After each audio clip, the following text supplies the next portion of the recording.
across the 27 member states. That is huge money by any standard. And that's just the VAT I'm talking about. Now, I'm glad that we've recently signed off on the new measures to modernize the EU's VAT system, which we're calling VITA. And that is a giant leap forward, which truly moves us into the 21st century in terms of VAT collection. It will make life easier for business. It will be making sure they save time and that they save money. But of course, there's more that we can do. There's more that we can do to make our tax administrations more efficient in collecting taxes for VAT, for excise duties, corporate and personal income taxation. And I will be following up on this on a regular basis in very close cooperation with all of our member states. On VAT, for example, we need to facilitate exchanges with the European Public Prosecutor, who has been very successful, and let me stress that, very successful, but could do more with better access to key information that, frankly speaking, they should have. And we also need to embark on better and closer cooperation with member states and improve the ways we share information across administrations. It should not be easy. It should not be easy to flee from debts or tax liabilities in one member state, and then to go on and sip a cocktail in the next one. Ladies and gentlemen, dear friends, third and final point for today, the international. And before I go any further, it is worth saying something on the trade landscape, which we're all following closely through the newspapers. And let me be clear on this one. We believe in cooperation. We come in peace. We do not seek confrontation. And with each of our trading partners, we're looking for what unites us rather than what divides us. But make no mistake, if we are hit, we will hit back harder. On the international tax front, my priority is to work very closely with the OECD and with G20 partners. And of course, here I regret the recent Trump administration's announcement on our global tax deal. Why? Well, actually, this deal ensures every taxpayer contributes just their fair share of tax. And it discourages multinationals shifting profit around the world to exploit loopholes, which is not a European thing. It's an international thing. It should matter to all of us. And it also sets a minimum level for tax competition to avoid countries basically racing to the bottom. And this underlying economic logic and principle of fairness, to me, remains just as relevant and valid today as it was 2, 3, or 4 years ago. So the bottom line is the OECD deal is important. And the European Union will continue to pursue this work diligently with member states and with all of our international partners. And just last week, in fact, we adopted the DAC 9 directive to put into action the OECD Pillar 2 framework. And in my view, working together with international partners is the best way forward, especially on taxation issues linked for greening the economy or the digital transformation. Take, for example, what I tend to call the new kids on the block, the up-and-coming digital companies that are ready to conquer the world. Our current tax rules were actually designed with traditional brick-and-mortar businesses in mind. They don't really match the new reality of the digital era. So in my view, therefore, it is time to pursue the OECD work in this respect and make sure tax rules work for all. And I'm convinced that the best solution, both on substantial rules and on transparency, will emerge with everyone sitting around the same table, clearly also including our friends from the Global South. And I'll be following with interest the new work streams launched by the G20. Ladies and gentlemen, I said in the beginning that I disagreed with Churchill's assertion that there's no such thing as a good tax. And that is accurate. But I also understand why he said it. Because taxation actually should never be an end in itself. Rather, it is a means to an end. And in the context of EU tax policy, it is a very useful means to help deliver our political goals. But as I said, it's a means which must be collected and spent judiciously. And we together have a big responsibility as policymakers to deliver the greatest possible value for every euro we spend. And with everything that is going on in the world right now, this responsibility probably is greater than ever. I'm very much looking forward to hearing the outcome of the many interesting panel discussions that will take place today, and wish all of you a tremendously successful and interesting conference. Thank you very much.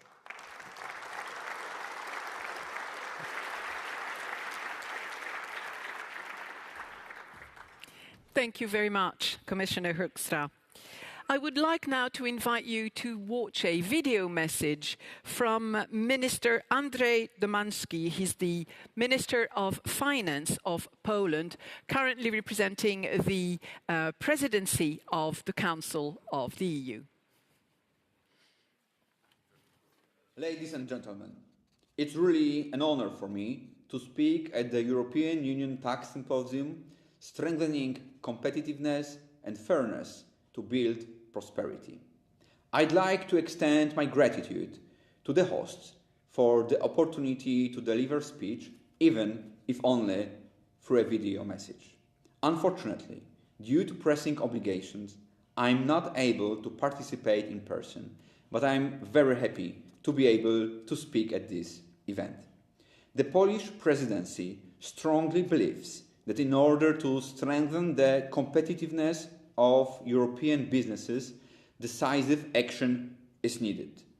Reducing reporting obligations and simplifying European Union rules, including the elimination of requirements that are unnecessary, inconsistent, or constitute an excessive bureaucratic burden, could be one of those factors. The Presidency advocates for simplification and decluttering within the EU tax regulatory framework as a key initiative that could contribute to improving the competitiveness of the single market by making it easier for businesses to operate and reducing tax compliance costs. The Presidency initiated works on the European Union Council conclusions addressing a future-proof tax policy to bolster European Union competitiveness. The conclusions were accepted on March 11th by the ECOFIN Council. To this end, the conclusions set out for guiding principles for reviewing the existing legal framework as well as for any ongoing and future legislative initiatives. Reducing the reporting, administrative and compliance burdens for member states, administrations and taxpayers, eliminating outdated and overlapping tax rules and, where relevant, increasing the clarity of tax legislation and streamlining and improving the application of tax rules, procedures and reporting requirements. The conclusions propose to start an in-depth analysis of the European Union legal framework by reviewing the Administrative Cooperation Directive and the Anti-Tax Avoidance Directive.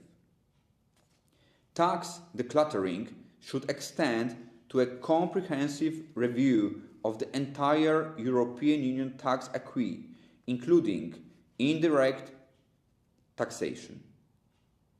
Nevertheless, the tax decluttering and simplification standards should also apply to the future proposals, and this being at the table.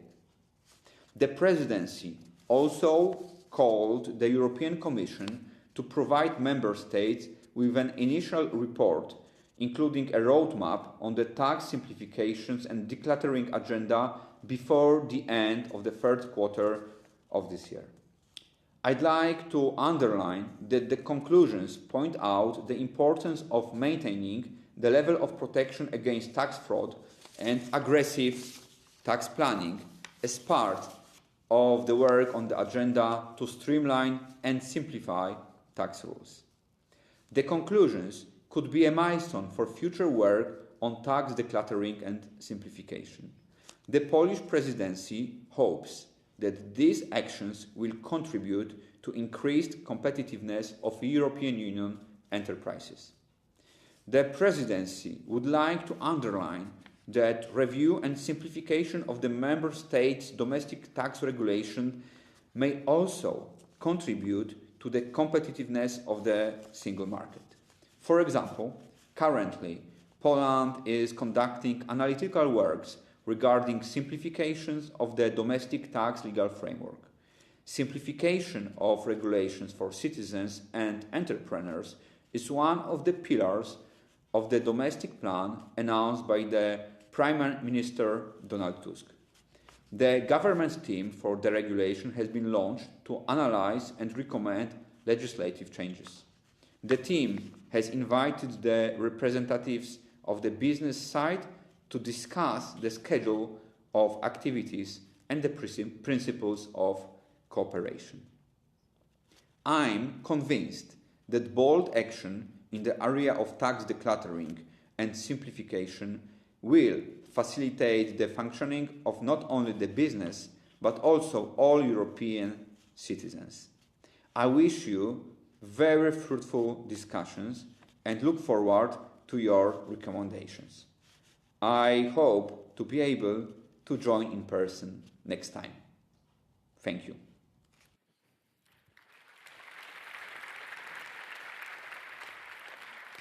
Thank you, Minister Domanski. The time has come to open our first panel discussion. Now, to come back on the issue of the cards that you may wish to have in order to ask questions, we have several ushers around the room. If you think you're likely to ask a question, you can just raise your hand and they will hand over a card. And otherwise, there are still cards available by every door at the top of the Hemicycle. So now you know how to get hold of one if you haven't got one on your desk. So as I said, let's open our first panel discussion, and we'll focus on the challenges of a fair contribution to an issue that was mentioned by Mr. Tridico earlier on in his opening, the issue of ultra-high net worth individuals. To do so, I'd like to invite the panel participants to join me on stage, please. And I will hand over the floor and moderation to Ms. Céline Gauer, who is Director General of the Reform and Investment Task Force at the European Commission. Good morning. I'm sorry.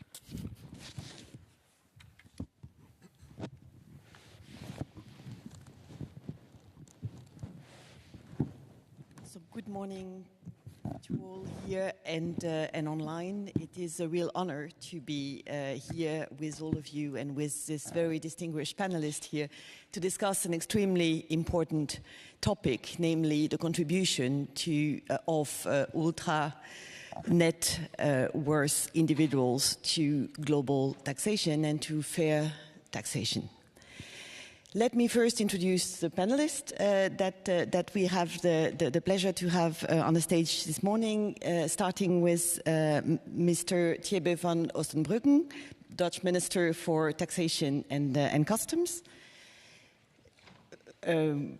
Member of the Parliament, Michalis Ajipantela, also member of the Tax Subcommittee in the Parliament. Mrs. Esther Lynch, who is the General Secretary of the European Confederation of Trade Unions. And finally, Gabrielle Zuckman, Professor of Economics in Paris and Berkeley.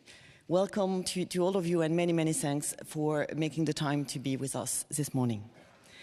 The last 3 decades have seen an increased, really marked increase of inequalities worldwide, but also in the European Union.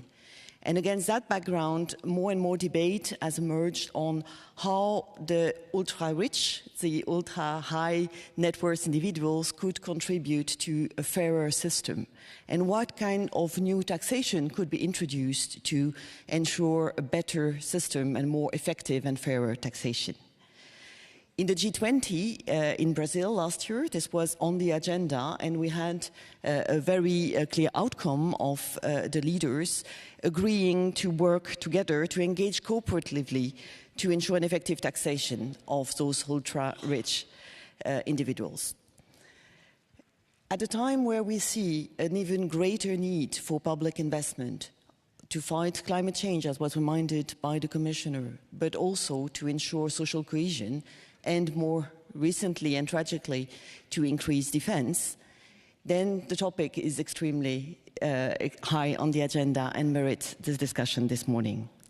So before seeking the views of the panelists, what I would like is to allow Mrs. Amélie de Montchalin, French Minister for Budget, to give us a short video testimonial, as she is unfortunately unable to join us today in presence. So maybe a short video from Amélie before we start.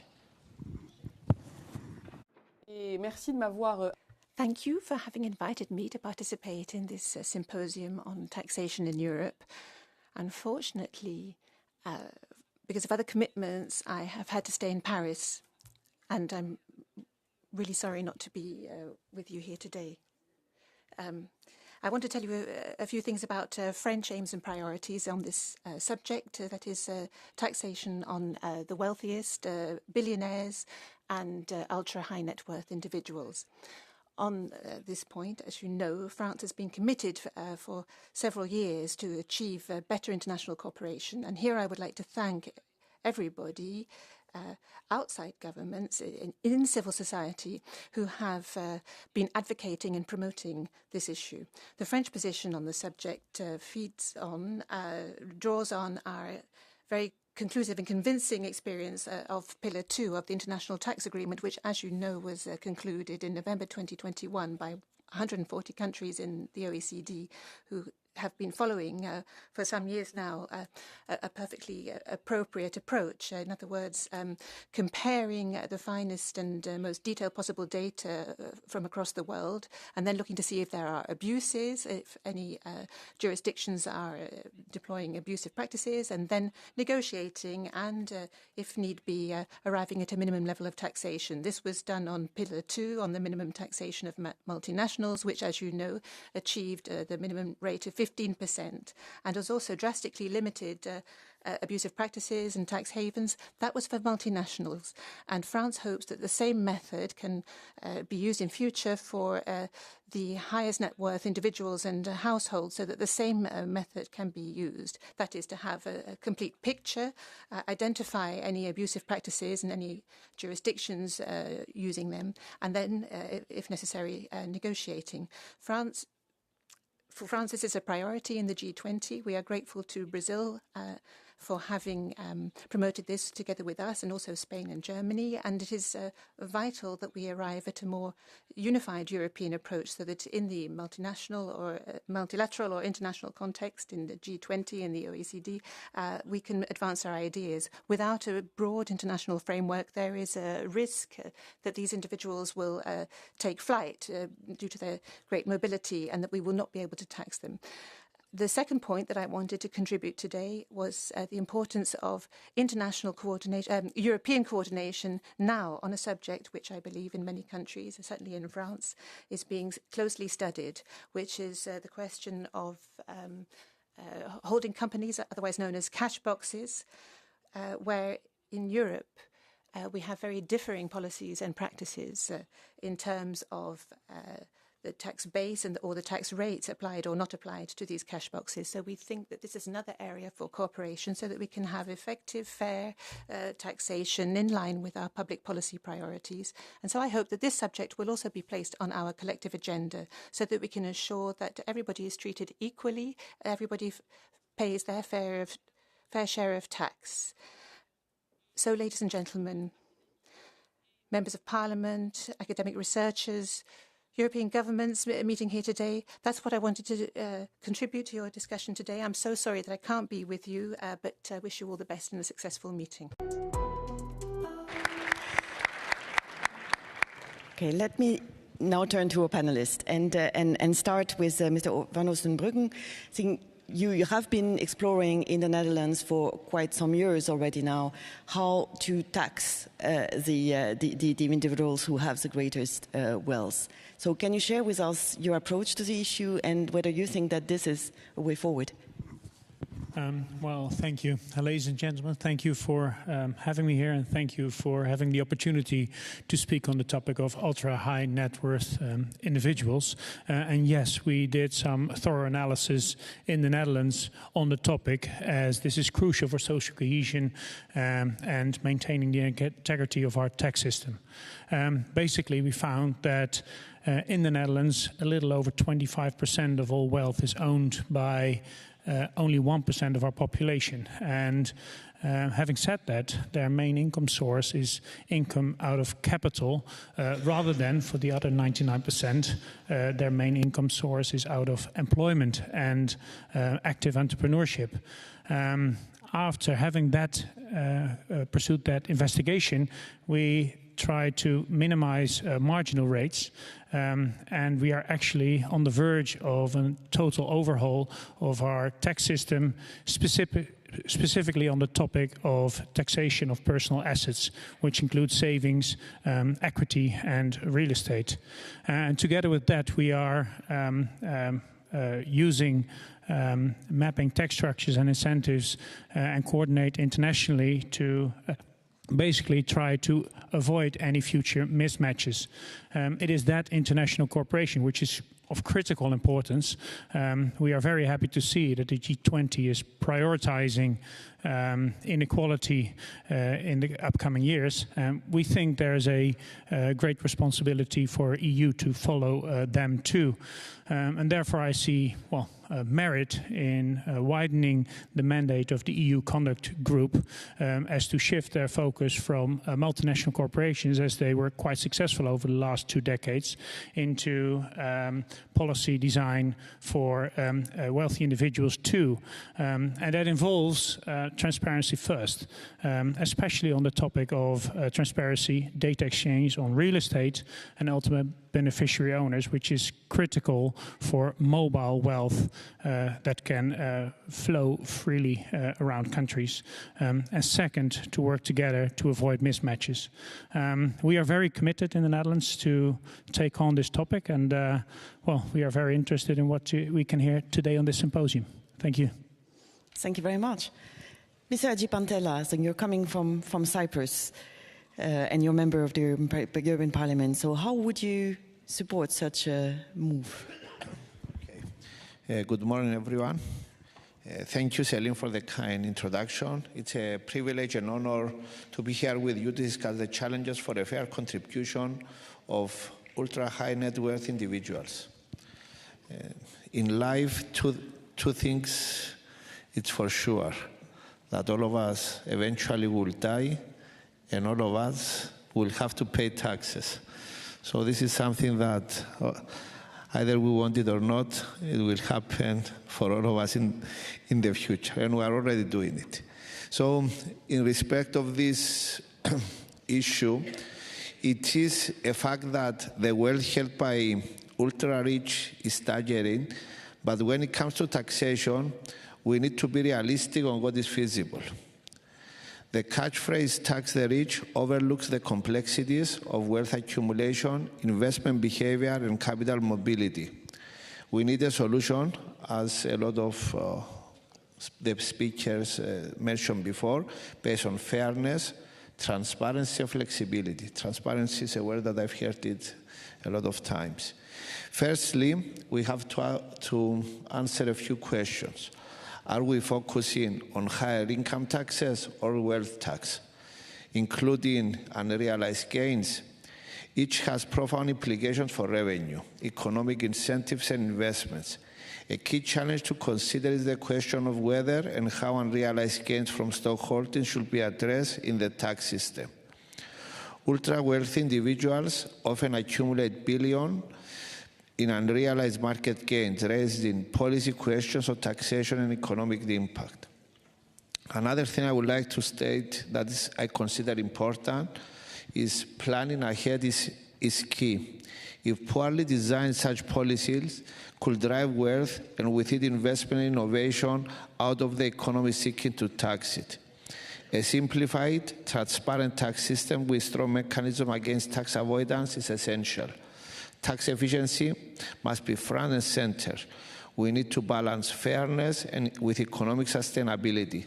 Driving wealth away from the European Union will only harm us in the long run. And to conclude, we have to provide innovative and practical solutions that will not have negative adverse effects on our own very economies. That is what we are here to explore today. I look forward to an engaging discussion that dives into real-world solutions. Thank you very much. Thank you very much.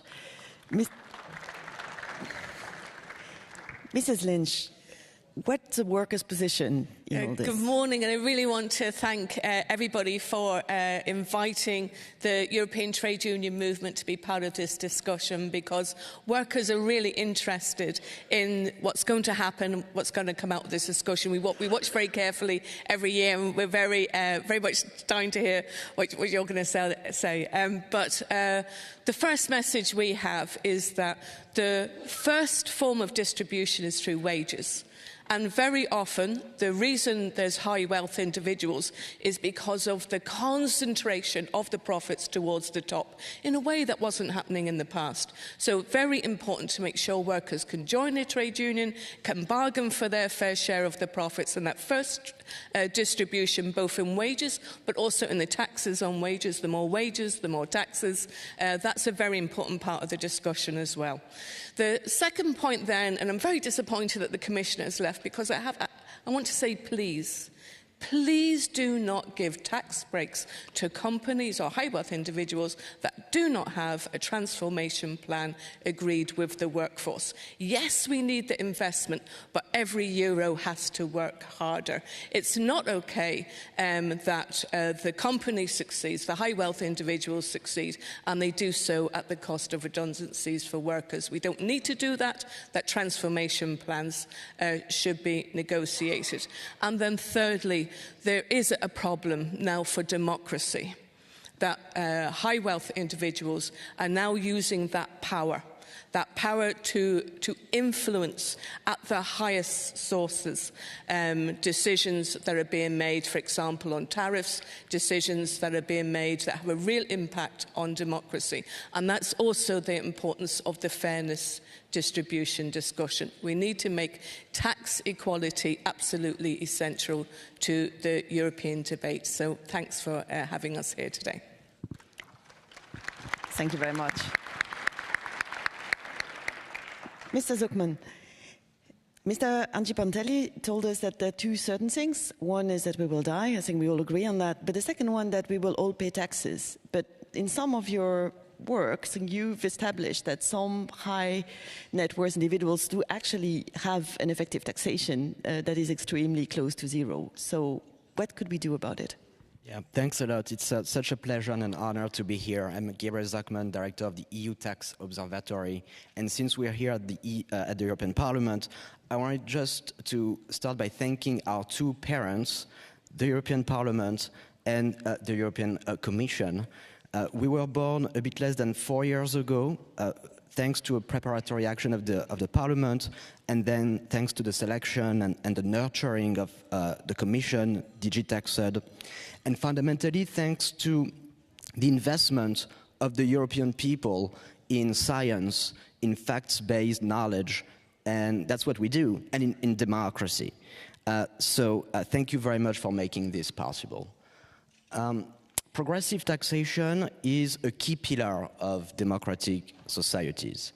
But indeed, there is now growing evidence that the super rich pay less than the rest of the population in taxes. Meaning, when you take into account all taxes paid at all levels of government, VAT, income taxes, corporate taxes, everything, in each and every country where we have studies, we see the same pattern. We see ultra-high net worth individuals, people with more than 100 million euros in net wealth, having lower, much lower effective tax rates than the rest of the population. the most powerful way to address that issue is very simple. And this issue, we have to name it. It's simply the tax gap that exists at the very top. So how do we close the tax gap for the very rich?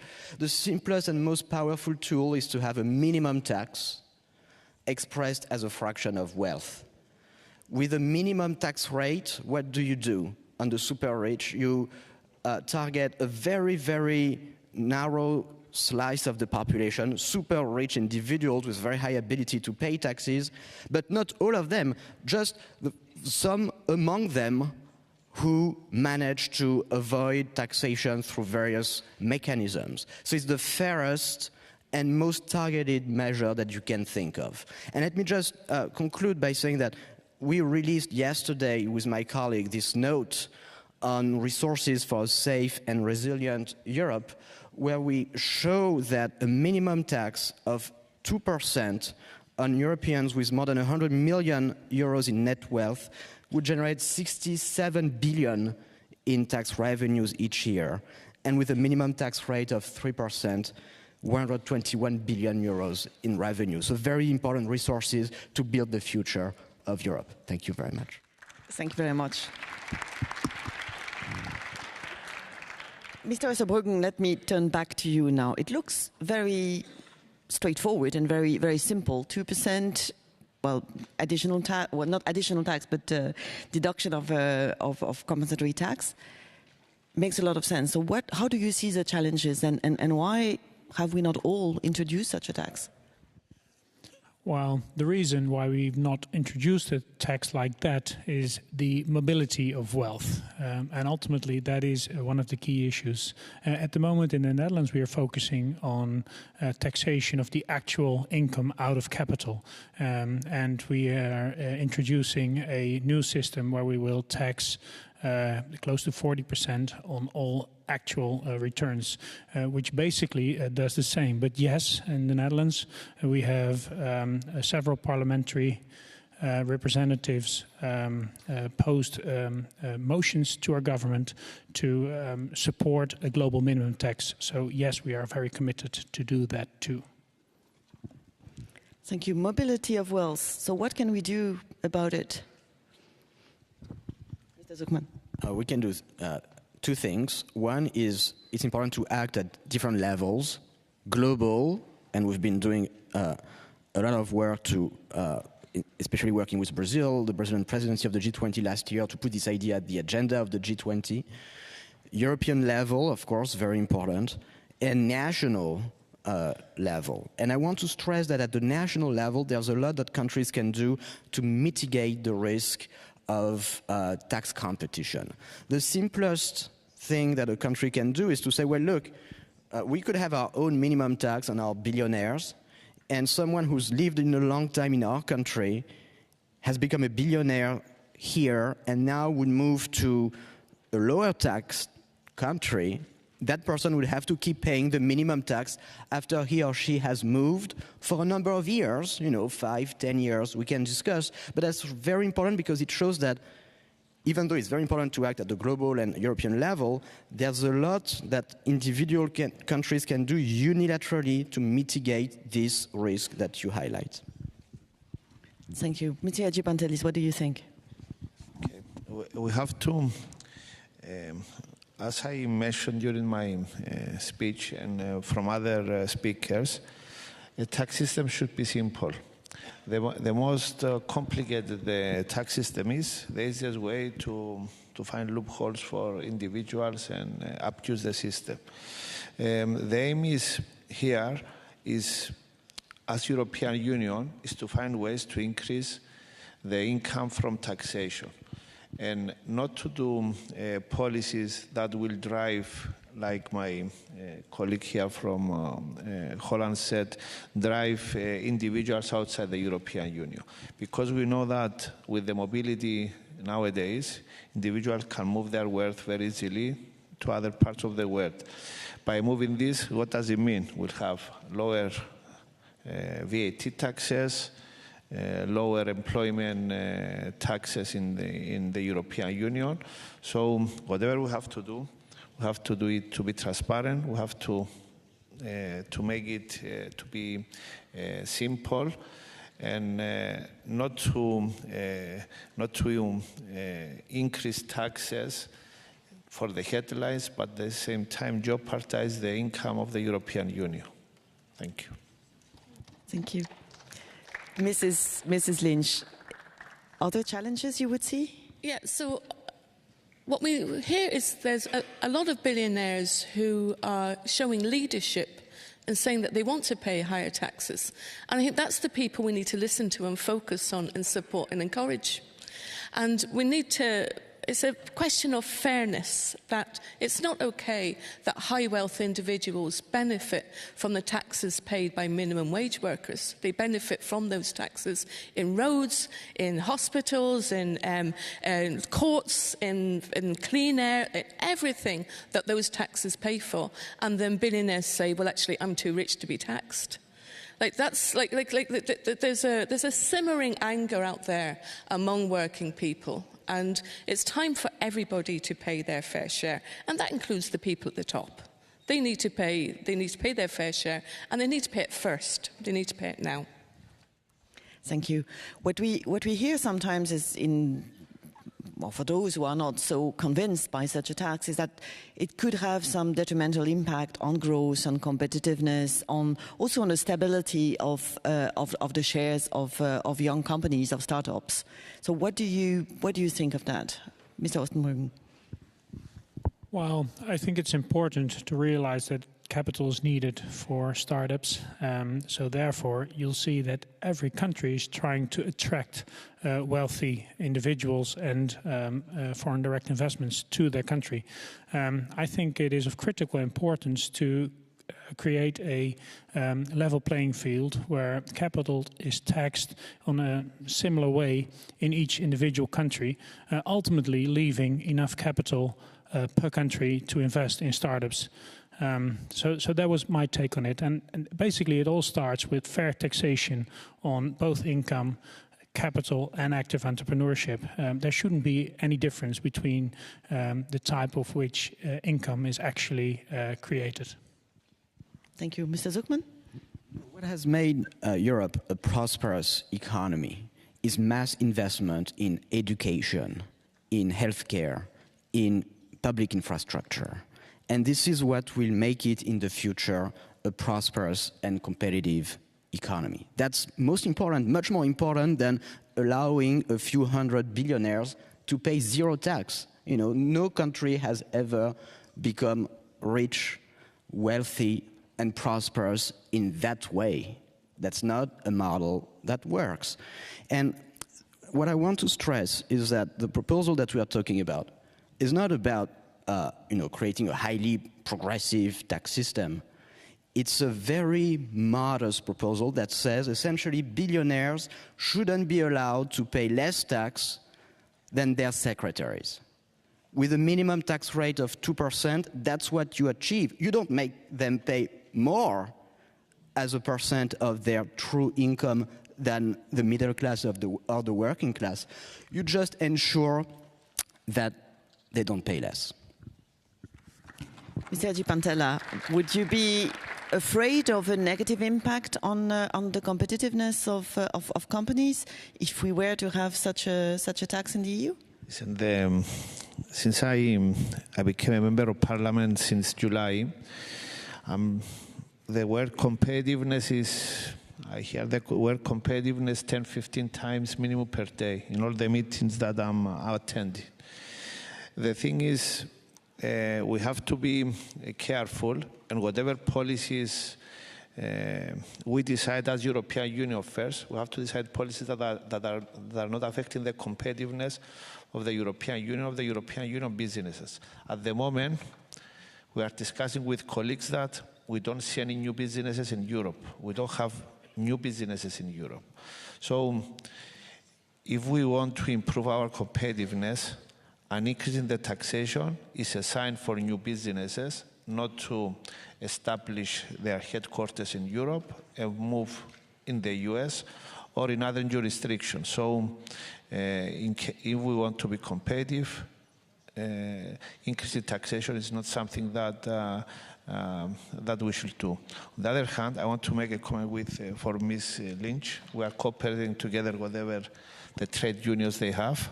I'm from a family that my father was a worker, so I know the importance of the trade unions. I want to make a remark about the low income of workers. I think it's a different issue that we need to address in another time. This is a separate issue. Yes, I agree that minimum wage rate of workers in a lot of European Union countries is low, and we have to increase it. But here we are talking about the different topic of how to improve the tax income of the European Union. Mrs. Lynch? It's not a separate issue. The reason it's not a separate issue is because the challenge to European competitiveness is the lack of investment in technology, in skills, and that's why we're not competing, because we don't have the productivity, because we haven't developed the techniques. And why have we not done that? Because the investments haven't been made. Instead of that, they've all too often, the profits have gone for share buybacks and for dividends. So yes, we need a European industrial policy, and yes, there can be financial supports in different forms, but no more blank cheques. Those supports have to come with a guarantee that there's investment in the workers, and investment in a high road competitiveness on quality jobs and on doing things better, not on doing things cheaper and not taxing companies and high wealth individuals. But this is something that the companies are facing at the moment, because in the whole of Europe we have shortages of staff, of workers, and it's a one-way road for companies to do the things that you just mentioned. And I think maybe we can give them more incentives to have more specialized workers, because this is a reason that this is a way to address the staff shortages we have in Europe at the moment. So we've done research on this, and companies that have staff shortages pay 10% less than everybody else. So the way in which you can address staff shortages immediately is by increasing wages, and that's why wages are so important in this discussion. Higher wages, more taxes, higher road competitiveness, investment, that's what we see the discussion needs to be about, not about free tax breaks. We need to make sure that everything does more for our money. We need to attach those social conditionalities to make sure that the investment is in the workforce, that there is a genuine transformation agenda, and that what we've all been promised, there's lots of workers, I meet them all the time, they say, we were promised a just transition, where is it? Now's the time to deliver on that, and taxes are part of that story. Thanks a lot. I think that's a point that is well noted and will be conveyed, as you suggested, to the Commissioner. Let me now turn to the audience, and we have 3 questions of members of national parliaments. The first one for seat, because I'm told I have to give you the number of the seat 151. It's a French senator, Mrs. Béatrix Casta. Bonjour. Good morning. Dear colleagues, we know that in the years to come, our countries will have to make significant investments for the ecological transition and for defense. In order to finance these challenges, the taxation of the wealthiest is a crucial topic. In France, the effective rate of taxation for the wealthiest is regressive. For the wealthiest, 0.1%, because they concentrate their assets in holdings and therefore not affected by taxation. I agree with the solutions that you put forward to rectify this situation in order to reestablish fiscal fairness. So how does Europe aim to cooperate in order to finance this work and in order to reduce capital flight, which aims to escape taxes? I suggest we take 3 questions, and then we'll give the floor back to our panelists. So I have a question from seat 108 from Mr. Koukoulopoulos.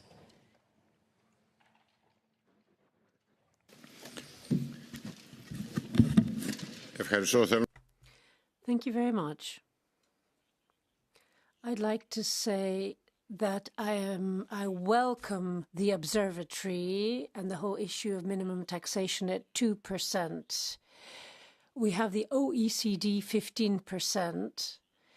These kind of practices have to be adopted as quickly as possible, because I think over the last few years we've wasted a lot of time. Inequality is the key problem, and Europe has to proceed cautiously on the one hand, but swiftly on the other. Now, on investment, let me say the following. If you ask a farmer or an industrialist, they'll say that taxation isn't their major problem. It's energy costs, and especially the cost of electricity, that is a problem. They won't mention taxation. And if you ask a Greek person, they'll say that defense expenditure that we're talking about so much at the moment would be an issue if we don't look at the whole issue of the basis for defense expenditure in Europe. It will lead to no way out. So we have to be cautious, but we have to be swift, because we have to come up with a new path for Europe in order to achieve the following goal. We need to go back to a rule we had many decades ago, but we don't anymore, and that is that the next generation has to have a higher standard living than the one before. It is this pattern that we've lost along the way. So I think it's actually a political problem that we face. Thank you very much. And maybe last question from Mrs.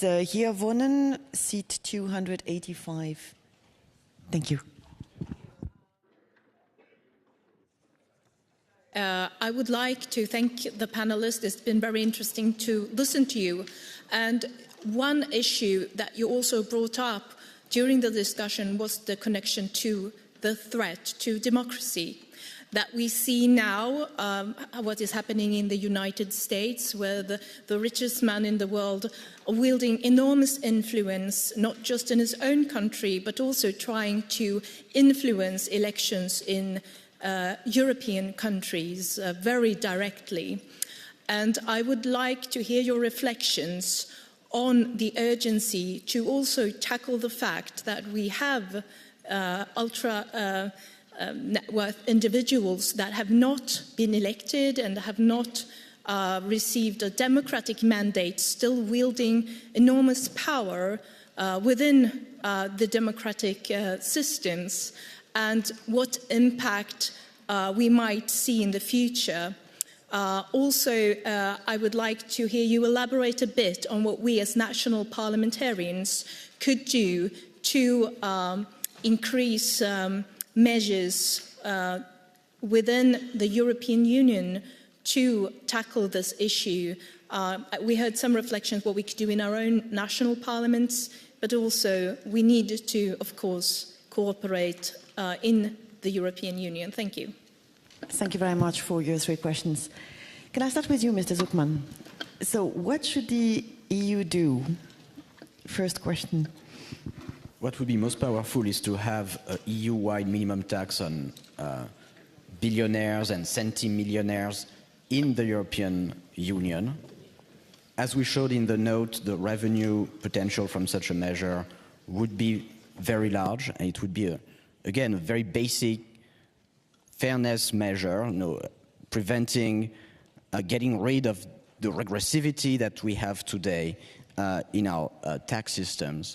And what's most important also beyond taxation is to reaffirm the need for investment, for more investment in the European Union, in education, in health, in infrastructure, and so on. We are hearing more and more this little music that says that, to build the welfare state, we have to trim the welfare state. And that would be a mistake of historic proportion. Because what the European Union needs today is not less investment, is more investment. It's been funded by a mix of debt and a mix of tax increases on the wealthy, an effort of tax justice. And today there's just no reason to increase taxes for anyone before we make sure that the wealthiest people who pay less than the rest of the population are asked to pay more. So that should really be the #1 priority for the EU and for each member state. Thank you. Would you agree with that, Mr. Estelbruggen? Well, I think in order to boost social cohesion, paying a fair share is of critical importance. A fair and just tax system is also good for your budget, which then enables us to spend on the categories Mr. Zoekman just mentioned. And that's why it is of critical importance that we balance the rates between taxation of labor, capital, and active entrepreneurship, so that all income is taxed equally. And we need to do that on a national level, so that's the answer to the third lady who just spoke to us. But it should be in international coordination too for transparency on ownership of real estate and other companies outside your nation's borders. So it is that kind of transparency which is really relevant for a fair and just tax system. Thanks a lot. And a transparency that goes beyond the EU, but includes also our neighbours and other countries broader. Well, preferably across the globe, but that might be a little far-fetched. We are very happy that the G20 is prioritizing their agenda for inequality, prevention of inequality. But ultimately, we should not underestimate the power we have as European Union with our very open economy and internal market. I think many countries are jealous on the EU for that. Thank you, and rightly so. Mr. Ajay Pantela, so is that the way forward? Listen, regarding the income of the European Union from taxation, I've heard very carefully the Commissioner mentioning that approximately 9 billion of VAT is abused in the European Union. So 90 billion, they are there waiting for us to collect it. So our policies, first they should tackle tax avoidance. I'm sure if we calculate the amount for corporate taxes as well with the VAT, maybe the amount is more than 200 billion. So we are starting with a huge amount of fund available. The second, I believe, is you increase the income of the European Union by increasing growth and investment. Our income as European Union will only increase if we have growth in the European Union. If we don't have growth, even if the tax rate is 50%, this is our income, our tax income will be lower. The third thing that I would like to mention is we have to be competitive in Europe. We have to reduce bureaucracy. We have to be honest with ourselves. If we are not competitive, more and more businesses will be leaving the European Union and will be having their headquarters in other parts of the world. I'm having meetings with multinationals. It's a struggle for them to operate in the European Union because we have added too much bureaucracy. And one of the questions that I had to the Commissioner during his interview is how to tackle this bureaucracy in the European Union. So we don't reduce the bureaucracy.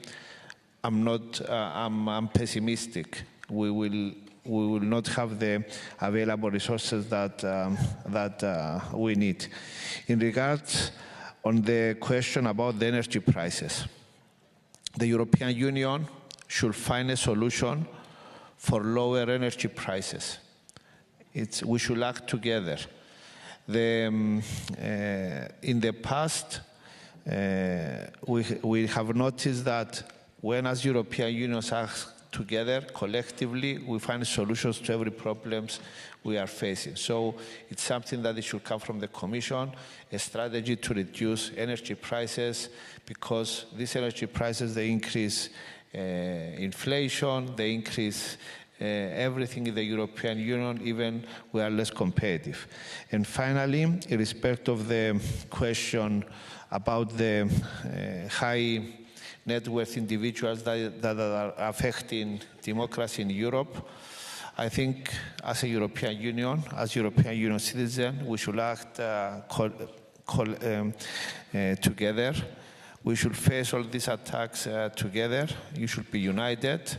I know that it's a target for democracy, it's a target for the European Union, but it's up to us to face all these attacks that we are seeing in the last 6 to 8 months. Thank you very much. Thank you. Mrs. Lynch, more VAT? What I wanted to say is sometimes I listen to this debate, it sounds like the proposal is to take all of the wealth from the high wealth individuals. It's a small amount of tax. And we shouldn't allow anybody say, well, because I'm wealthy, I need to be treated better than everybody else, and I shouldn't have to pay my fair share. It's a question of democracy to make sure that everybody pays their fair share.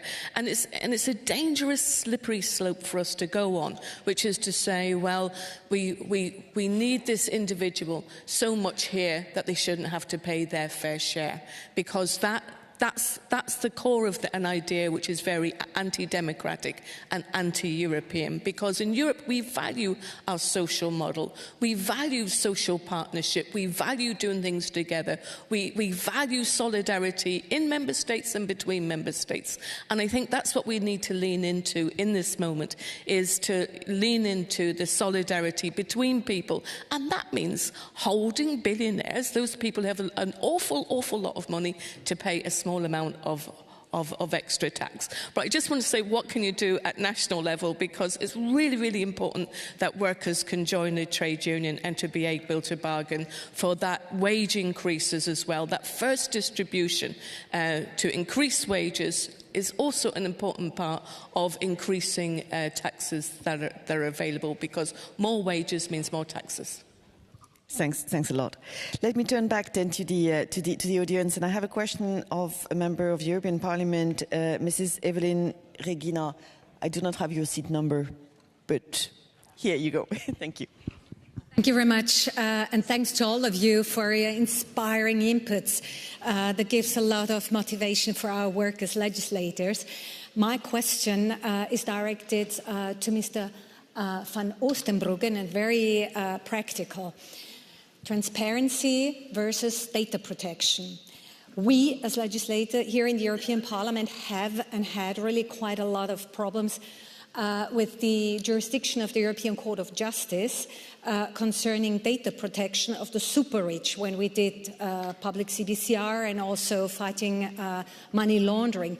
How in your country, how in the Netherlands, when dealing with the legislation on taxing the rich, you deal exactly with this problem. Getting the transparency we absolutely need in order to tax the rich, but without having a problem with the data protection law. We, of course, want at the European level, but not to hide those who want to hide too much. Thank you very much. Now I have a question of Sylvie Josserand from the French National Parliament, seat 147. Merci, Madame. Thank you very much. I'd like to thank all the panelists for their speeches. I'd like to talk about the Capital Markets Union, because there is no harmonization of national tax legislation. We basically have fiscal dumping conditions in the EU. In order to make sure that there isn't fiscal exile, a lot of countries have reduced wealth taxes and capital gains tax. At the same time, they have increased taxes on small businesses and middle-class families. So how can we make sure that there is proper tax justice? We have to tackle speculation.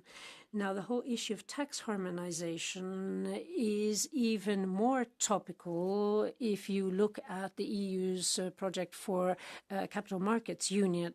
Now, however, there is a stalemate at the moment.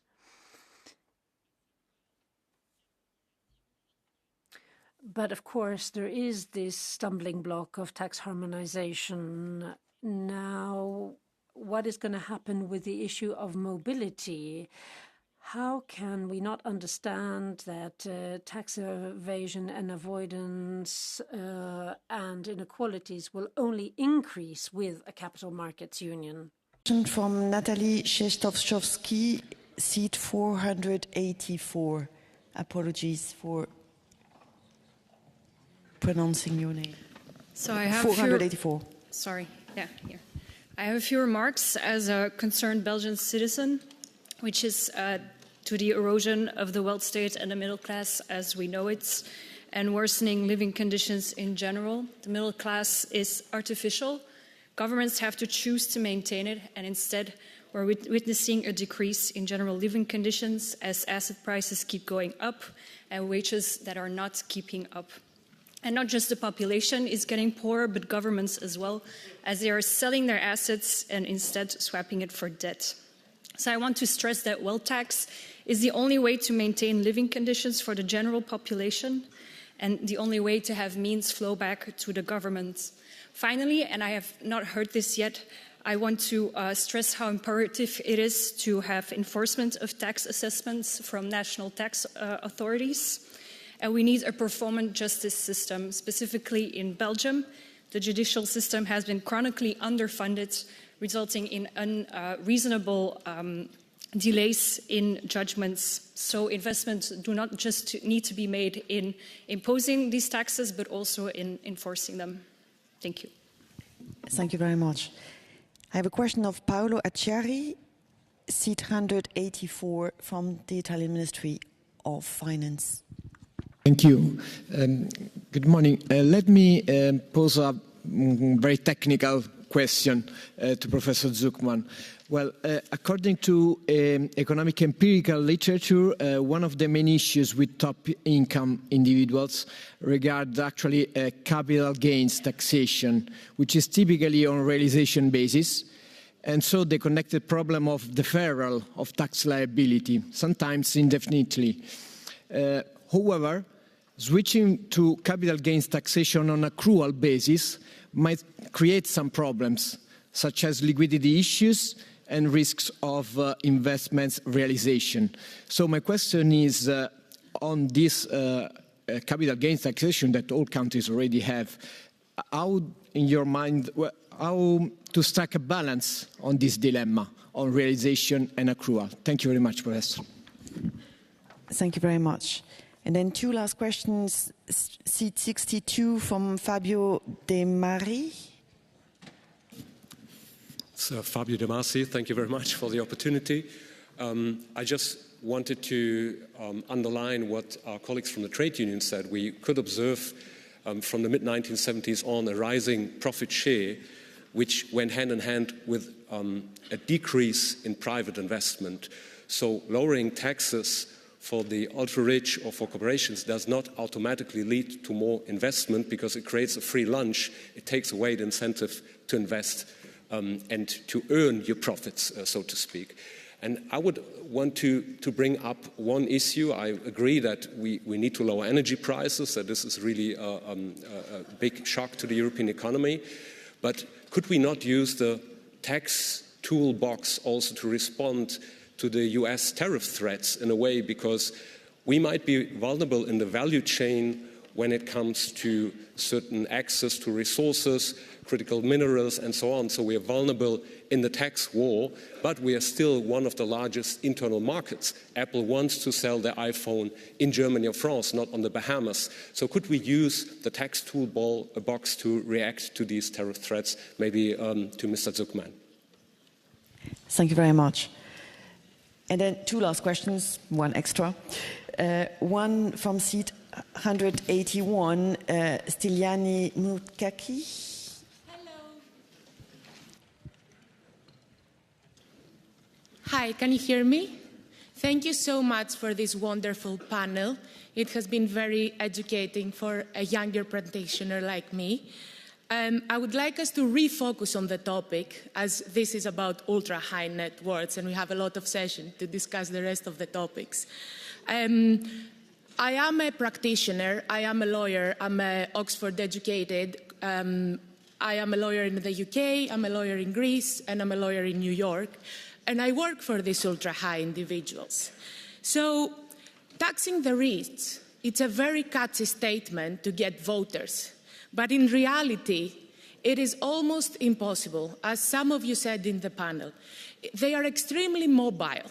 They don't wish to pay a tax in Europe. The next day they say, Stellina, can you move my tax residence to Dubai, please? And this is what's happening. So even if the EU agrees, the rest of the planet should agree. So my question to the panel is, we pay all this money to make reforms for the ultra-rich. This money never gave the revenues to the EU or to the countries individually per se. Is it better for the EU to just reallocate these revenues and make better laws on taxing less mobile income? Thank you so much. Thank you very much. And then our last question for this panel, seat 199, from Mauro Del Barba. Thank you so much. I prefer to ask the question in Italian, so please use the interpreter. Sì, tassare i ricchi è molto importante. Now, it's extremely interesting to think about this because it's also about the control of power, because money concentration also means that there's an imbalance in our democracies. But I don't see anything innovative in the proposals that have been put forward. So we've got taxing profits. I understand what was been said about workers. And then we've got taxing assets, and that's a different kettle of fish. And so I think we need to have some ethics pact underpinning who is taxed, because if you tax assets, especially the assets of natural persons, to make sure that they don't leave Europe, the destination of these taxes should be targeted, it should be shared, it should be managed in a different way. And I think that this innovative approach could truly be a solution, and then it wouldn't just be taxing the rich, wouldn't be just something somewhere in an agreement. Very good and very difficult questions. So maybe to try and summarize a bit. So transparency, and it was also very directly addressed to you, transparency and data protection. So we need transparency to make that tax efficient. How can we get there and reconcile that with other rights? And maybe we'll start with this one, Mr. Hosterbruggen. Yeah, that question was directed to me, and typically it said it outlined the paradox between privacy and transparency, and I can only speak on behalf of the Dutch legislation system, where we have a central register for all real estate owned by both individuals and companies, which is open to everybody, and especially our tax authorities. And the same goes for anything to do with corporations. We have a ultimate beneficiary owner register, which is also fully transparent and open to our tax authorities. And our data privacy board in the Netherlands is on board with these kind of methods. So we are using that. And I think we need to share that data amongst countries, especially in the European Union, and that's why I see merit in the widening the scope of the EU Code of Conduct Group as to focus on aligning legislation in Europe to share that data across. But if it is possible in the Netherlands, it should be possible in other European countries too, because we're acting under the same privacy legislation. Thank you very much. Harmonization of taxation and an alternative maybe to this taxation that would be more effective in yielding revenues. Mr. Zuckman? Yes, I mean, I'd like to answer first to the very legitimate questions that were raised about the risk of tax competition and tax evasion. And here, what's really important to understand is that tax competition and tax evasion are not laws of nature. They are not things that exist like stars in the sky. They are policy choices. So sometimes we choose to tolerate them or even to encourage them. And sometimes we make the opposite choices. So just a couple of illustrations. Number one is what happened with the automatic exchange of bank information. 15 years ago, there was a complete bank secrecy in offshore financial centers, made it very easy for wealthy individuals to hide assets. And today, in large part, thanks to the European Union. Second illustration is tax competition. I explained how one country alone could say, look, we are going to have a minimum tax on our billionaires, and if they move abroad, we will keep taxing them. But we could do more than that. I think what was said about the EU being a very large market and that being a source of strength is very important. And this is a source of strength that can be used to say, well, not only are we going to tax our own billionaires, but we could also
next year.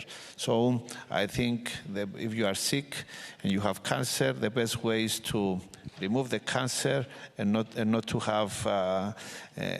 have chemotherapy. Based on past experience as a health minister.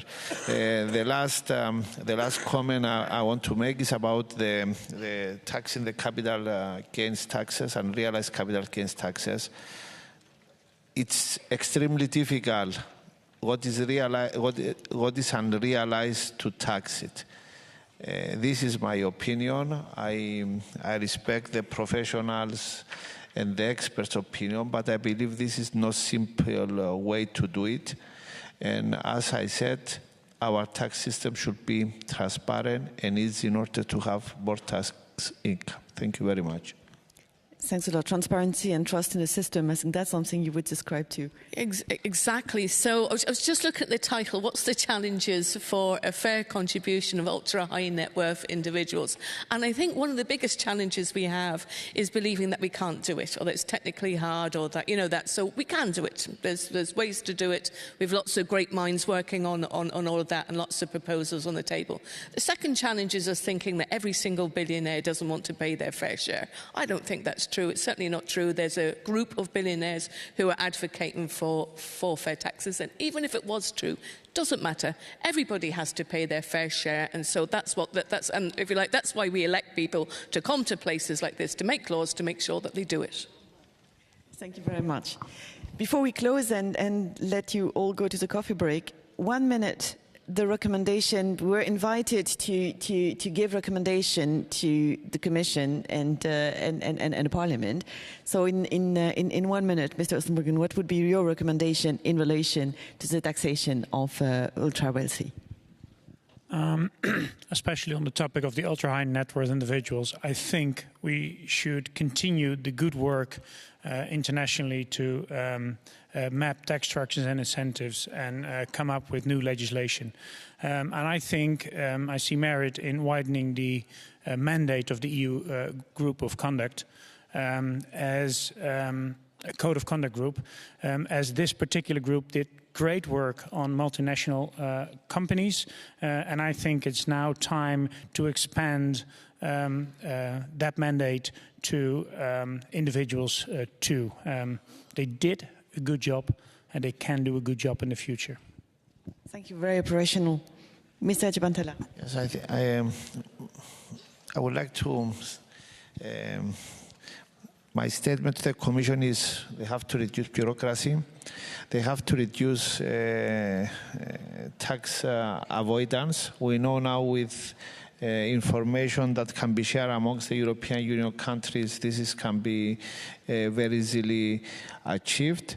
And at the same time, use the tax system either to increase or decrease taxes as a way to promote investment and growth in the European Union. Thank you very much. Thank you. Mrs. Lynch?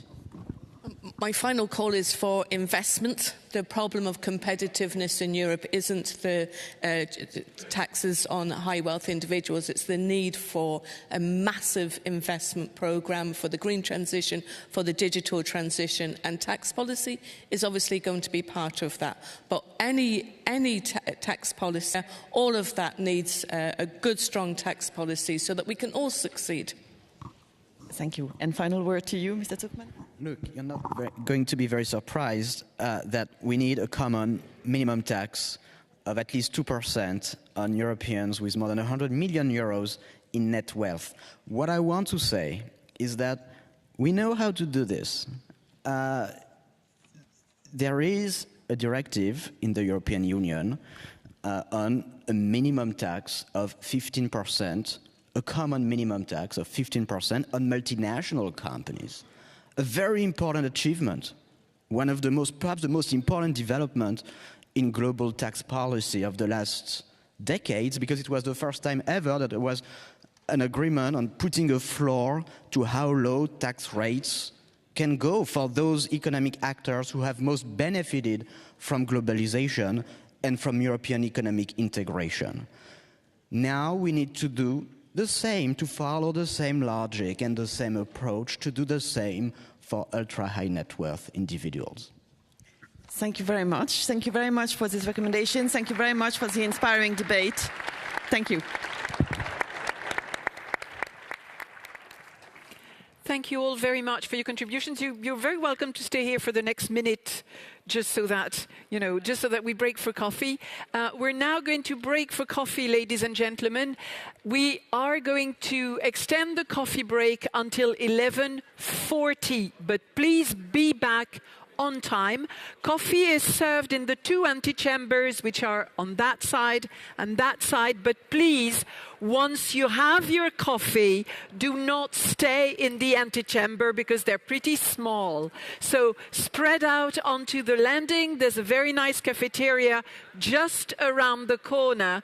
Don't hesitate to go there. See you back at 11:40. Thank you.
Thank you very much.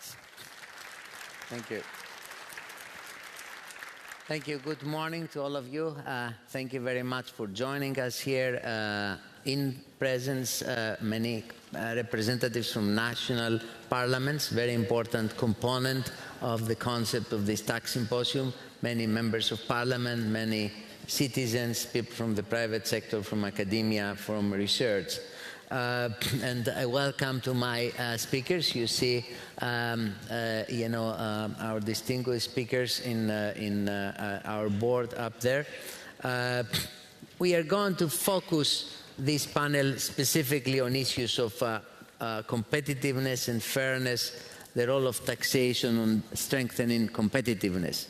It was referred to in the previous panel. Things are, interlinked, but we will try, let's say, in each panel to focus more the discussion on a specific aspect, and then we have 2 more panels in the afternoon covering other issues. I mean, the Commission has, in the beginning of this year and as part of the 100 Days Initiative, published both the Competitiveness Compass and the Clean Industry Deal.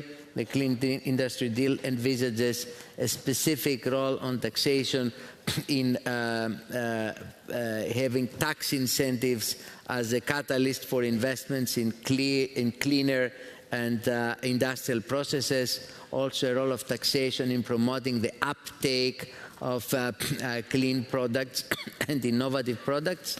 We have announced that we will make Commission recommendations in June regarding the role of immediate expensing, accelerated depreciation, and a second recommendation on the tax credits. And this we will do it together with the revised state aid framework. So we will have coordinated actions, not legislative actions, but coordinated actions around taxation policies that promote investment and around the clean industry and support the Clean Industry Deal. And the second issue, we have highlighted taxation as an instrument and a tool to promote innovation, and this is important for our longer-term competitiveness.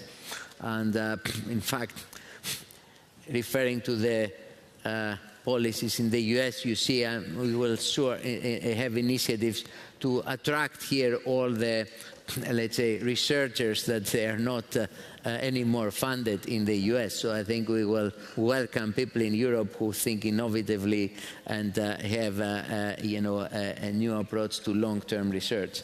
So we would like to hear the views of our panel, and then we will, like in the previous panel, get questions from the national parliamentarians, from the audience, and have a fruitful debate around these issues of competitiveness and taxation.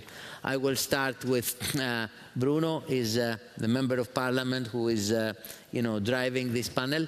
So we will start with you, short intervention to start with, and we will follow the order that then we have on the screen.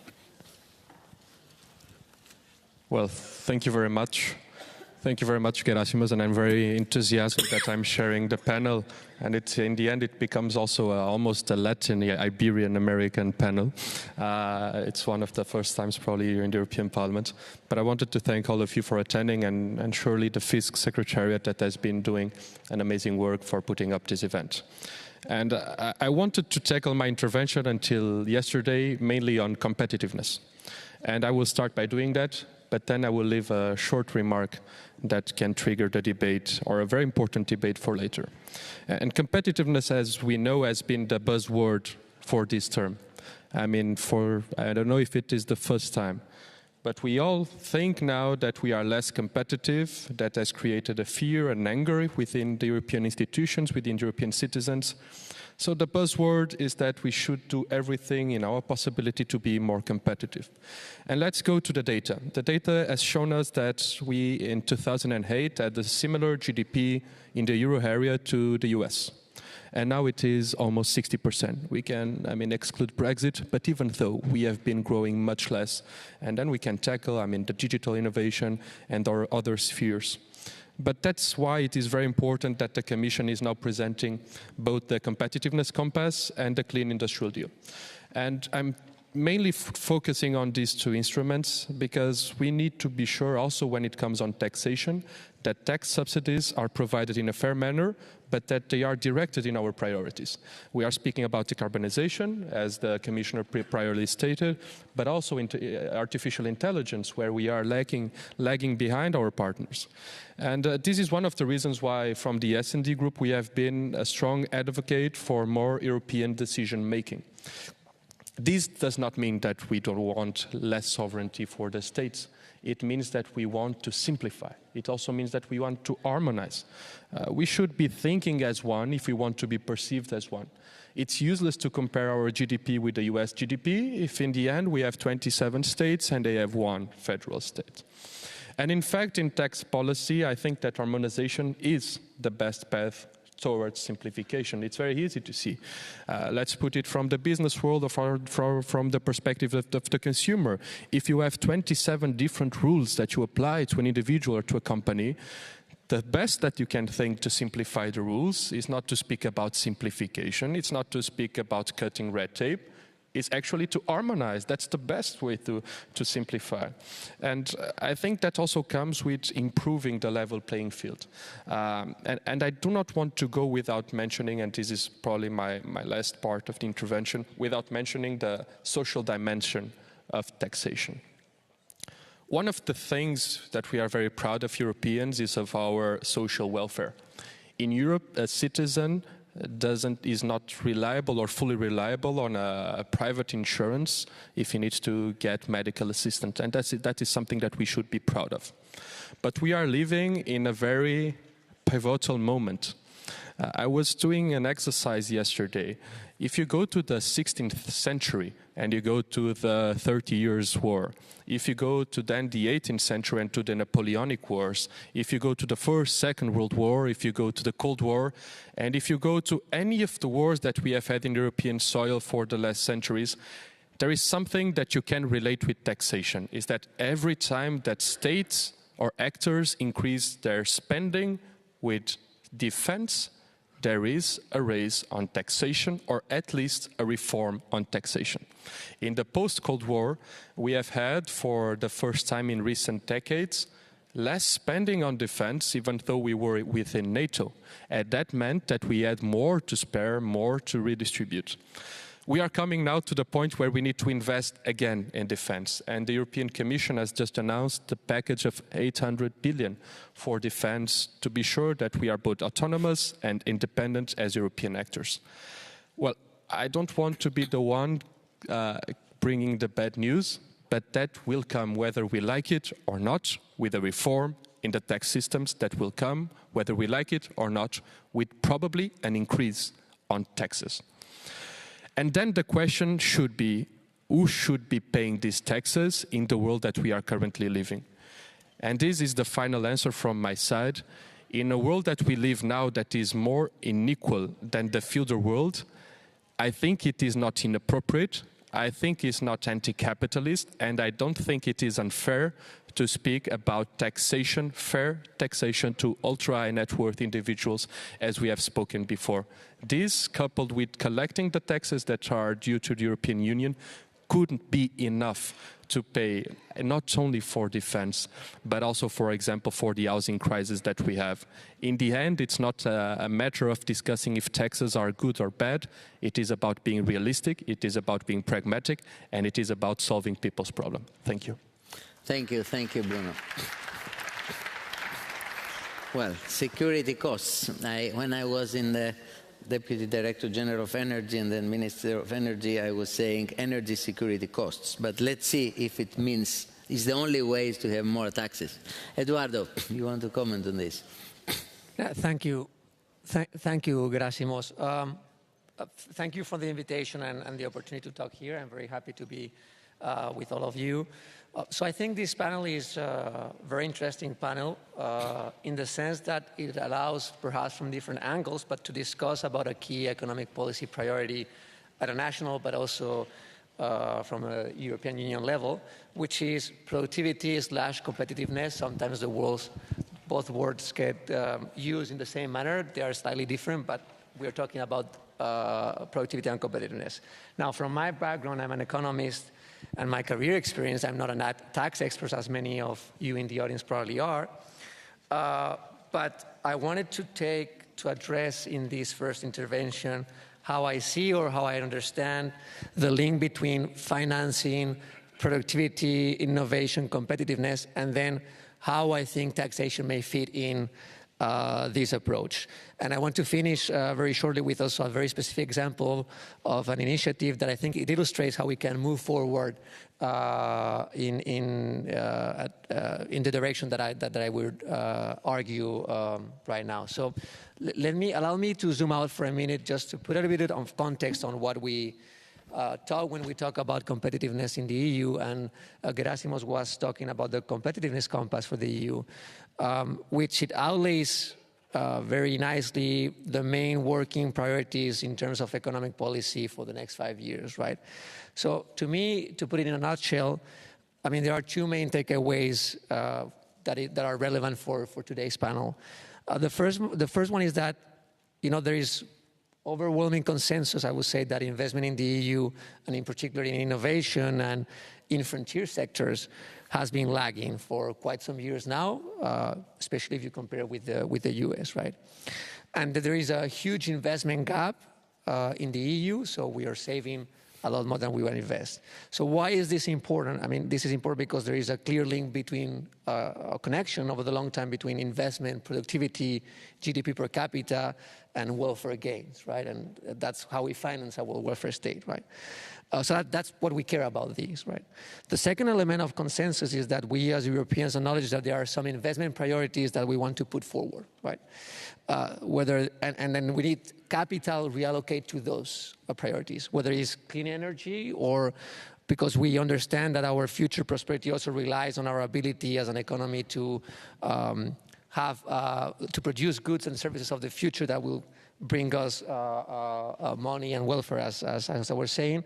Capital allocation and everything related to investment and innovation and business-friendly environment and framework is key, right? So I would like also to remember that, as I was saying, we Europeans we run a very large current account surplus, right? Which means that we don't have a problem of enough savings. On the contrary, probably, right?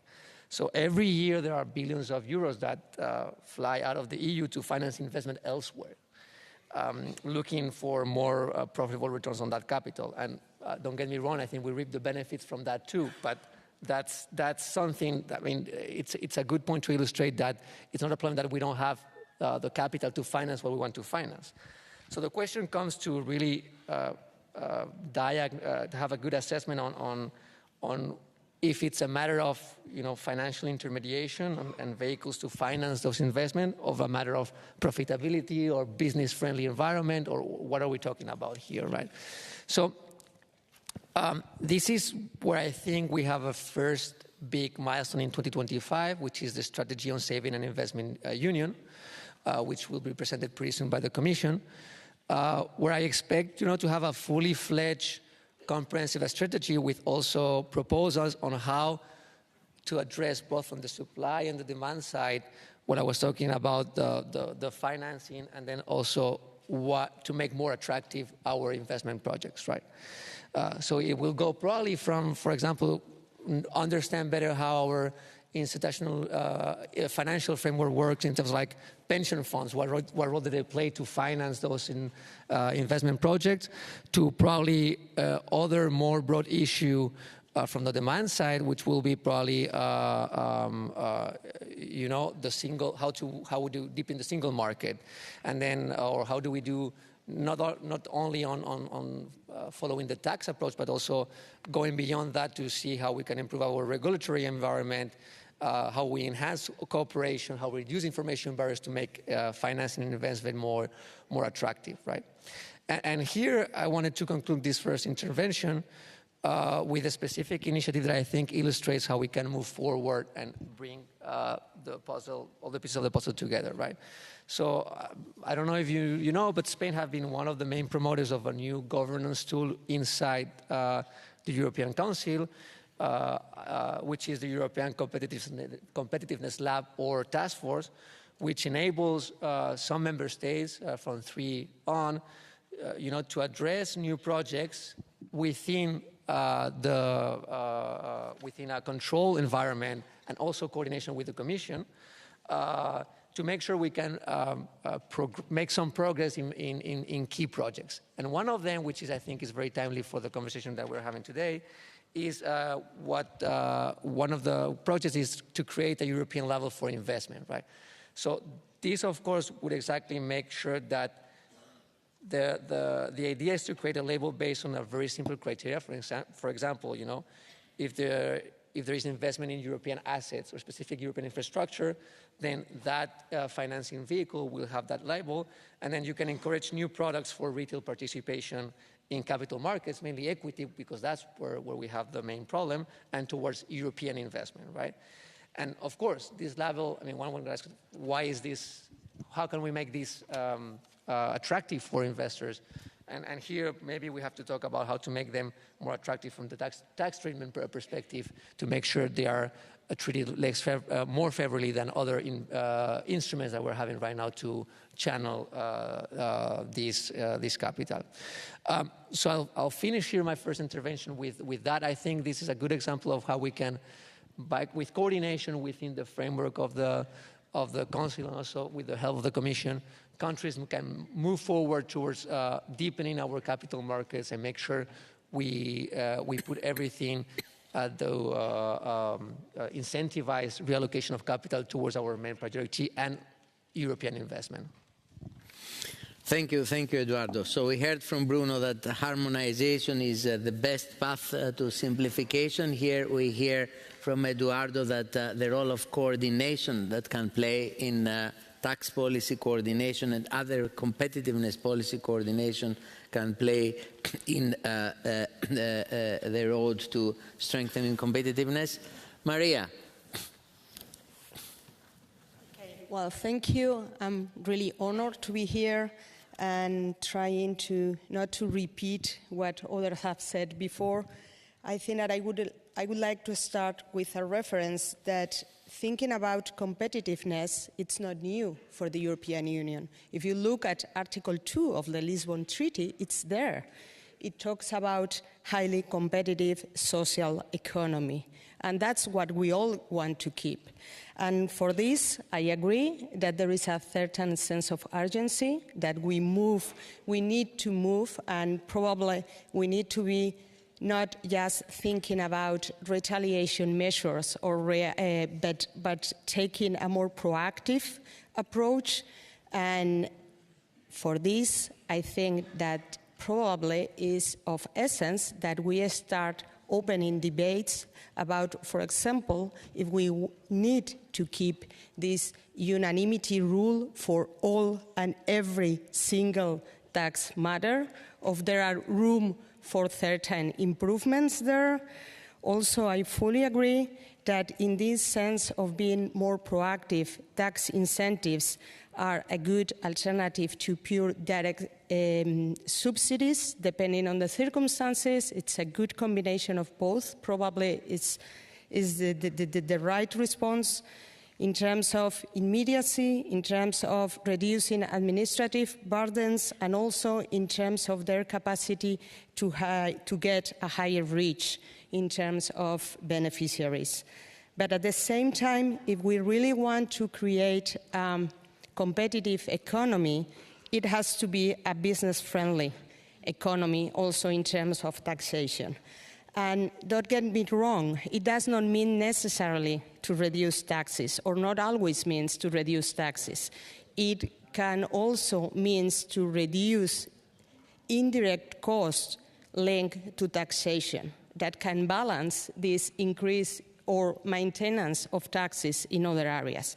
So I fully agree that simplification, avoiding very burdensome taxes, not always proportionate to the collection impact they are showing. Also, demanding a more and higher effective collaboration among tax authorities. some panelists have mentioned, Eduardo particularly, the initiative of the Competitiveness Lab. Very good initiative, but I think that it's a good example, but I think that apart from these initiatives in terms of legislative measures or coordination in policies, I think that we need also to foster collaboration in implementations. The European Union has created very good instruments in terms of collaboration when dealing with taxation. But to be honest, from my practitioner perspective, it's still a bit disappointing the level of use by the member states' tax administrations. I think that there is a good room for improvement there. Still, my perception is that there is some fear of losing control about tax matters. So I think that a lot of focus is made on exchange of information. That's great. It's combating tax fraud. It's a common objective, nothing to object to that, but it cannot be an excuse not to collaborate in a more effective way, in other cases also to avoid double taxation or to simplify tax measures. And a final remark, it's also that I think that today we have heard a lot about the need of public funds to finance the investment that we need. That's good. But again, I think that it has to be complemented with a good collaboration between public finance and private finance. I think that enhancing collaboration between public and private in terms of financing what we need is the best way forward. And for that, I fully agree that creating a better landscape for startups, a better landscape for saving instruments that are particularly adequate for long-term investments, it's something that we need to definitely use and explore better. Thank you, Maria. I think the sense of urgency is a quite important issue. It came up in one of the comments in the previous panel that we need to move fast. I mean, if we look on something that was mentioned by Commissioner Hoekstra this morning, the VIDA, VAT in digital age, it took us a long time to come to an agreement that we need to have the same e-invoicing system across Europe and to have a single VAT number. And it took us a long time to come to this conclusion, and then it takes us another 4 years until we actually do it. So the sense of urgency in some of these harmonization or coordination initiatives, I think, is important. Lucio. Thanks so much, and allow me to start, as everybody else, by thanking the invitation for this panel. We have interacted with each other for close to 20 years. We actually come from the same Director General in the Commission, as a matter of fact, and it's a pleasure to still be here talking with you after all this time. Now, allow me to start by picking up on what Bruno, Eduardo, and Maria said before. To start with, there is no inconsistency between coordination, harmonization, and simplification. We all can do multitasking, so you can actually engage in all 3 dimensions of activity at the same time. You don't exclude one of the other. I also would like to strongly support the final point that Maria made, that trying to get away from the narrative that inevitably this is more debt, inevitably this is more taxation, leveraging private financing for all the activities that we have here, including the new strategic objectives of the European Union, can and actually should be done by leveraging the very large pool of savings that we have on the European Union, which currently are financing activities in other parts of planet Earth. Allow me, before I get into the taxation point, because I actually promised Erasmus that I would actually talk about taxes, to mention one thing that has been only hinted about here, which is one of the fundamental questions of our lack of competitiveness, which has been skirted about by the 3 previous interlocutors, which is the incompleteness of our single market. Our single market is single only in name. We know that there are many, many areas from finance to trading services to trading goods, which effectively make us a very fragmented economic space. I did this thing when I was working from Jean-Claude Juncker, the previous president of the Commission, in which I compared the American single market in terms of intra-trade between American states and the European Union. The US is about 75% of American GDP. We are at about 20 to 25%. The implication of that is that we do have an extremely fragmented single market. The point of this is that this is one of the explanations of why we are lagging behind the United States in terms of competitiveness, because when you do investment, you want to do a scale up of your innovation, the driver of competitiveness, in a large market. If our markets are, and with all due respect, Spain, Portugal, I mean, you are going to do a scale up in other markets, right? So one of the fundamental reasons why we consistently underperform the United States is because our market, from finance to trade to goods and services, remain to this day unintegrated. So a way for us to go outside of that is to finally integrate the single market, enabling us more growth, and also enabling us with truly integrated financial markets to finance, leveraging private capital, the priorities that we are talking about here. Allow me to go to the tax point here and trying to address some of the points that Gerasimus made on the beginning. We strongly believe that you should see taxes not as an aim in and of itself. Taxes are a tool for you to deliver a series of outcomes which are defined to be socially advantageous: defense, welfare, security, right? Now, our understanding and a strong belief of the way that you should approach that is that you should have a tax system which is activity neutral, which is neutral from the point of view of the tax systems that you are going to implement, and that should be essentially based on market incentives as opposed to distortive types of activities like subsidies, for instance. The point of this is that when you think in terms of proposals, if they are going to be just a communication or legislative action, you should be thinking of non-distortive types of instruments which are broad-based. They could be accelerated depreciation, they could be investment allowances, but the trick there is that they should not be sector-specific, because then you are introducing other types of distortions which are damaging from the point of view of private investment.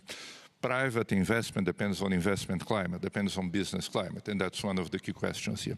Allow me to extend the point of tax neutrality to the notion that you should be tax neutral between a business that's financing itself via equity or via debt. You have an instrument which has been approved by the Commission, the DEBRA. I will not assume that you are not unaware of that, but for those online, that's a debt equity bias reduction allowance, which effectively makes more costly for you as a company if you are financing yourself in terms of debt in relation to you financing yourself in terms of equity. You should be tax neutral in terms of those instruments too.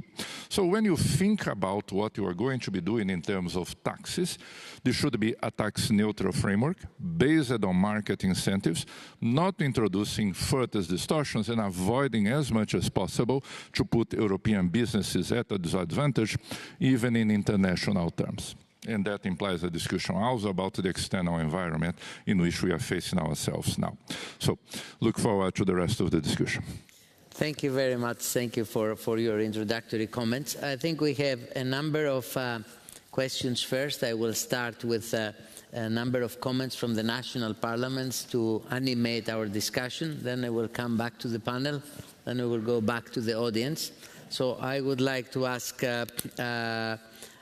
from seat number 107, Mr. Cavadas from the Greek Parliament. He is the Vice Chair of Economic Affairs Committee.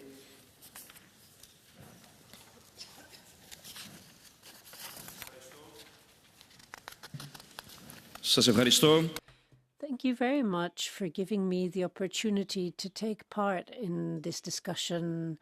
Mr.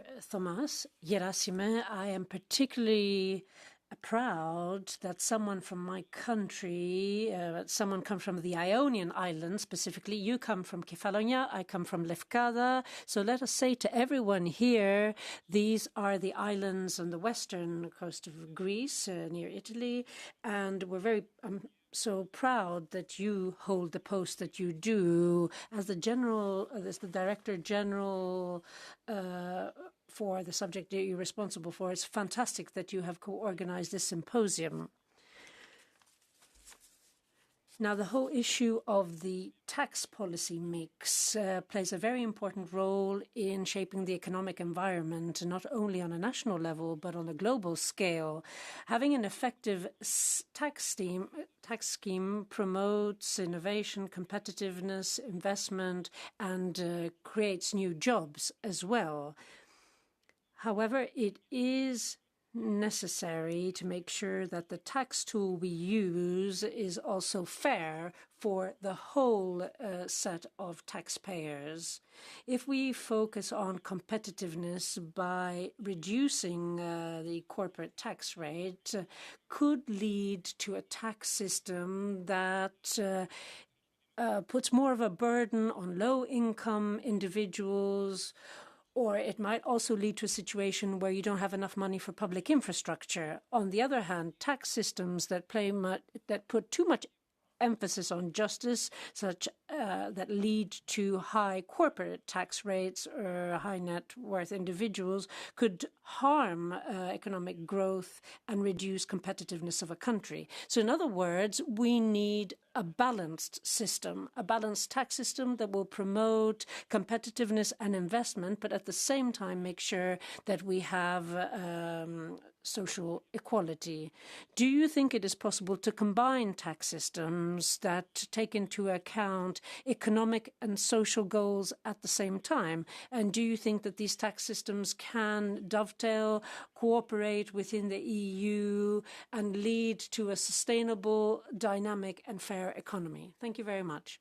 We will move on to the second intervention on seat 188, Mr. Zoltán Vajda from Hungary, Chair of the Committee of the Budget of the Hungarian Parliament. Yep. Thank you very much. I'd like to have a short comment and then a question to the panelists. The comment that I'd like to make is that, in my opinion, competitiveness and fairness are not opposing forces in tax policy, and they should go hand in hand. However, I'd like to bring into the picture the cautionary and, in my opinion, a bad example of Hungary. I'm an opposition member of parliament and an opposition chair of the Hungarian Budget Committee. The bad example, in my opinion, is that the current government of Hungary has introduced a 9% corporate income tax rate for Hungary. It's 9%, which is the lowest in the EU, as far as I know. So large corporations in Hungary pay an ultra-low tax rate, while small businesses, small family businesses pay a much higher tax rate. However, even though we have this ultra-low 9% corporate income tax, which has been in effect for now over a decade or very close to a decade now, our country is still not able to attract attractive foreign investment. And we still have a very low GDP growth, even recession in the past couple of recent years. So the question that I'd like to have for the panelists based on this is that, in your opinion, what other factors besides having a low corporate tax rate are preferable for a good tax policy for competitiveness? I'm thinking of issues such as predictability, stability, simplicity, issues like that. Thank you. Thank you very much. Now to Mr. Gay.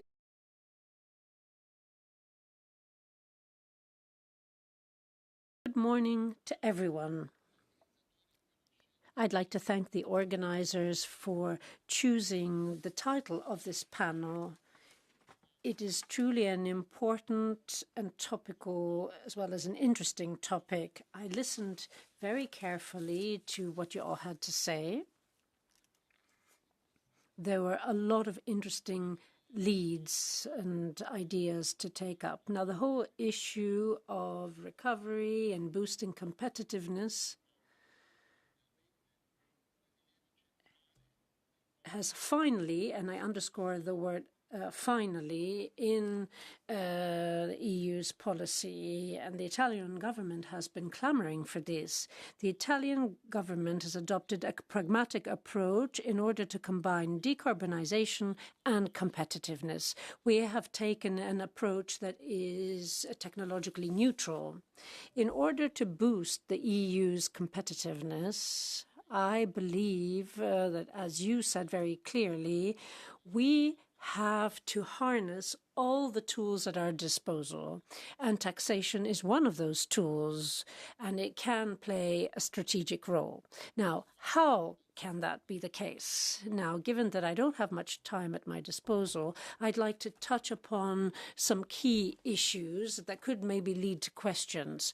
First of all, we have to streamline tax rules and procedures, so to have a more streamlined environment for companies, especially SMEs. In this way, it will be easier for them to grow within the single market and to compete on a global scale. And at the same time, it will mean that we will still have efficient measures to avoid tax evasion and aggressive tax planning. Secondly, it is important to make sure that key legislation in member states on tax matters comes closer together. Especially when it comes to direct taxation. The fragmented picture that we have, as was said, undermines the outlook for proper competitiveness. It means that we have opportunistic behavior, and it also takes away significant resources that could go into fighting against tax evasion and tax avoidance. Thirdly, it is necessary to make the European tax decision-making procedure quicker, simpler, and more tailored to deal with the social, economic, and environmental challenges that the EU has to deal with, including on the global stage. Then there's the issue of QMV, qualified majority voting on tax matters. Unanimity is an obstacle. It slows things down, and it just makes the decision-making procedure more cumbersome. In other words, EU tax legislation has to support decarbonization, but not at the price of deindustrialization. It needs to flank the European industrial sector and help it deal with the climate challenge, even including ad hoc tax measures. And of course, it also has to protect jobs. Growth and competitiveness in strategic industrial sectors also have to be protected. We need to have tax credits and tax incentives that will help with the circular economy and circular products. We also have to make sure that we have virtuous circles and maybe focus on that as opposed to taxing traditional sectors. Now, I hope that all these ideas can be taken on board and could maybe be covered by questions. Thank you. Time we need to move on, so we have interesting interventions. But Juan Lobado now, a senator from Spain, seat 146. Can you listen to me? Yes.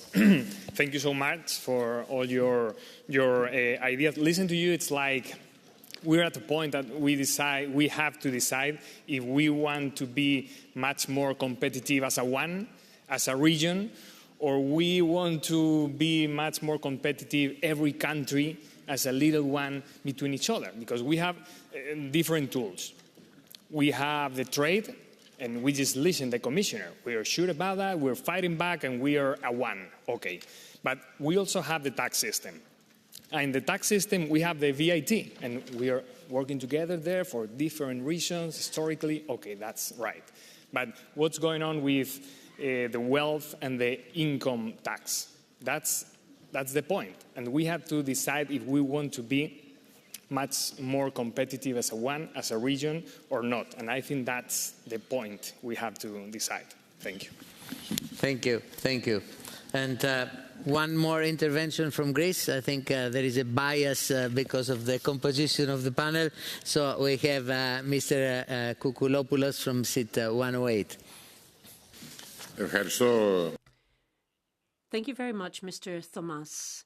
I would also like to congratulate you. We've heard so many compliments that we would like to echo this. We really feel very proud and pleased with all the work that you've done. We've heard some excellent proposals come from this panel. Completing the European single market is important, but we have our work cut out for us. We talked about harmonizing and coordinating policies. We've also talked about different ways of promoting investments, tax credits and so on. But I wanted to take the floor in order to make a couple of points. First of all, the EU needs to act in a united manner. Mr. Gonsalves talked about this and other speakers echoed this. If we stand united, we're stronger. That's why harmonization, single market completion are important issues. And the second point I would like to say is that since this panel is looking at competitiveness, it's part of its title, we also have to be bold and look at some mistaken choices of the EU. I mean, we have to look at the whole issue of electricity and the cost of electricity. The high cost of electricity is one of the reasons we're less competitive in the EU. Over the last 20 years, we have chosen certain policies to bring down the cost of electricity, but it has had the opposite effect. The whole electricity stock exchange and the way that countries are interconnected has just led to enormous problems. The EU has to be courageous. It has to be bold enough to review its choices, because some choices haven't succeeded. I'd even go as far as saying they have been a complete flop. It cannot be that in the year 2000, before the blackout and fiasco in California, the US had higher electricity costs and they overhauled the electricity market, and their electricity rates are 60% of the EU rates. We are much more expensive now than we were before. So I think that we need to follow the leads given by the panel, but we also have to review policies and truly overhaul them. Thank you. Interesting points were raised. The balance between fairness and growth and how we will achieve it through coordination. The question about does low taxation automatically lead to high growth? The second speaker from Hungary. The role of QMV, reinforcing one of the points mentioned with Maria. It was raised by Mr. Testa.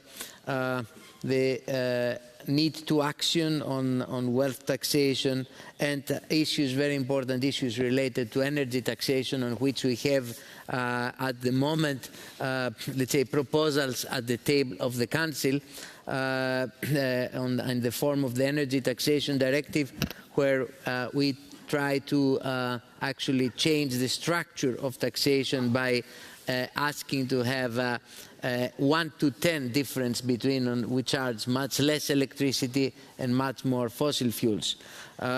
Also, the coordination came back in the question by Mr. Lobato. We have at the moment 20 member states having different and diverse measures of accelerated depreciation. All are coordinated with different state aid implications, you know, whether it makes sense to coordinate or to harmonize.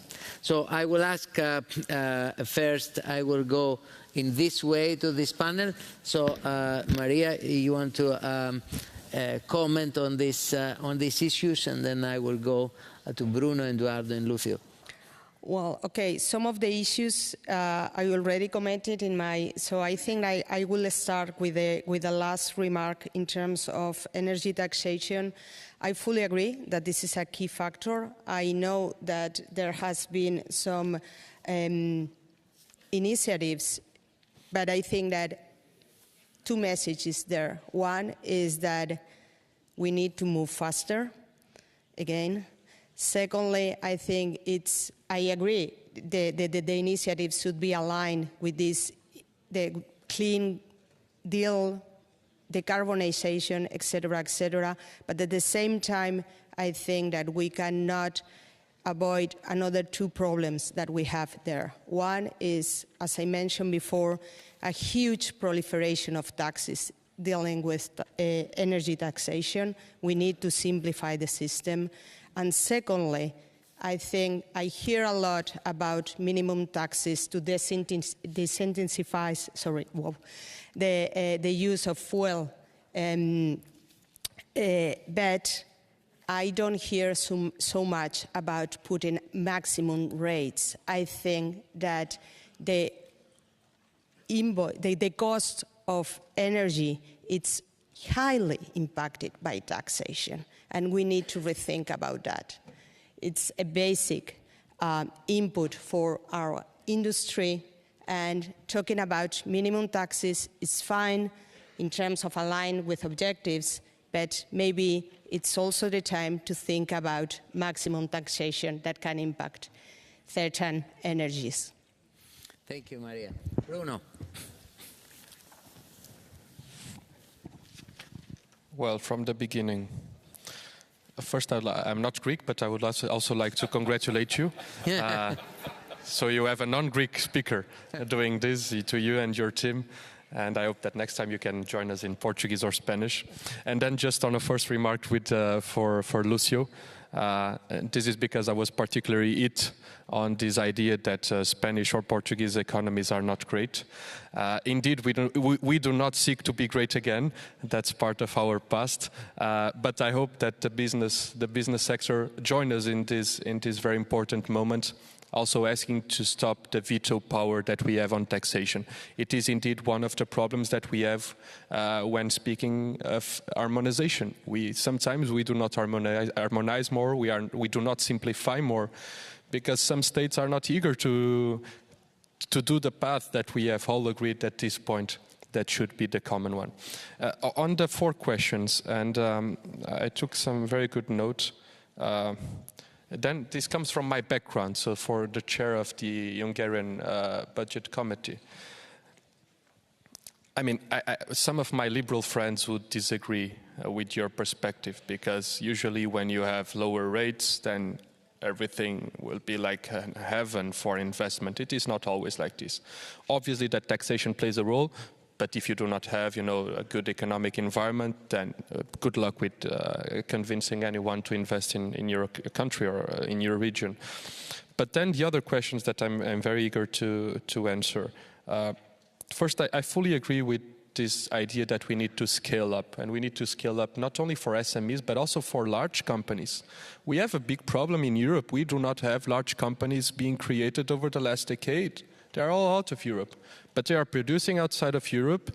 They are paying their interests outside of Europe, but they are using the European consumers. So this is also an idea that we should tackle, not only on SMEs, but also large companies.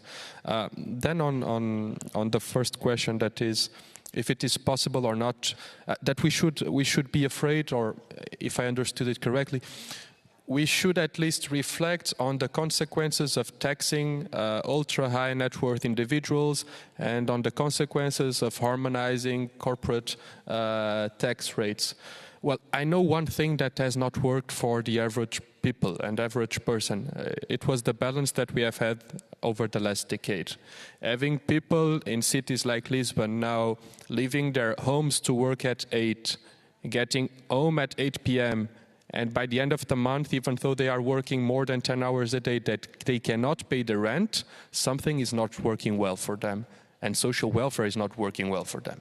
And this is, if in the one hand they are citizens, in the other hand they are taxpayers. So if they pay their taxes to elect people like me, I think it's at least just and fair to be sure that the system should be working for them.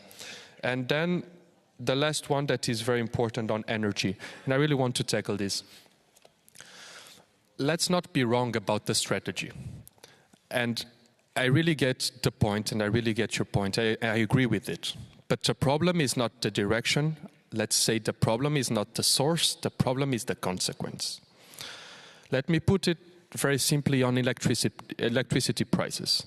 Some of our countries, namely Portugal, Spain, Greece, but some of our countries already have a very high share of renewable energies production within the country.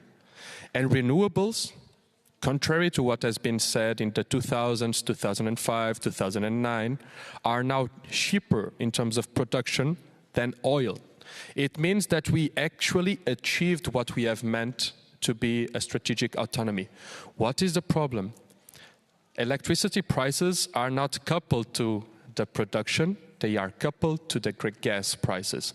So what has happened with the Russian invasion of Ukraine was that in that moment, because of the fear of the markets, someone was profiting and is still profiting a lot from high energy prices in Europe.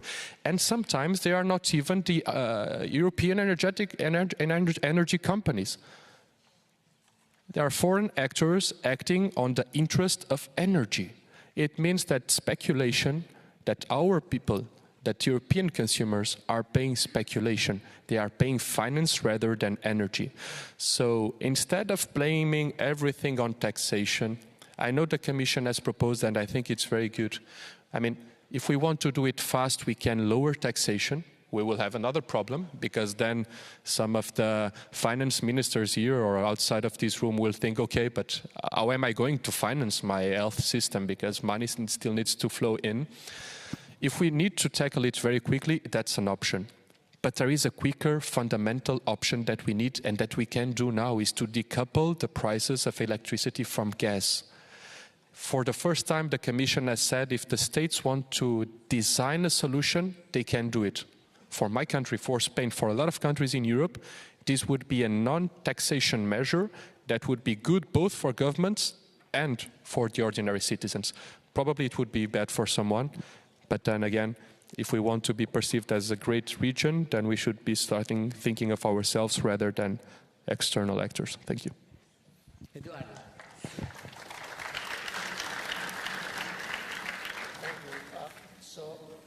There's one element that I think was present in some of the questions, which is what can countries do other than taxation to affect investment, right? And here I think we all agree that we have to take a holistic approach, right? So from the demand side, there are a wide array of elements that affect why an investment project may be attractive or profitable, right?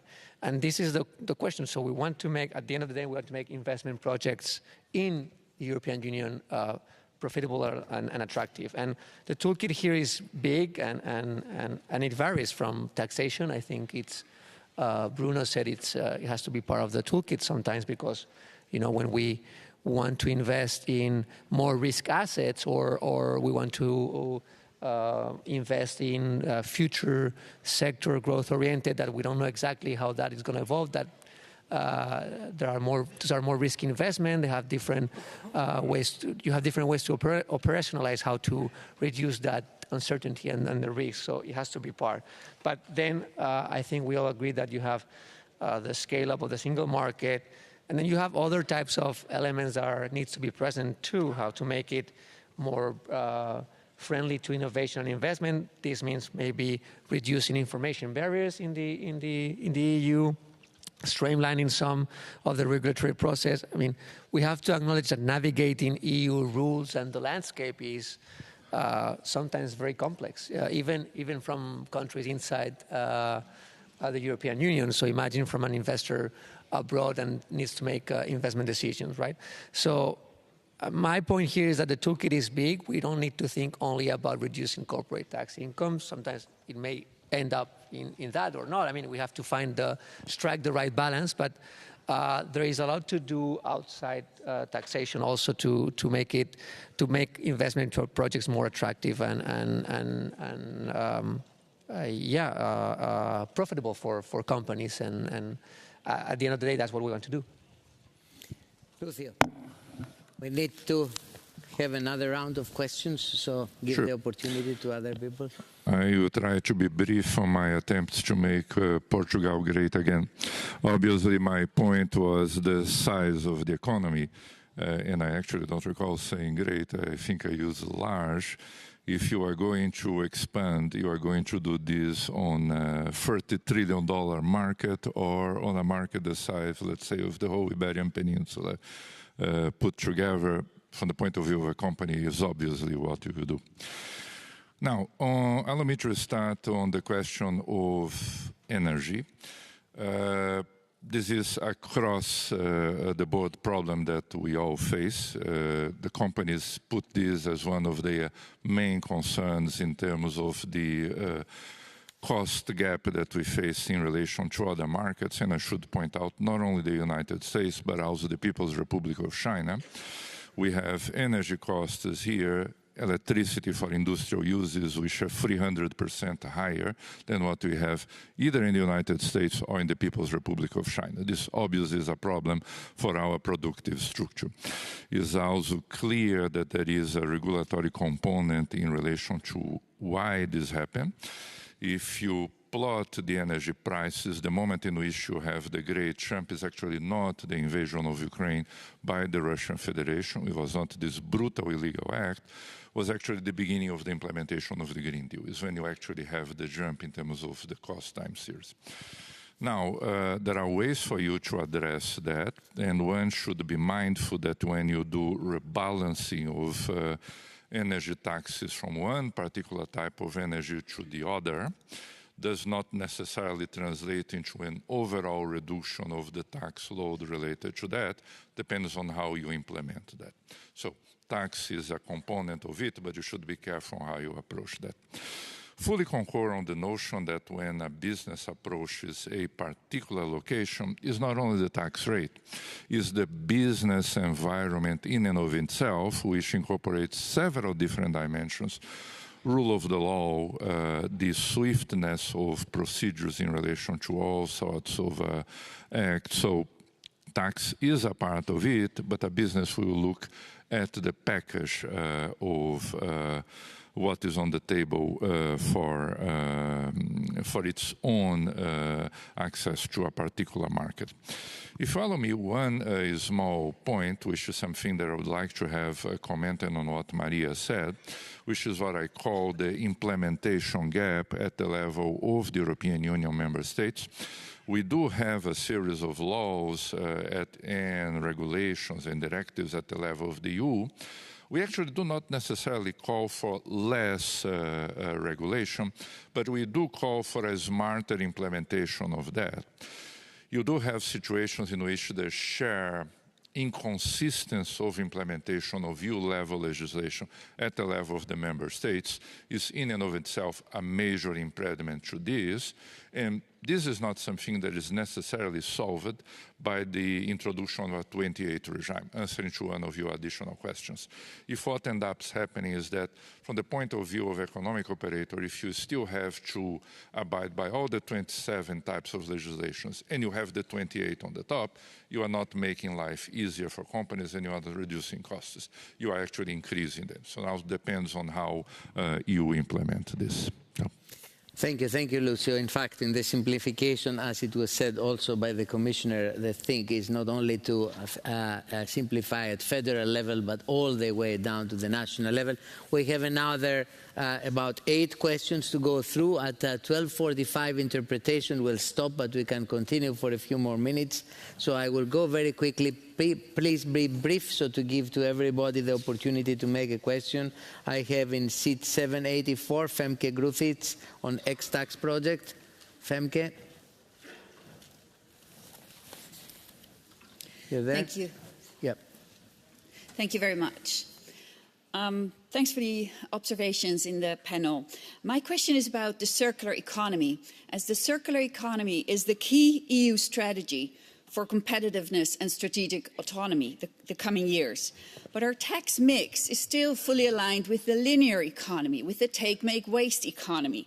The majority of taxes across the EU, 51%, are raised on labor taxes, which directly reduce workers' take-home pay. And just 0.1% of tax revenues are on pollution and resources. So the polluter pays principle is not applied. The current high tax burden on labour is a major barrier for circular businesses, as circular business models are more labour-intensive as well as knowledge-intensive than the linear models. It's about R&D, repair and maintenance services, refurbishment and remanufacturing. And so there is no level playing field currently for these activities. My question is, do you agree that business-friendly should really mean circular business-friendly?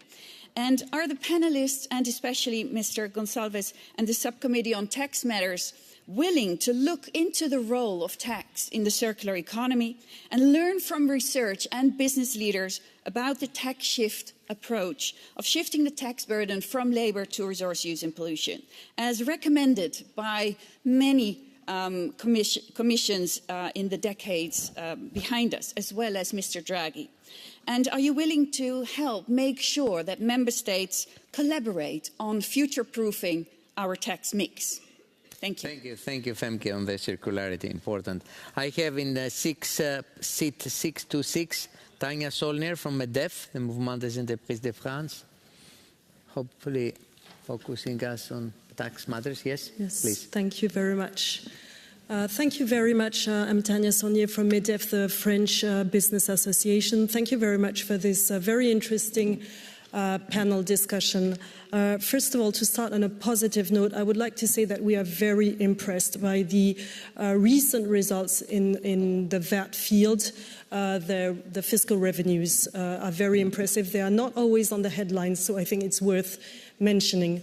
I would like to say a few words on competitiveness. We are extremely very, very concerned in the business community about the lack of EU competitiveness. And recently, you know that we are facing an international situation which is very worrisome. Business are under the threat of undergoing withholding taxes from the US, and this is just as big as the threats on tariffs. So it would be interesting to hear the panelists, your views on this situation and how the EU can react and should react. On competitiveness and simplification in general, we would like to underline that what we are expecting is true simplification. We do not want just cosmetic changes. It's not just about refurbishing a few directives. We believe that true simplification, that is key to competitiveness, wider competitiveness. There are very important directives, for instance, that have been adopted in the 90s in the direct taxation field, and we do not see equivalent measures today. So I've heard people mentioning the CMU. There's still tax barriers, so why isn't there a conversation on the level of withholding taxes, for example? This is just an example, not something we are really pushing forward, but worth thinking of. And maybe a last remark, I would like also, listening to panel one, and I'm not taking any position on the discussion on high net worth individuals, I'm just wondering how the academic work of economic researchers is brought together, how do different schools of thinking are taken into account in the making of EU tax policy. Thanks a lot. Thank you very much, bringing forward the work on taxation, capital markets union, and financial sector, on which we do a big study, and probably it will be one of the topics of next year's symposium. Kepi Jonas Kepi, seat 232 from OSCE.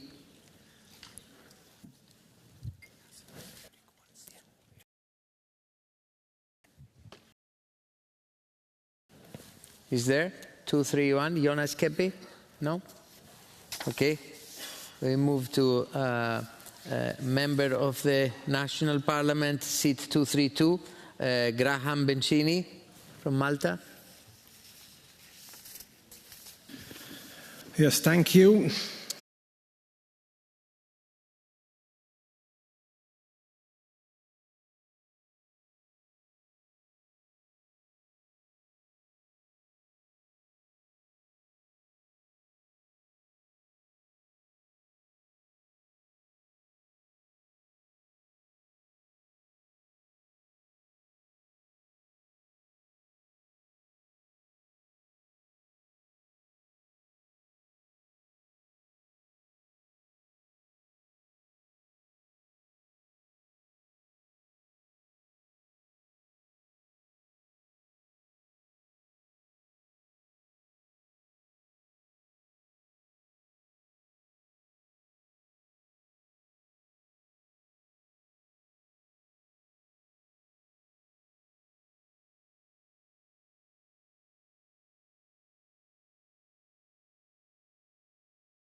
the elected powers of the people, that is this parliament and others, I'm totally against that because no one voted for that and no one actually worked for that.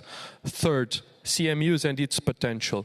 If CMUs go for, and I was just speaking with Victor, this has been a discussion for the last 20 years, if it is to ease investment, we are obviously in favor of that. But if it is also to pay taxes and to pay taxes on capital gains, and this is very essential. And obviously we are influenced by different schools of thinking and also by different political families, as you can see. And I wanted to go to two last questions, one that has been made now and the other that I heard before to end. Sometimes, I mean, the startups you have mentioned have a very important work to do. I've lived in Austria and I've lived in Portugal. I can tell you where it was easier to pay my taxes and where it was actually more digital to see what taxes have been collected from me and what they have been spent into. Yesterday, Gerasimos was telling me that in Denmark, the best evaluated services is the tax department. Imagine this. So people are actually eager to pay taxes because they feel that services have been provided and transparency is a thing. So we should be working on that.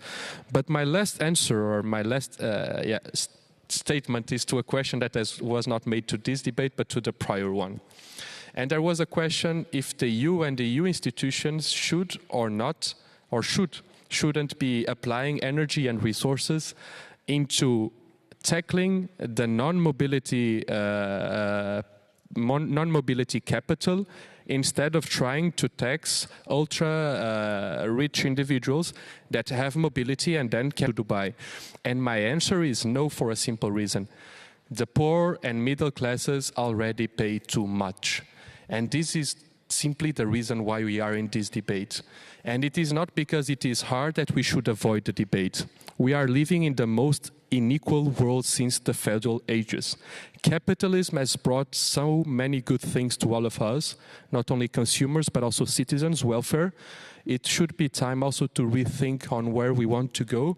And if we want to be proud Europeans, both on the business models, but also on welfare, we should all pay the same fair share to society. And that also means that the ones that have mobility have responsibilities, not only mobility. Thank you. Thank you very much. Thank you very much. Thanks all of you for participating. It's, at the end of the day, we will make conclusions. I think Pasquale Tritico, the chair of the FIS committee, will make conclusions, and we will together, Commission, Parliament, Member States, we will come. I think it's remarkable how much consensus we have in the different statements. There are some things that go through all panels, and I think this is encouraging. If every panel, or within every panel, everybody was taken to different areas, it would be difficult to move forward, but I think we received from this panel, as also from the previous, good ideas that will take us forward. Thank you very much all for attending this panel. Thank you for the speakers for engaging, and let's continue and listen to the rest of the day. Thank you. Ladies and gentlemen, before we break for lunch, I have a couple of important points to make, so please don't rush out right now. First of all, we are going to resume at 2:15 as planned, so that we slightly shorten the lunch break. The second thing is, lunch is not in the same building, so you have people outside who are going to guide you to the lunchroom, and there are signposts also along the way, so you should not get lost, although it's easy to get lost in this building, but you should be okay. And the final thing, before you all go away, could I please invite all the speakers and the members of the European Parliament and members of the national parliaments to please focus, sit in this part, and I'm trying not to put my hand in front of the cameras, but in this part, so from this alley to that one, in the front rows. If you find empty seats, if you're sitting on the sides, please occupy the empty seats. We are going to take a family photograph. So please, from here to there, all in the middle. Several of you are already there, but if you're a speaker or a member of parliament, please come to the middle. Everybody else can go to lunch right away. Enjoy your lunch. Back at 2:15. Thank you.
pass that legislation, I think to me is highly unlikely. So yes, the principles are good, but we should do it on a much broader scale, like BFIT, like the CCTB.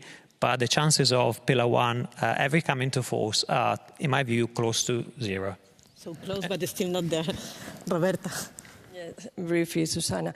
Well, first, on Pillar 1, I agree with you. It's not going to happen. The US is not going to adopt it because it's not only the administration, but also the Senate, so it's quite difficult. But even if it was adopted, I think in Pillar 1, the theory is nicer than the practice. Because if we look at the reality of the companies under the scope of Pillar 1, for instance, if I look at the companies in Spain, it varies a bit depending on the year. But the only company that is for sure going to be caught under Pillar 1 is a company in the energy sector, so a utility company that has no chance of delocalizing the revenues. Are we serious when we say that this is the way to solve the problems of digitalization?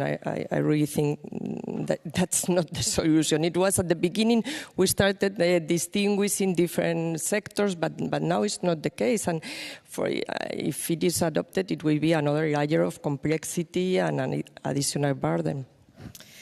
It's a lot. Well, I think it's about 3 years ago since I heard BIAC's president, Christian Kaiser, at the IFA panel in Berlin, who said that there's zero possibility to have Pillar 1 in force. So we've had sort of time to think about this, that there could be other options, because I do agree with Vito that, that Pillar 1 is absolutely, technically, the perfect way forward. But if it's not going to be implemented, then it's not going anywhere. So you can't, you have a perfect product, but it's not going to be used. So I would like to mention that the UN Tax Committee, actually in its Model 2021, already had an article for digital service taxes. Then you have to switch and you have to say that there's not an excise tax or whatever you're trying to say the type of tax it is, but it has to be declared as an income tax, which might be difficult for some countries, but that could be a way forward, because then you can actually include it in your double tax treaties. And you can apply a withholding tax on it, so that you would actually comply with your treaty obligations by actually including it in your negotiations and actually applying the rate that you're applying as a withholding tax with the GSTs, actually. So there is a solution. And just to add to that, that was done in the previous membership of the UN Tax Committee. This tax committee, where I'm now co-chairing, we have we've drafted a fast-track instrument, which is very much like the MLI, but it's a living document. You can add protocols to it, so that if you are a group of countries who want to agree on a DST between yourselves, you can actually sign up to this multilateral convention that's going to be presented to ECOSOC at the UN, and you can actually then get credits in your treaties for DSTs. Thank you. Thanks a lot.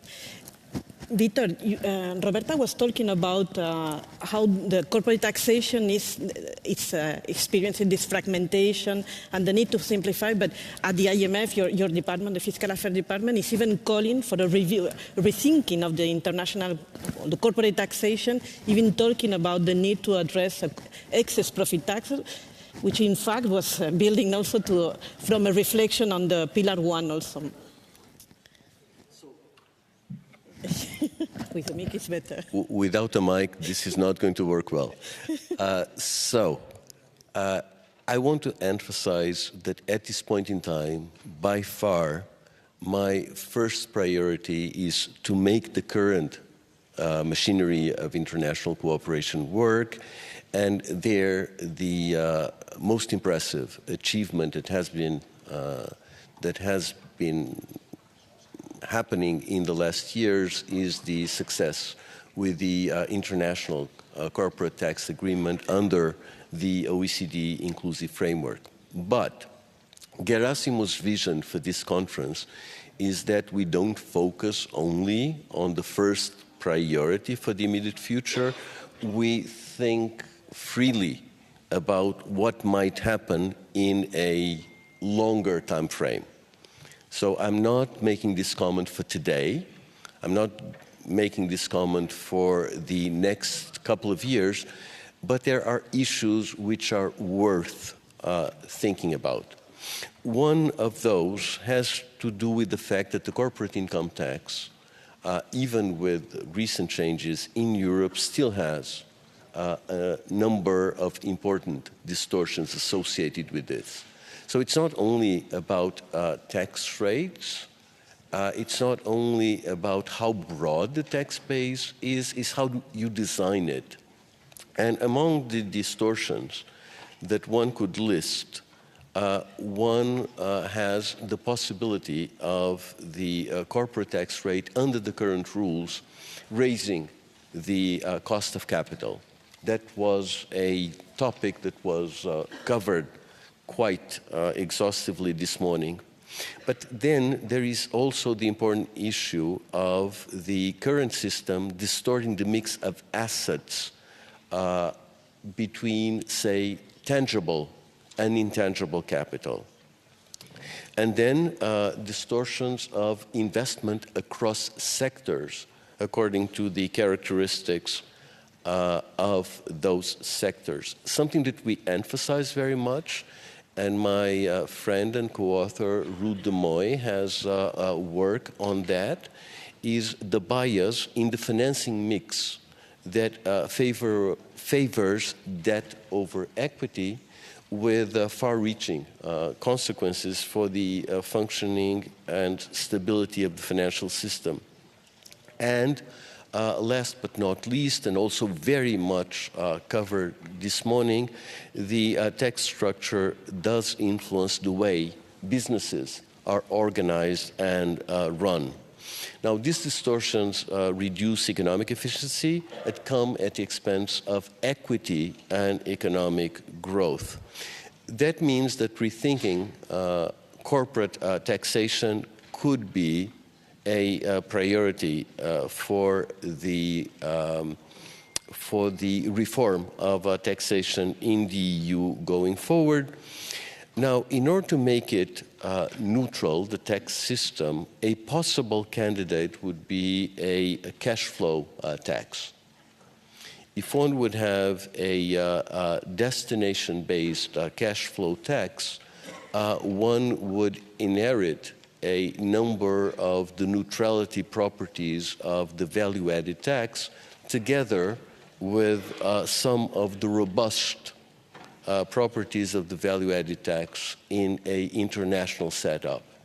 So that's one possibility that does seem to us practical.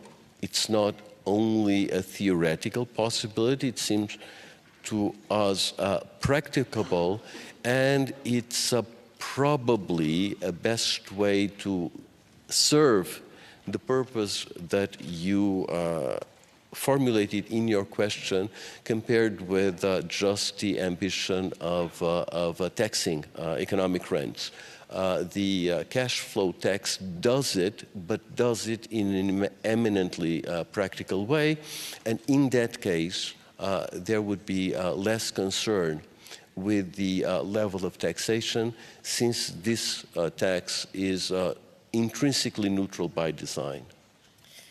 Roberta, Vittorio is putting the eye on what could be solutions for longer term, but what is clear is that taxing cross-border activities of multinationals is still a big issue for the global agenda.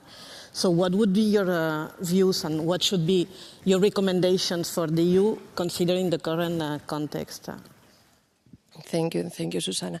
Well, I think I already pointed out what I think is a priority, right?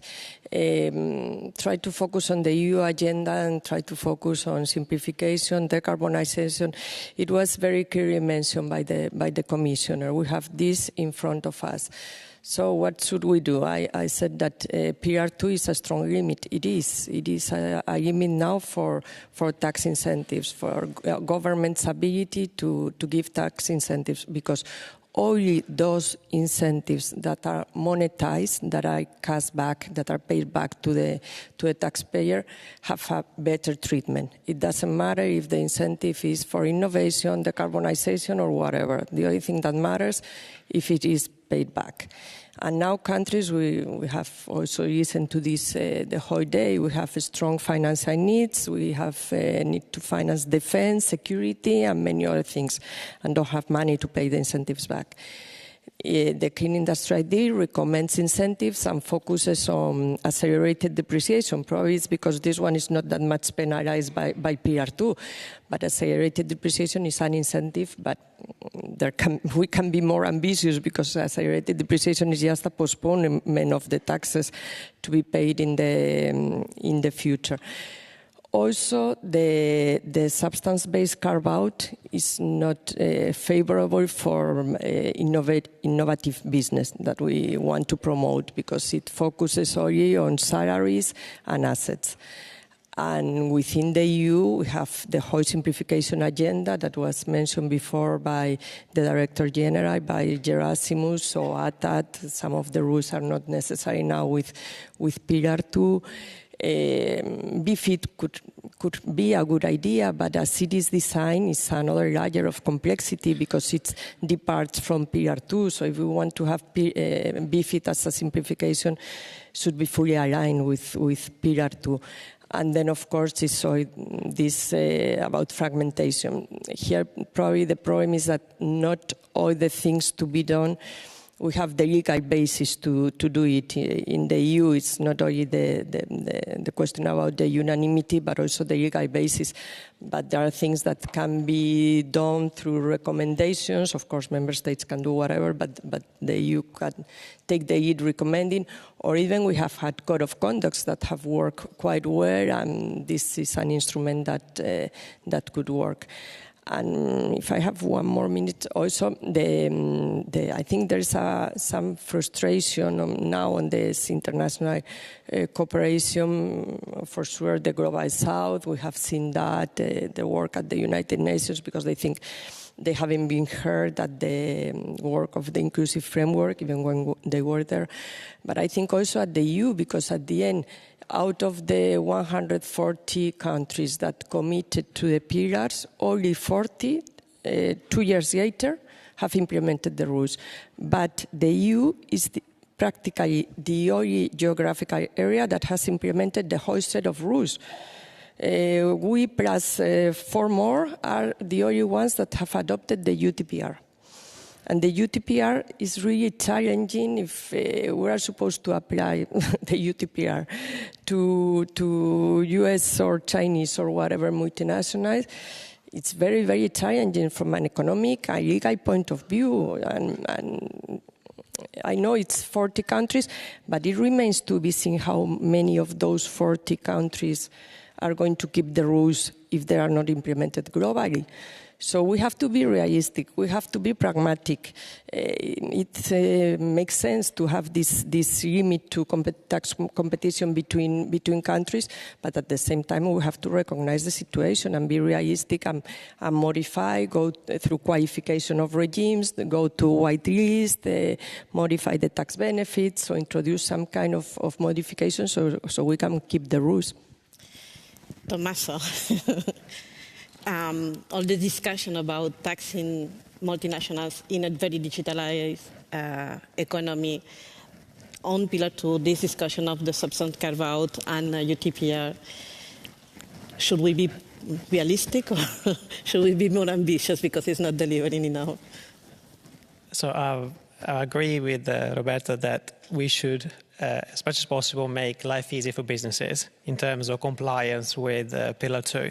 The OECD can do its best work to make, to create safe harbors, to find ways to really simplify the mechanism to implement Pillar 2. Also because Pillar 2, as she said, it is only so far being picked up by OECD countries plus a number of G20 countries, but the vast majority of countries in the world have not yet introduced it.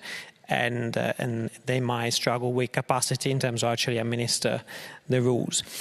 I think it's worth thinking already of what has Pillar 2 actually achieved, because Pillar 2 has not resulted in a reallocation of taxing rights. It's basically crystallized the rights of countries to collect taxes on the multinational operating within their border. And that means that, for example, for US multinationals, their profits that are sitting in tax havens in Europe will still be taxed by those same tax havens in Europe. They're not going to be reallocated back to the US. So we know some multinational, particularly digital multinationals, reallocated profits, intangibles back to the US and the associated profits, but a number of multinationals kept the same structures that there before. So one key thing that we're not done is reallocating taxing rights, and Pillar 1 was an attempt to reallocating taxing rights. And why is this important? If I go back in history, and I know Vito likes when we look at historical anecdotes, in 1923, the Four Economists report to the League of Nations said that basically when you pick up oranges in California, they got zero value. They only really get value not when they're transported to another country, but actually when they're bought by the customer of that country. And only at that point they create value. And between those in the supply chain, we need to think who has the right to collect taxes on those profits. And what is clear now is that there is a move to a destination taxation. And as Vito mentioned, destination cash flow tax is something that is being considered. It'd be interesting to understand if EU being an exporter economy, whether that works for the EU, but there was talks in the US a few years ago implementing destination cash flow. But the issue is we need to find ways for those multinational, particularly digital, pharmaceutical multinational, to book more profits and pay more taxes in the countries where the consumers are. It is crazy that pharmaceutical multinationals, US pharmaceutical multinational, book more profits outside of the US than into the US, and they pay more profits, book more profits and pay more taxes outside the US than into the US, when most of the AP was developed in that country. How do we do this? One thing is to look at the first protocol of the UN Framework Convention, which is taxation cross-border services, building on both Pillar 1, but also what Liselott said around what the work done on the UN Tax Committee on simplified measures. That can work not just for countries like the EU, the US, but also for low-income, middle-income countries with slightly less capacity to implement these rules. Thanks, Tommaso.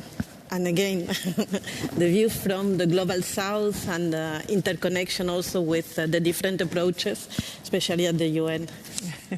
Thank you, Susanna. Well, I think all day, I think one of the big lessons is that we do need to work internationally. Even if you're a single market, that single market needs to work internationally with other markets in the world. And So how should we go about that? Well, the best way perhaps is to look a little bit of what has been done and what coordination efforts have not worked as well as we perhaps all hoped for. And I'm referring to the inclusive framework. I think the inclusive framework is the best thing and the best idea that the G20 and the OECD could come up with. I think when you listen to the developing countries that took part in that, they ended up not being very happy. And why was that? Many of them thought that they had been invited, but they were only sitting at the table with a fixed agenda that they hadn't decided on, and they were unhappy with the agenda, and they wanted to talk about things that were perhaps more important for them. They also thought that there was going to be a consensus-based decision-making process, and some of them at least are not in agreement that decisions that were taken by the inclusive framework were made on a consensus basis. Now, so in short, I think one needs to think out of the box. I think when you look at systems, they need to work in an international framework. My own country, I come from Chile. I'm a Chilean tax official. About 35 years ago, we had a corporate tax that actually was not levied as long as you didn't distribute the money. So the idea behind it was actually to just make reinvestment, because there was no cost at all. It was zero. Now, of course, no one remitted anything, so the poor government was without any funds at all. So then we got the 10%, and now finally we are up in the 25%. But the structure of it is the same, is that you get the full credit when you do distribute. So you get a sort of prepayment, first of all, on your profits, and then when you distribute to the owners, you get the credit for that. So we don't have actually double economic taxation in our country.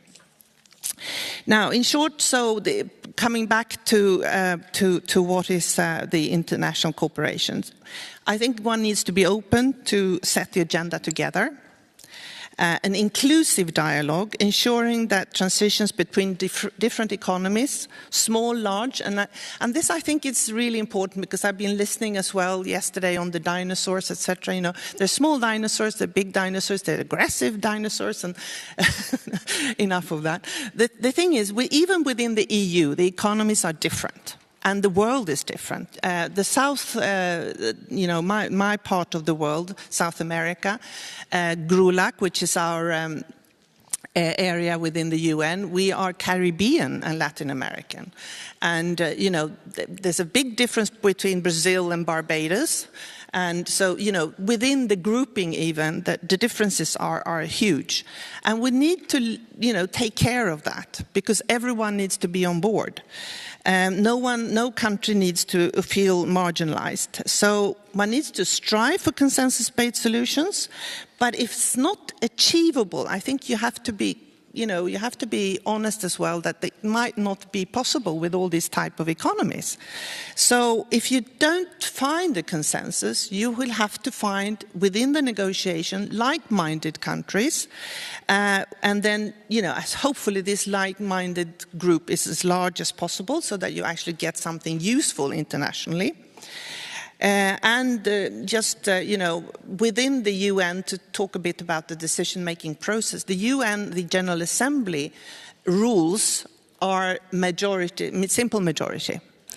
And this has been something that we've been discussing a lot the last year, because there was especially actually from EU countries, some EU countries, that wanted a consensus-based decision-making process at the UN.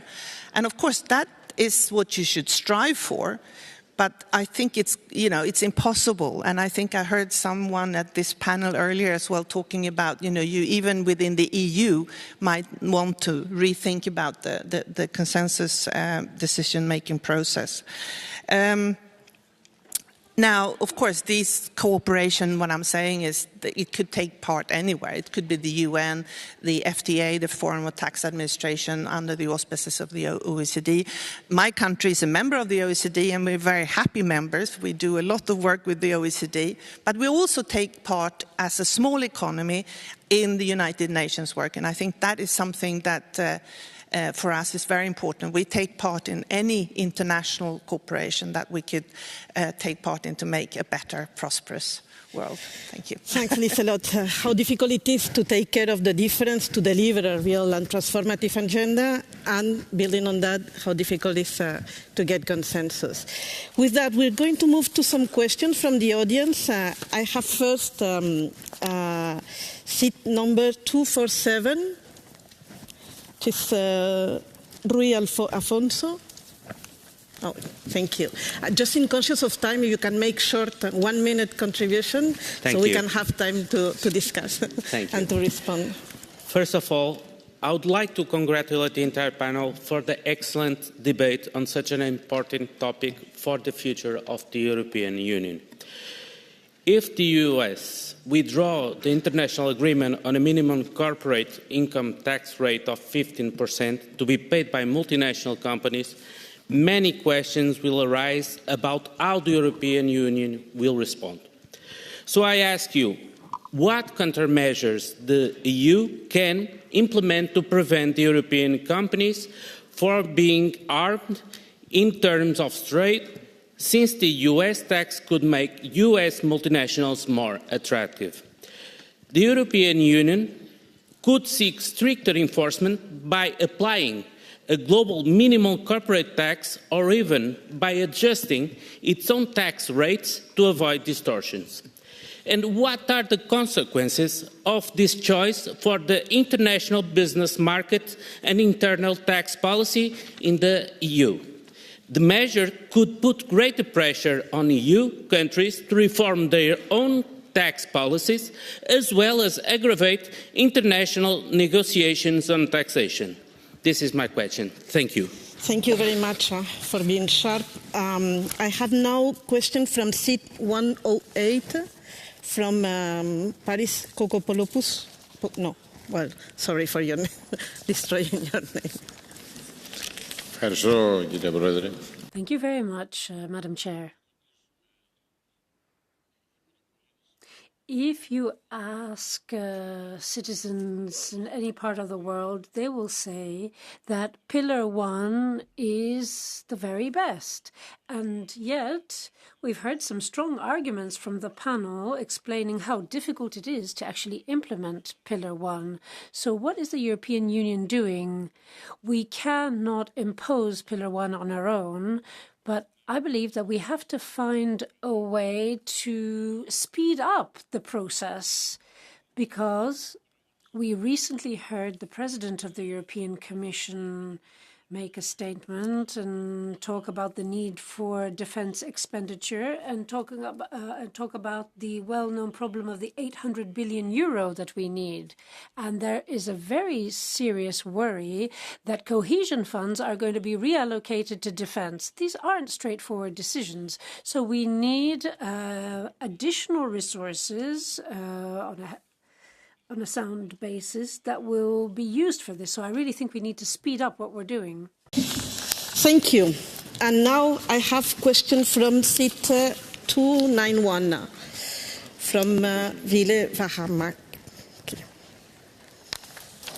Kiitoksia, hyvä puheenjohtaja. Thank you very much. When developing policy, we need to take away from the administrative burden from corporations. However, we need more fairness.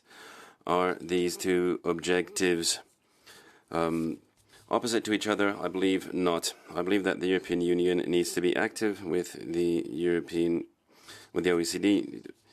We need to have a clear framework, and we need to have a lighter administrative burden. Changes need to be predictable for companies in the long run. We need to have more stringent gold plating.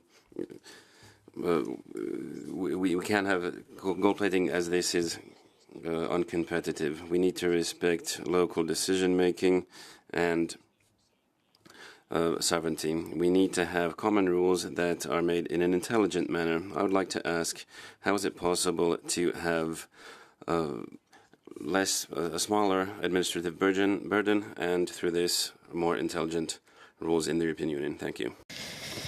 Let's go through this round of questions, which are quite complementary and similar. Roberta, do you want to go first? Sure, thank you, Susanna. Maybe we start with the first one, right? What do we do if in the US finally PR2 is not going to be adopted, implemented? Well, we have the answer in the rules on PR2. We have the UTPR, that is the closing rule. What is the problem? The problem is that UTPR, it's really difficult to apply.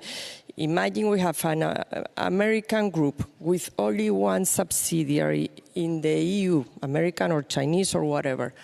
This subsidiary will have to pay to its tax administration in Belgium, Spain or whatever, any remaining tax up to the 15% that hasn't been paid in the US. Do we think that this is really going to work in practice? This subsidiary will have to close the doors the next day, will go bankruptcy. So it's the rules as they are designed, the UTPR is quite tough. The problem is that the rules don't work without the UTPR, because it is the closing rule of the PR2. What probably could be a solution to go through a system of wide list of jurisdictions? We have always operated in international tax with list of jurisdictions. Just analyze the regime of a jurisdiction. If it is okay, then include it in a wide list. But it doesn't have to be to follow exactly Pillar 2. What we are looking for is low tax countries. But those countries that are not low tax, but sometimes may approve incentives, as the ones we are saying in Europe that we are going to adopt, those are not low tax countries. So I think probably the way could be to move to a system of wide list. And by the way, like that, we remove all the burden on the companies and the tax administrations. On Pillar 1 is not to obtain more revenues. Pillar 1 is to relocate the revenues, and probably in Europe, European multinationals will be having to pay part of the tax bases outside of the EU. So I don't think that's the solution for our problems of getting more revenues. And was there something else? Or maybe yeah, maybe we can take Tommaso now and build from what Roberta was saying, and maybe this idea of the complementarity between the sovereignty and the need to have coordination. Yeah, just briefly. It's important to note that the US actually has not just but one minimum tax, but two minimum taxes, and it was the first country that introduced a minimum tax in the first Trump's tax reform. So where does the problem lie? The problem lies in the fact that those two minimum taxes are not exactly the same as the OECD Inclusive Framework Pillar 2. So it is possible, for example, that a US multinational, pharmaceutical, let's say, that has a manufacturing facility in Puerto Rico, if Puerto Rico does introduce a minimum tax, then those profits will still be potentially taxed at 0% or a very low rate. That is a problem of competition for European multinationals or even Irish subsidiaries, entities, or multinationals that now actually are paying tax and will be paying tax at the minimum, 15%. So Roberta is right that this is potentially very complex, but at the same time, we can't let free riders and multinationals still being able to pay zero tax or close to zero tax in some countries. So what needs doing is trying to reconcile this dilemma and making sure that we, on one hand, ensure that the minimum tax is applied by all countries in the world and reduce the compliance burden for multinationals. Okay, so I will go from end to beginning. Is there a contradiction between lowering the administrative burden and improving fairness? No, on the contrary. The more complex the tax system is, the more the high net worth individual are able to game the system in their benefit, and if you cannot afford a tax lawyer, you're disadvantaged. The simpler and more transparent the system is, the more it offers a level playing field, and then the progressivity that you have in the law is actually effective progressivity. That's why most economists believe that having a tax system with relatively low tax rates and broad bases is not only more efficient, it's also fairer. So that was the easy one. I believe that the question on Pillar 1 has already been answered, so I will not go for that one. Let me spend a little bit of time on the US and Pillar 2. So one aspect that I believe is very important to recognize is that a relatively large number of countries, about 50, mostly advanced economies, have adopted Pillar 2. that basically means that the incentive mechanism associated with Pillar 2 is in force, and if countries keep the course, there is no way back. Now, I think it's worthwhile to elaborate slightly on what Tommaso has said, because it's actually quite important. The framework that eventually led to Pillar 2 agreement came from the US, and it came from the Trump administration. It comes from, Tommaso quoted it but did not name it, the Tax Cuts and Jobs Act. And the Tax Cuts and Jobs Act had two innovative features, the guilty and the beat, and they're basically anticipating what eventually became Pillar 2. But it's very important to understand that as they stand now, they're not fully compatible with Pillar 2. That Tommaso has said, I believe I'm saying it louder. Am I?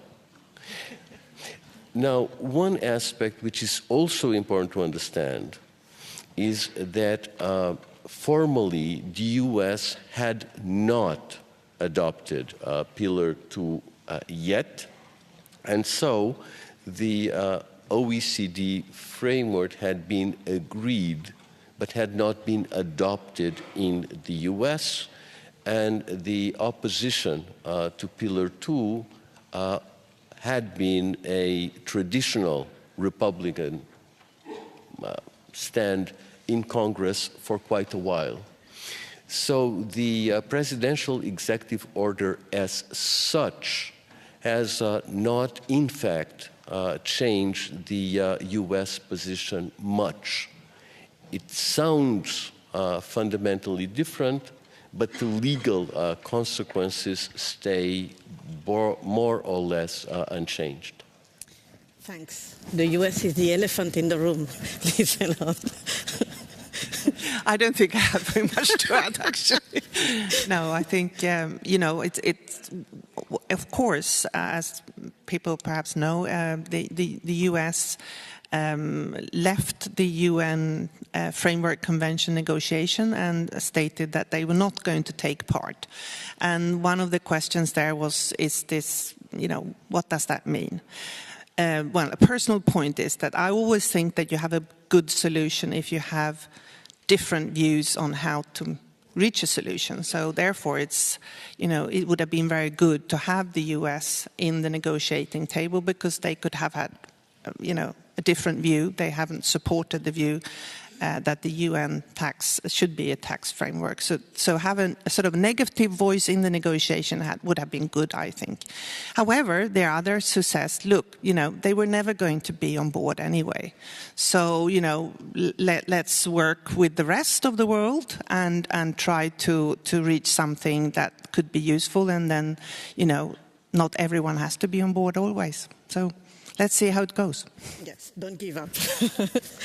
Now I'm turning to seat 79, Gabriel Zuckman. Gabriel.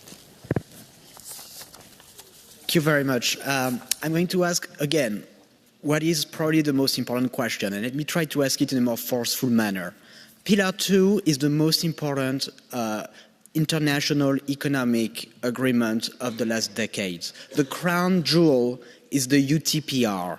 Why? Because it gives incentives to the different countries to join the agreement, and it ensures that if some countries don't, then their multinationals will still be subject to the 15% minimum tax. It's a groundbreaking idea and provision which can stop the race to the bottom and ensure finally some degree of tax coordination.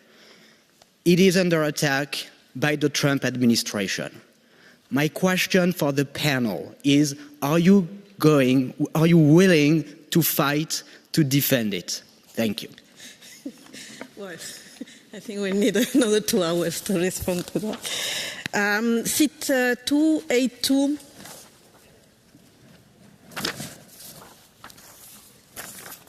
Raymond Luya from Maastricht University. I agree with the previous intervener that Pillar 2 is very important. It's a time of multilateralism. We have need for collective action. We've talked about Pillar 1, the possibilities of a destination cash flow tax. We're about taxing high net worth individuals. We have Pillar 2. The problem is we're now in this collective idea. But we still have to deal with existing bilateral tax treaties, which even question whether the UDPR we can keep it up. We've just adopted it in 40 countries, but it's still to be tested in courts whether this will hold at all. So my question is, going forward in a collective environment, should the EU take a role when it comes to the current status or renegotiation of bilateral tax treaties to make those things actually possible? I'd love to hear the panel's position on that. Thank you. Thank you. Not very easy questions today. Seat 446, Mona Baraka. Lovely to see you. Thank you, Susanna. I worked a lot on Pillar 1 and Pillar 2, and it's a very simple question. So, as you know, the US, at least before, preferred a bit Pillar 1 because it's a cooperative measure as opposed to the digital service taxes. But with Pillar 1 kind of dying now, do you think that countries are going to use the STs again, or it's also going to be a dead-end road? Thank you. Thanks. Well, who wants to go first? Tommaso? Go on then. So just we have 10 minutes to finalize the panel and make all the big questions of today. Okay.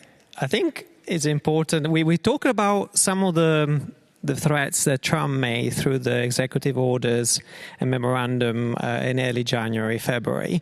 But more recently, Trump sat down with the Irish Prime Minister and he said something that was quite interesting. I quote because it's worth listening to. So Ireland took our pharmaceutical companies, tremendous job, through taxation, made it really good for them. The European Union treat us very badly. European Union was tough, and it's our turn to be tough. Sue our companies and they win a huge amount of money. I'm not knocking them down. They did what they had to do, but that's create ill will. So to answer Gabriel's question, I think the European Union needs to do what they have to do, which is to protect the integrity of the single market. They have to protect the competitiveness of its multinationals. So in this tit-for-tat trade negotiation with the US, they need to be careful about giving up measures they think are very important to keep the two-pillar solution or the Pillar 2, the minimum tax, together. Thanks. Peter, do you want to go on? Of course. Gabriel, I believe I completely agree with your description of the incentive mechanism associated with Pillar 2, and I agree with your assessment that the fact that it is incentive compatible makes it self-sustaining, and that's what I tried to indicate when I said that given the adoption of Pillar 2 by so many countries, one can regard the process with some degree of irreversibility. On the importance of multilateral cooperation on tax, I think that inside this panel and inside this room, you will get the broadest possible consensus on the need to preserve multilateralism and on the value of multilateralism. Here in the European Union, we're probably in the best place on earth to make that point. So I believe that this time around, I agree with you 100%. I believe that the issue of Pillar 1 has been answered apart from the issue of digital services taxes imposed unilaterally. So here again, the favored solution is multilateral and cooperative. We do see that there are dangers associated with unilateral taking of positions. I must confess that on the question on legal uncertainty associated with bilateral and multilateral rules, I don't know the answer, but if you're interested, please drop me an email and we will reply to you in writing. Thank you. Liselott, is that a question? Just sort of coming back to the DSTs, I think the DSTs, you know, are they an excise tax? Are they an indirect tax? Are they any income tax? It seems to me a little bit vague. And I think perhaps one way forward it could be to sign up to Article 12b of the UN tax model, which actually allows cross-border withholding on payments on digital services, and then you get the credit on the other side. So it's basically an option there, and but you do have to recognize that it's an income tax then. Thanks. Roberta, final word for you. Because it's coming all the time also about the fragmentation. Very fast. Thank you, Susanna. On the UTPR, it hasn't been adopted by 40 countries. So we have 140 inclusive framework, 40 more or less, a bit more, PR2. UTPR is 27 plus a couple less, because the UK hasn't adopted the UTPR, Switzerland hasn't adopted the UTPR. Of course, so these countries that have been adopting PR2, like Hong Kong, Emirates or whatever, they don't adopt the UTPR. So it's really Europe, the one that has adopted the UTPR. I agree that the PR2 without the UTPR doesn't work, because at the end it's difficult to solve it. But at the same time, UTPR is being challenged at the core, because there is a important discussion within the nexus, within the economic capacity. In the example I tried to give, if there is only one subsidiary in the EU, this subsidiary will have to pay all the taxes of the whole group. What is the property, economic capacity, so many things, many challenges, economic and legal.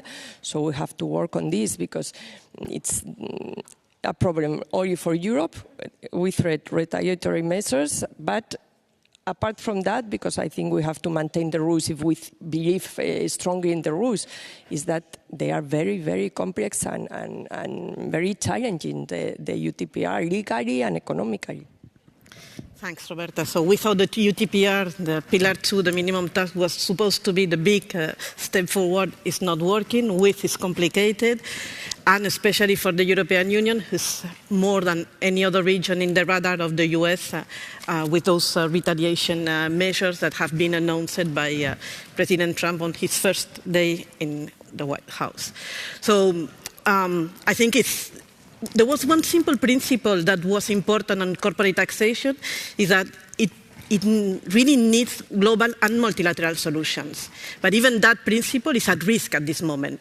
The European Union cannot afford not to be engaging into this direction of international tax cooperation, and cannot wait only for the US to take the lead on what's going to be the future of international and corporate taxation, because that will affect fairness, and that will have a huge impact on inequality, and that's extremely linked also to the discussion this morning on taxing high net wealth individuals, because behind those very big corporations, we have very rich individuals who are taking advantage of the lack of measures that are being implemented. So fairness at the heart of decisions, multilateral principles to be protected, and a big agenda for the European Union that is in front of a challenging year.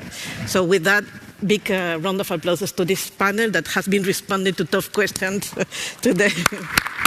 Thank you.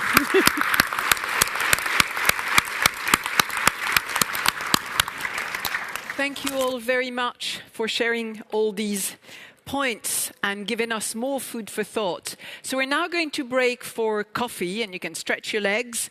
We are back here at 4:20, please. Thank you very much.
L'orateur soit assis. Ladies and gentlemen, please take your seats so that we can resume and start the final stretch of our afternoon.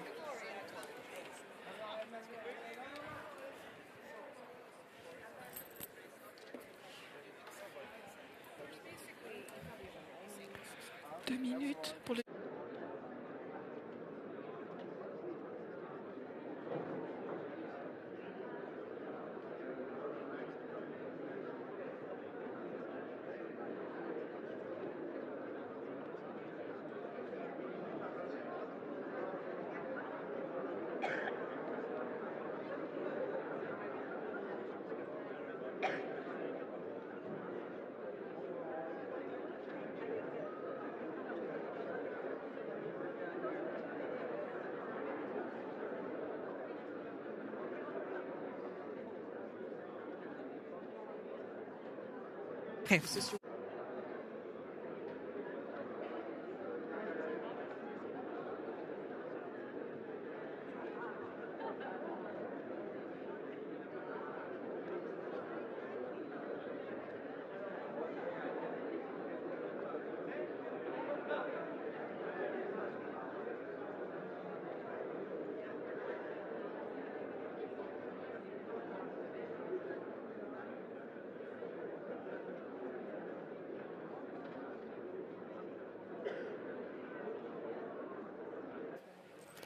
Ladies.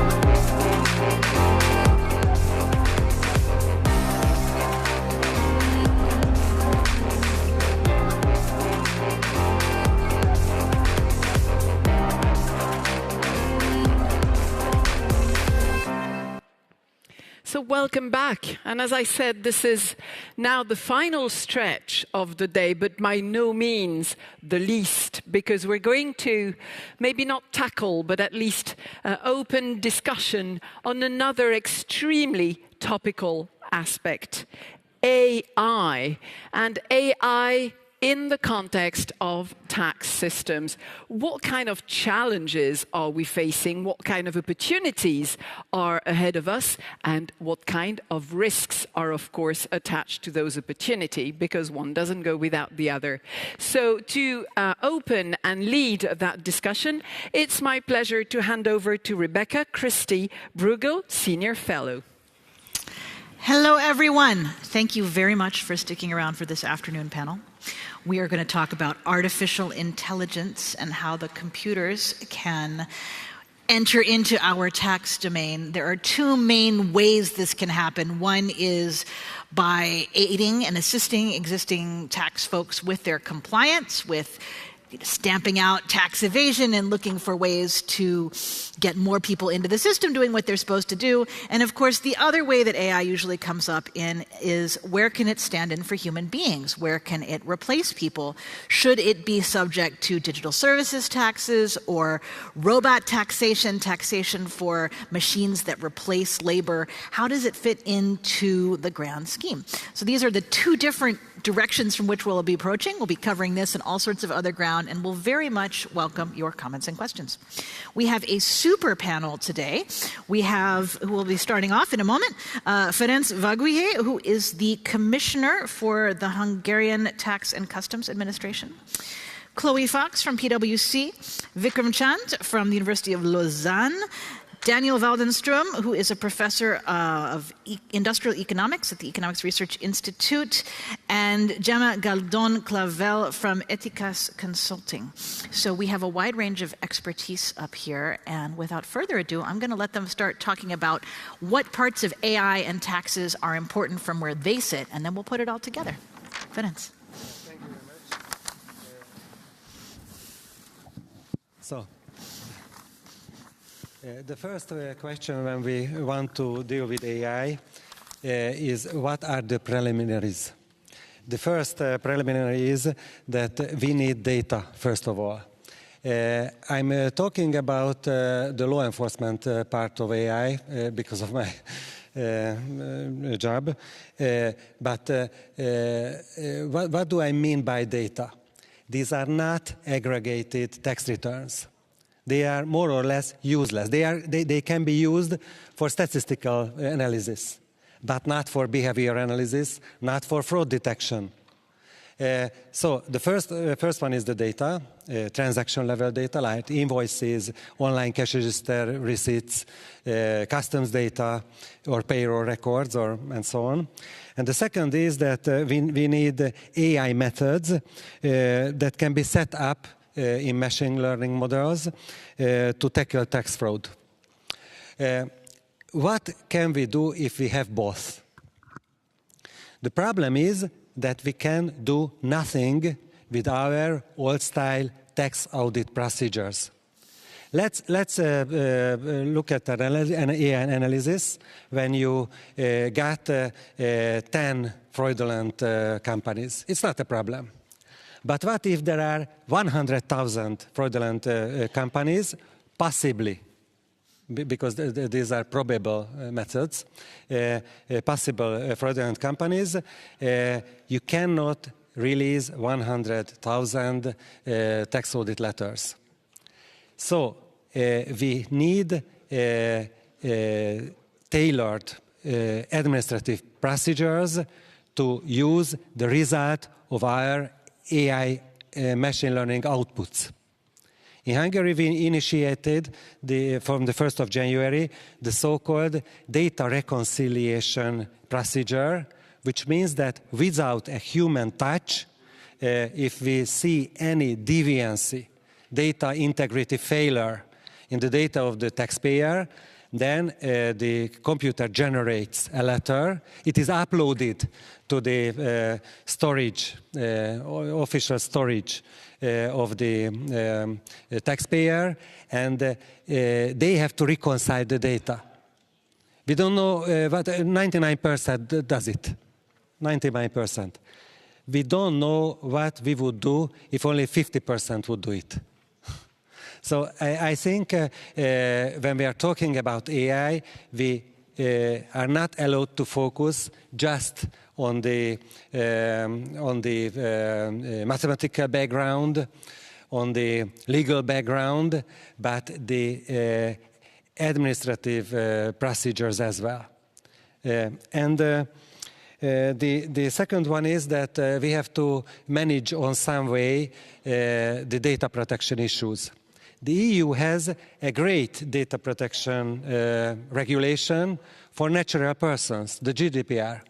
But we don't have any regulation or any even consensus. We don't have a consensus how to handle the commercial secrets of the companies.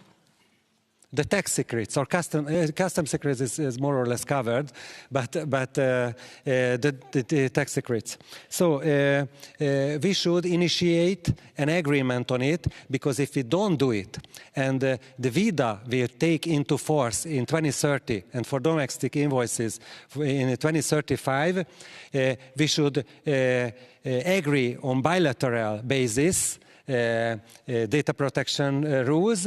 That means it's a handshake problem for 27 member states. You cannot do it. It's 27 times 26 above 2. So it's a lot. It's 500, around 500, something like that. So we need consolidated regulation for it. If we do not do it, nobody will decide, or nobody can decide who is responsible if there is any data leakage, and there is a loss for a company on that data leakage. So just for the initiation of the whole problem, I would say these sentences. Okay. Super. Thank you very much for that overview. Vikram, how does it look to you? Well, I'm just coming from the perspective of another topic, and you just touched upon that briefly. It's actually on taxation of AI and robots. Well, one of the biggest concerns that people have right now is that jobs are going to disappear because of AI and robots. And basically, because jobs disappear, there'll be less and less people paying individual income tax. And because robots and AI, they're not going to consume goods and services, well, basically, they're going to be lower VAT collections. So less income tax collections, less VAT collections from individuals. So there's been a lot of debate in many circles. Actually, Bill Gates, he came out with an idea and he said, oh, we should tax AI and robots. Well, what is my take on that? Well, my take on that is basically the answer should be no. Firstly, why? The first reason I would like to say is because the policy justification on taxing AI and robots is not really crystallized. Now, if you look into economic data, actually studies published by many reputable institutions, you would yourself see that many institutions in the data, they have been saying that at one hand, jobs are going to disappear, the routine jobs are going to disappear, but at the same time, because of AI and robots, other jobs are going to be added in the economy. In fact, the most automated countries in Europe and outside Europe, they have the least levels of unemployment. So this basically gives us an indication that we shouldn't be taxing AI and robots. That's the first reason where the policy reasons are not really strong enough to justify such a taxation.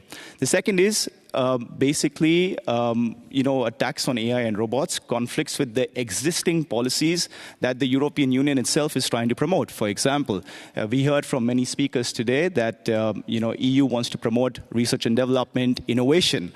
And how is EU going to promote that? Through the form of tax credits, through the form of subsidies, and so on and so forth. So basically, if you start taxing AI and robots, what message are you going to send to businesses? It's a really conflicting message. On one hand, you innovate, and then whatever you innovate, we're going to tax you on that. So the second reason why we shouldn't be taxing AI and robots is basically because it conflicts with the other existing policies. The third, more from a technical design standpoint. From a technical design standpoint, any system which tries to tax AI and robots, in that system we need to define the concept of AI and robots. I mean, we can have a very endless, useless discussion on this. So what is an AI and robot? Like, for example, in my own house, I'm using a Thermomix. And, a lot of people are telling me a Thermomix is an AI and robot. And probably we need to have me paying taxes on my Thermomix, which I'm using to cook food in my own house. So from a practical standpoint, it doesn't really make sense to come up with a system. It's going to be very complex. And a lot of speakers in the previous session, they've been talking about simplicity. And, if you design a system on taxing AI and robots, there's nothing simple about it. It's a very complicated system. I mean, if ever there's a big issue on AI and robots taking over jobs, probably then you need to go back to individual income tax, you need to go back to corporate income tax, and then you can have your rich individuals or the top companies paying something known as an education tax. I mean, we can learn some lessons from countries outside the European Union. For example, India has an education tax, Brazil has some kind of education tax, and companies and individuals are happy to pay that tax because that money is an earmark tax and it's going to be used for educating people so that they can actually learn the new skill sets that are required in the job market. So basically, I mean, my perspective is we shouldn't be taxing AI and robots. But in the other panels, we've also heard that the EU needs to raise a lot of money for meeting its defense spending, for meeting its public infrastructure spending, so on and so forth. So what should the focus be on? What should people really think about? Well, I think people need to think about is on filling the existing tax gaps, as was said by the commissioner in the morning, and actually ensure the completion of existing projects. Now, in the VAT field, like my colleague just mentioned, you have the VIDA, and that's a very good project. I mean, that's a very nice project, and that can actually help raise a lot of revenues from the indirect tax standpoint. But when we come then to the international corporate tax side, I mean, there is an elephant in the room which nobody spoke about in the previous panels, and that's transfer pricing. I mean, just to give you some numbers. 4 minutes are up. All right, sorry. I'll come back to that. That's all right. a whole other Perfect. seminar. We here in the room can actually laugh at these sorts of jokes because we know what transfer pricing is. In the economic literature on robot taxation, one of the things that comes up is that as a long-term revenue raiser, it's a non-starter, but that there may be room for transitional taxes, particularly to help workers who are pushed out as things automate, help them reskill. Chloe, are there tax workers who are going to get pushed out by AI, or is AI standing in for a workforce that isn't there so much? It's a great question. Thanks, Rebecca. I mean, from a tax point of view, I mean, I'm a tax advisor, right? So traditionally, our business has involved the selling of tax expertise. So I suppose where we see AI coming into play is not replacing us, hopefully, but rather, I suppose, increasing the quality of the work that we can do and ultimately increasing the quality of the advice that we can give, generating better insights that can ultimately help businesses in terms of pulling together a better overall tax strategy. So I don't necessarily see it replacing certainly, hopefully not tax advisors, but I suppose from a wider tax function for businesses, like that's probably more where the question needs to be had. How can AI support, or what challenges are associated with the use of AI for tax functions in businesses? At the moment, I think businesses are scratching the surface in terms of exploring. Obviously, we've got lots of clients we see in PwC that are what we would call experimenters. Okay, so they're kind of getting to grips with the new tools. They are figuring out what their use cases are, and slowly but surely they're trying to move towards application. So we would see a lot of businesses in that kind of cause. I suppose, what are they using it for? Ultimately, at the moment, it's data analysis. So clients are, and businesses, I should say, are, more and more, a lot of the tax, especially the tax compliance parts of the tax function, it all revolves around data. Pillar 2 is a prime example. So every entity that's in scope for Pillar 2, you need at least 330 pieces of data per entity. It just scales up enormously. So data analysis is obviously the big it's the big use case at the moment. But there's other use cases for use in tax audits, for example. We see, I suppose, businesses seeing a huge increase in terms of tax inquiries from tax administrations. And some of those can lead to disputes, or they can lead to audit activity. And we would certainly see that the tax leaders see a huge role for AI to play in that sense. So again, we've seen that 90% of businesses that we recently surveyed have said that they see AI playing a positive role in terms of tax audits. So there's loads of use cases out there. I don't think that it's going to replace the tax function of businesses. I think, again, hopefully what it will do is free up the tax function to do some of the more complex work, particularly around dealing with new legislation like Pillar 2, ESG reporting, managing DSTs, tariffs, so on and so forth. And then hopefully, where we would love to get to is for the tax function to be able to play a more strategic role in the business, because tax is more and more important these days. We know that the board of companies want to talk about tax. We know the C-suite wants to talk about tax, especially in this, kind of tariff environment that we're in at the moment. So yeah, we would see businesses ultimately where I think they would like to use it, rather than just data analysis, is being able to take the tax strategy to the board and getting more and more involved in strategic decision making. Thanks for that. Daniel, what do you think? Thank you, Rebecca. Thanks for inviting me, and hello everybody. I come from research, economics research, and to discuss the question about AI and taxation and the future.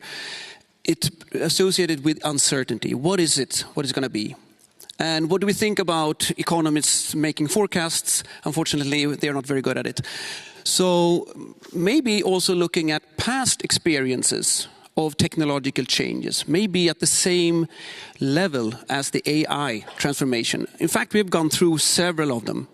And I will go through now some of them, but I will also then focus on three important dimensions. One is how these technological changes have impacted growth and prosperity. The second one would be distributional outcomes. So some of the distributional outcomes are some of what we already heard discussed very much in this meeting. And finally, what are the policy lessons out of this?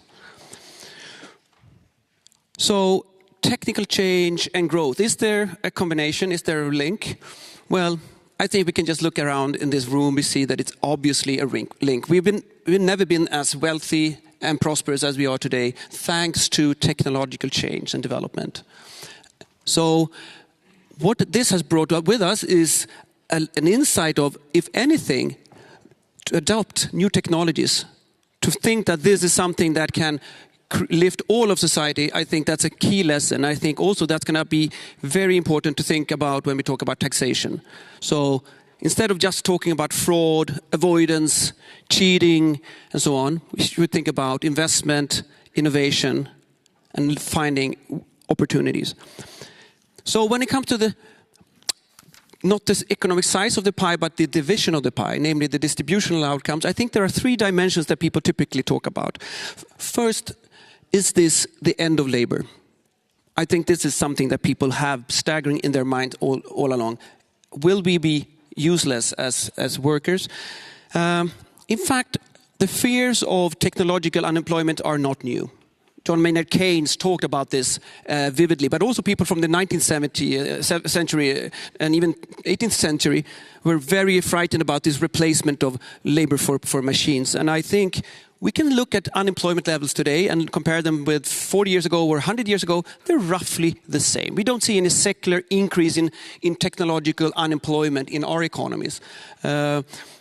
What about labor shares of national income? So that's another measure of how we are affected. In fact, looking at the data, we are at roughly the same levels today as we were in the 1960s. It's almost trendless.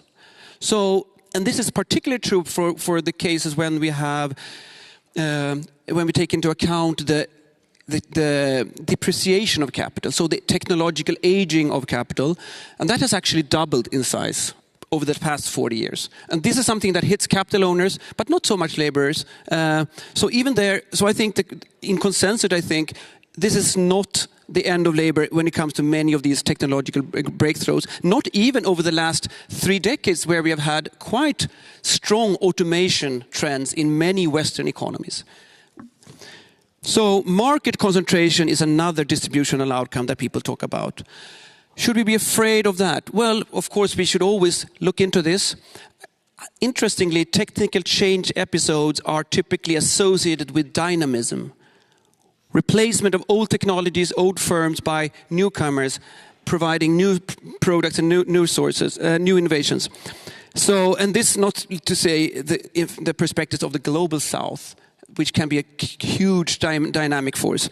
And finally, in terms of the distributional outcomes is wage gaps in the labor market. And here, preliminary evidence, we don't know much about AI, but evidence from MIT showing if we provide high-skill and low-skill laborers with AI platforms, what happens? Well, preliminarily, we see that everybody becomes more productive, but those who become the most productive and experience the largest increases are actually the low-skill workers. So there are actually opportunities even here for AI to lift the bottom and alongside making the economic pie both larger and also more equally distributed. So I will come back then to the policy lessons, but this is just a starting point for where we're going to head today. Thanks for that. Gemma, you come at this from the AI side. What do you make of it all? Thank you. What an interesting panel. What a challenge for me. I'm a CEO. I'm in the private sector. We do consulting on artificial intelligence, and we also incubate a software startup that builds software to audit AI systems. And so for the last 10 years, we've been inspecting AI systems implemented in the private and the public sector, looking at how AI actually works. And one of the problems that we often see, and one of the things that I've been missing today in the conversations is when are we going to talk about the technical specifications? Because that's what governments and tax offices or any kind of office trying to automate is going to have to face at some point. So how do we implement that? What can it do? And unfortunately, today, both the public and the private sector, when they come to us, their idea of AI has been shaped a lot more by the science fiction narratives around technology than by a real understanding of how AI works. And so often the expectations on what AI can deliver are way too high, and there's a tendency to minimize the risks or not see them or not plan for them. Most people, when they come to us, they expect huge savings after implementing those systems, and that's not what we see in the short or medium term. There's also a minimization of risk, the hallucination problem. There's a lot of tax offices implementing chatbots to facilitate the interaction with taxpayers. In the best case scenario, LLMs, chatbots, fail 20% of the times. Can you afford to give false tax information 20% of the times? What are the liability consequences of that? and there's not enough awareness of those issues and how to address them. Also in Europe, we work all over the world, most of our clients in the US and Europe. In Europe, there's a problem with the dependency on solutions from abroad. Our clients in the US tend to have a lot more options in terms of what kind of technology to incorporate. Here, the scope of available solutions is quite limited and usually comes from the main developers of technology, which is also a huge challenge for the organizations that we work with. There's also often a tendency of underestimating the organizational change that comes with automation. If you don't have quality data, if you don't have standards for that data, if you don't have interoperable data, and if you don't have people trained to build data in accordance with the technical specifications of the AI system that you want to implement, then your system basically will not work. And people often think we'll just implement this system here and everything's going to be great, and then 3 months down the line I'll be able to fire 50% of the workforce that I have, or increase my service rates by a lot just by buying this technology. And that's not how AI works. So I really think that we need more of a conversation on the technical specifications and more of a role from public authorities in defining the data standards.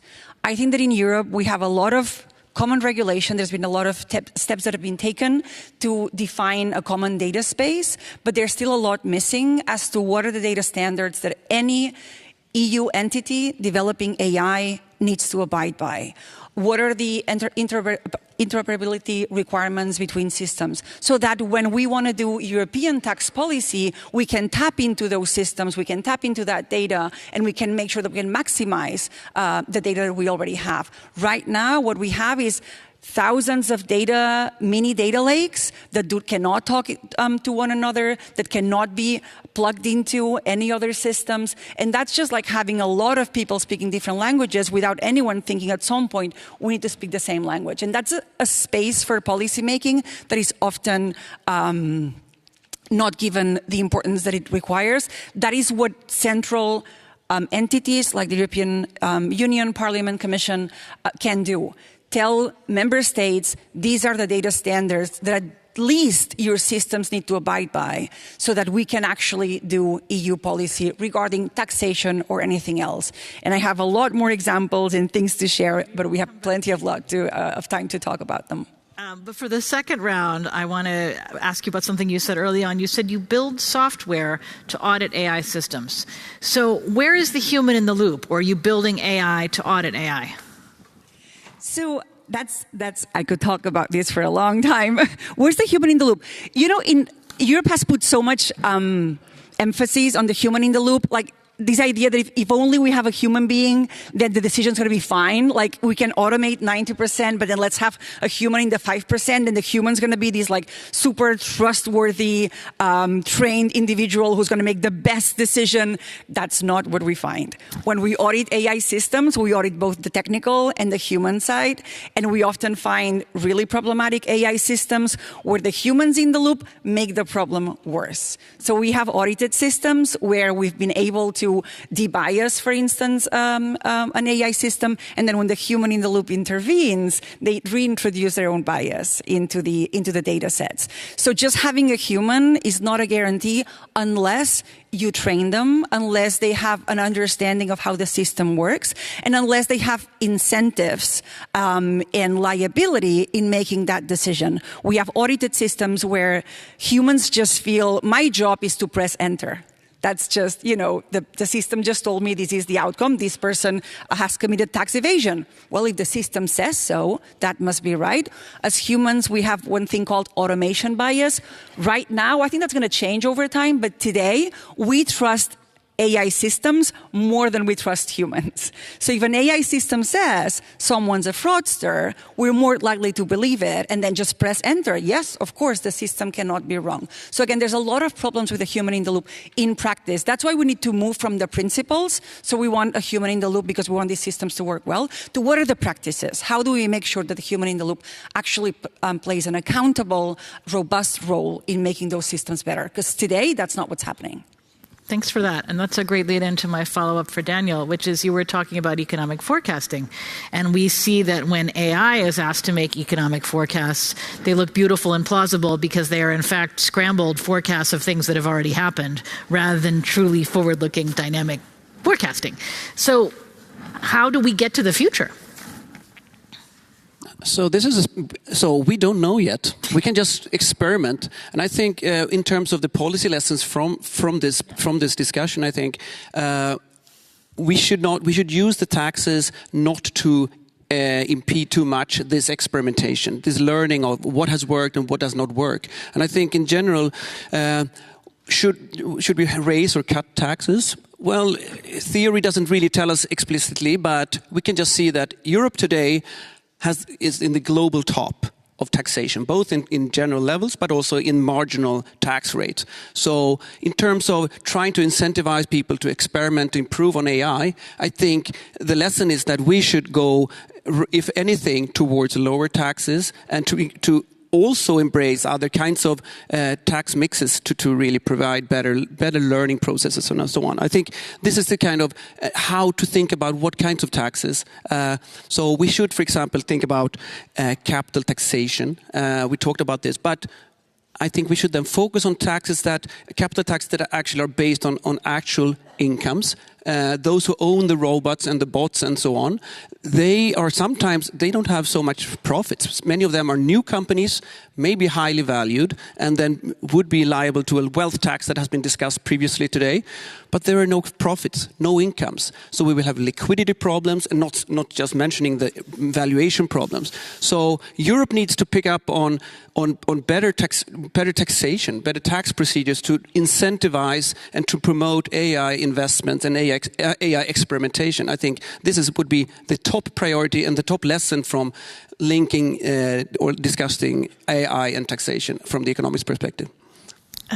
It's a great point, and it shows how complicated it is to do that, because you've got EU rules on capital markets, you've got national rules on taxation, plus you have many of the other national concerns that you mentioned before, Ferenc. I was going to ask you about if taxing AI is different from taxing other types of... So I'd like to respond to these broader policy questions. I'd love to hear what you have to say. The tax authority does not create the taxation rules, but enforce them. But originally I'm a mathematician, so I have a strong opinion on it, and I can share it. The AI is, on one side, very democratic.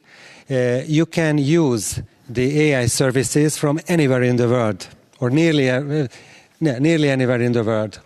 But on the other side, it's very much centralized, because there are very few service providers who gives you real advantage when using the service.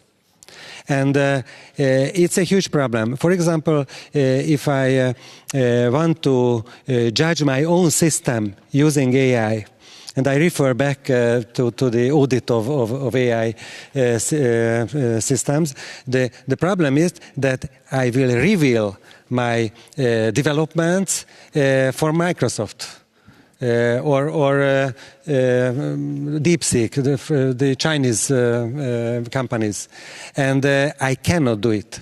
We definitely needed a domestic European solution. It's a serious problem. We are now in the phase that we are building large language models. That's where the Americans and Chinese were a decade ago.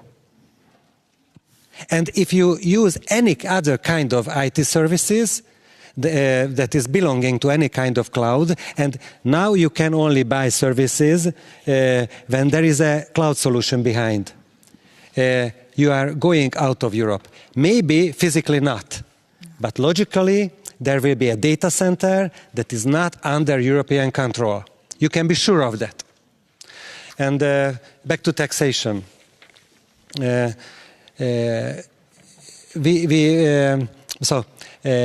you are doing a business, there are 100-year-old rules how to do your bookkeeping, how to release your invoices. We are talking about that taxation is on national level in the EU. It's not fully true. For example, the VAT is regulated by an EU directive. So I think we can use those rules. So we don't have to, a tax authority don't have to think on who created the added value. The prompter who prompted the AI engine or the service. We don't mind. Anybody who releases an invoice, we will collect the VAT, if it's a domestic invoice, of course, and all the consequential public burdens, taxes and excises that belongs to that activity. So we do that. But I don't tell you that this question is not a real question for the politics, but not for the law enforcement. Thanks for that. Chloe, we've heard a lot of comments about data, so I'd love to hear your thoughts on collecting it, using it, regulating it. How does that work for you in the real world? Yeah, again, a great question. It's certainly a challenge, absolutely. I think from the tax function point of view, one of the main challenges we have around data is that essentially sometimes what we get from the finance team can feel a little bit like last night's leftover dinner. It's a little bit cold, it's a little bit limp, it's not really what we're looking for. So what we often have to do is have to work a bit of magic to make it work from a tax point of view. So whether or not that's transforming it into data that's good enough for compliance purposes, or data that's ready to feed into an AI tool, or for example data that will ultimately be good enough and accurate enough to feed into a global information return for Pillar 2. That's really important. So I suppose when it comes to the data challenge, there's lots that we can do, I think, to try and make some improvements in terms of taking it from the finance data to making it more tax appropriate. I think things like better tagging is something we can do. Better, I suppose, clarification of what the ultimate purpose of the data is. There's lots of positives that we can do in the data sphere. And I think tax functions are already kind of on board for that, and they're already taking concrete steps to make that happen. Do you see any particular places where machine learning or automated learning might speed up the process or might be especially risky? Yeah, and actually I have a kind of really good example, oddly enough, around Pillar 2. So we've done a little bit of work around trying to make Pillar 2 a bit more simple, right? So one of the things we've kind of realised that, there's not actually that much legislation around Pillar 2. You've got your model rules, you've got your guidance, you've got your kind of local implementation, maybe a little bit of local guidance. But essentially, there's not really that much out there. And that kind of suits an AI model, because if you're able to take a limited number of data points and you're able to bring them together, assimilate the rules effectively, it's much easier to teach a machine how to actually use that information and apply it to an accurate data set. So something that we have found really useful is being able to bring together all of the different Pillar 2 rules. And again, something really simple, like a lot of those are in different languages. So AI is brilliant at just translating it back to, English or whatever the home language is. And then what you can do is when you have an accurate, I suppose, bank of information that has all the rules and you have your data set, you can bring the two together and then you can really interrogate, what is the rule and how does it apply to my particular piece of data. So I think that's a really good example. There's absolutely loads as well out there, but I think from Pillar 2, it's a really interesting example because it just works particularly well because it's a smaller data set, I guess. Excellent. Vikram, you want to talk about data, or you want to come back to transfer pricing? No. You can choose. I'll come back to transfer pricing because I think people need to know this. Well, this is one area of tax law where you can have a lot of automation. So taxpayers can actually come up with AI solutions where our taxpayers can use AI solutions to basically make the master files, local files, and all the documentation around transfer pricing. And actually, tax administrations can actually use AI to do proper tax audits in relation to transfer pricing. Now, just to give you some numbers in terms of transfer pricing disputes and how much transfer pricing revenues can actually a government collect.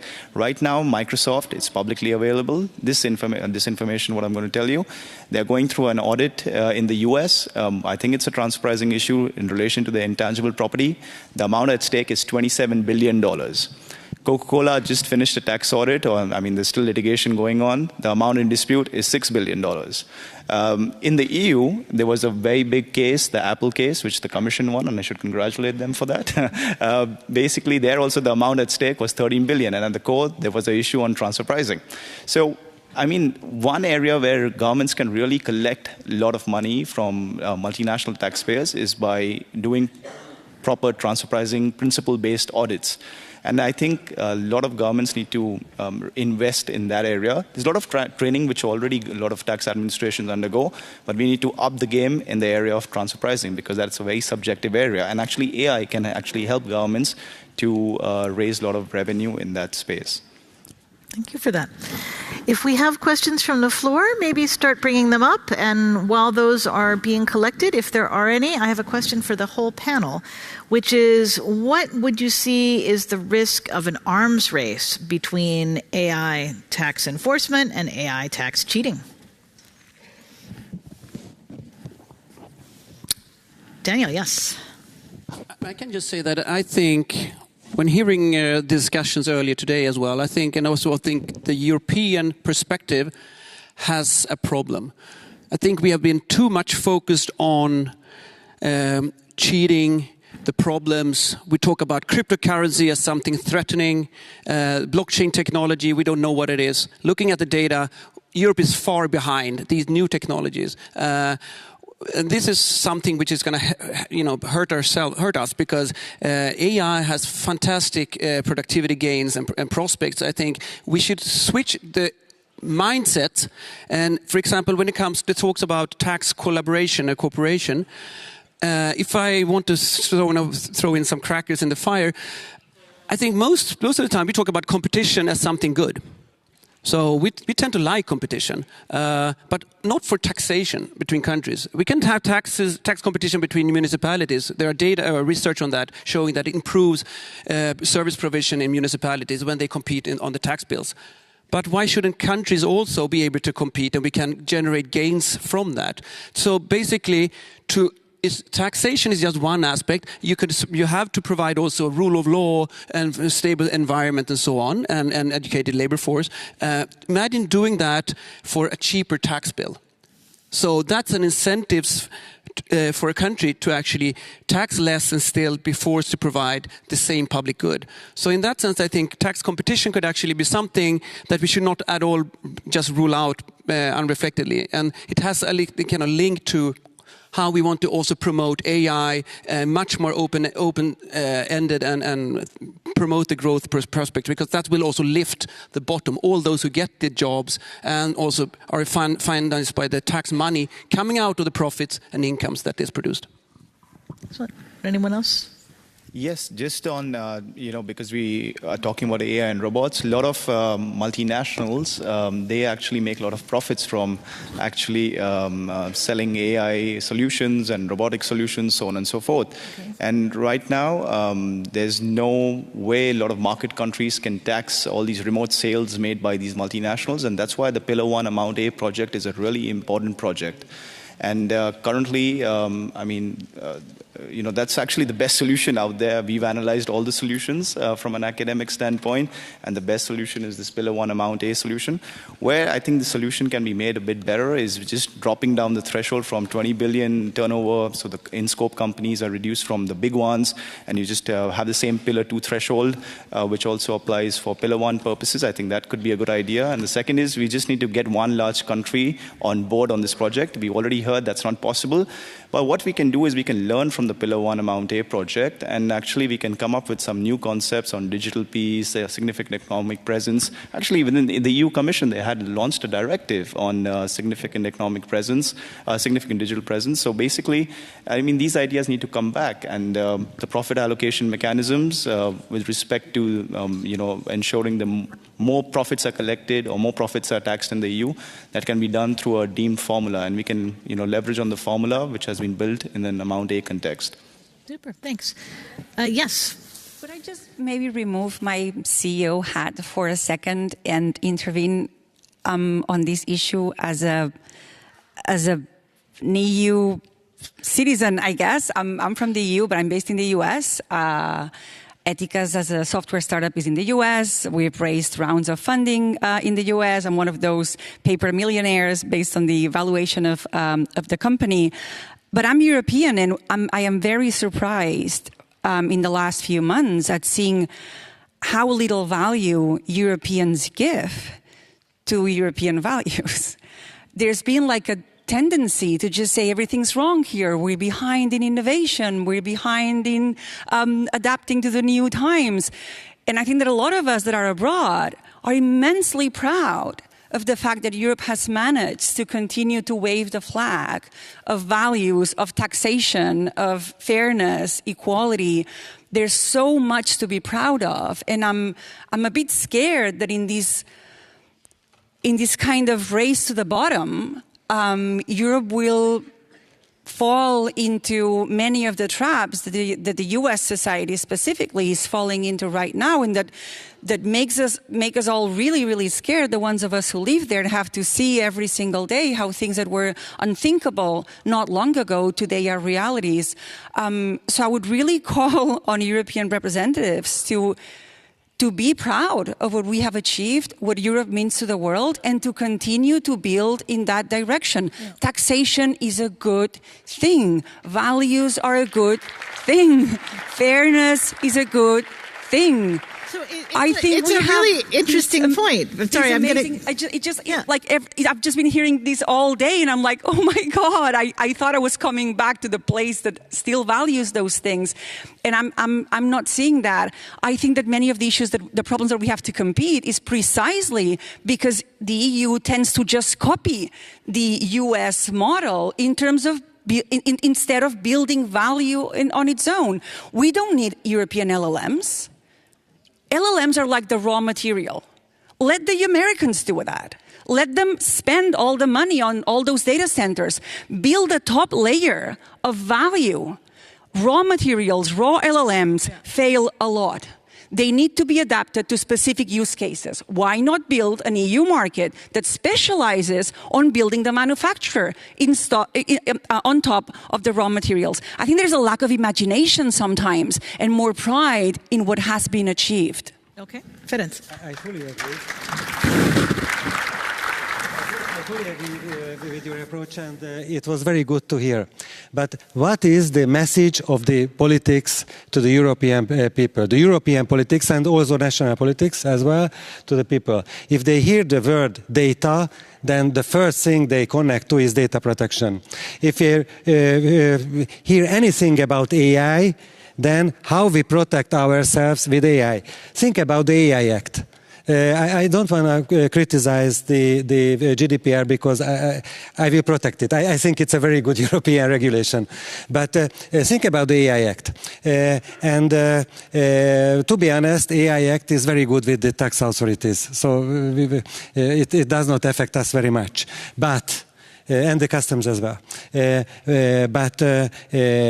If someone comes from the planet Mars and reads that regulation, then the message is that it's dangerous. You don't have to do this, you must not do this, and try to avoid it. How can we make our youngsters, technology yuppies, brave enough to invest into this technology, their knowledge, their money, when we are just building up corridors for them? So a thing that both of you touched on is investments, and I hope we have about 45 minutes left in the panel. We don't want to go into a whole strategic autonomy diversion here. So those of you who are about to comment, keep that in mind. But it is also true that while you're saying these European values are great, you're going to the US because that's where the financing pools are. And you're talking about investment and where are the markets, where are the pools of financing? They're in the US. So to the extent we talk about AI and investment for the rest of the panel, maybe we can think about some of the barriers that keep the Capital Markets Union from going, and that sort of are these friction points between the EU aspirations and the way that these things are implemented at the national level. And that's my transition into questions from the audience. We have a bunch of questions, which is super exciting questions and comments. Those of you who know me from Bruegel know that I can be very strict about your 1 minute time frame. I'm going to be very strict about your 1 minute time frame. You can see the little counting red things to count yourself around. So please keep that in mind. We have our first comment, seat number 303 from Romania, Chamber of Deputies, Mihai Botez.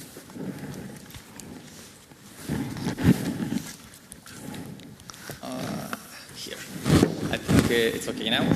I think we should focus on what we can control. I think we should focus on having something, a good result as soon as possible. So that's why I think we should use artificial intelligence to help us be better, to be stronger, to be smarter. I think AI shouldn't replace humans. I think AI should enhance human capabilities. So that's why I think we have here a colleague earlier saying about a small business has put together information about taxation in all Europe. Why don't we do this now and make and help businesses thrive and do more business here in Europe with what we have now? I think we should focus on this. What's your opinion? Because the political decisions will come in 1 year, 2 years, or so. Thank you for that. We now have a seat 107 from the Greek Parliament, Athanasios Kavadas.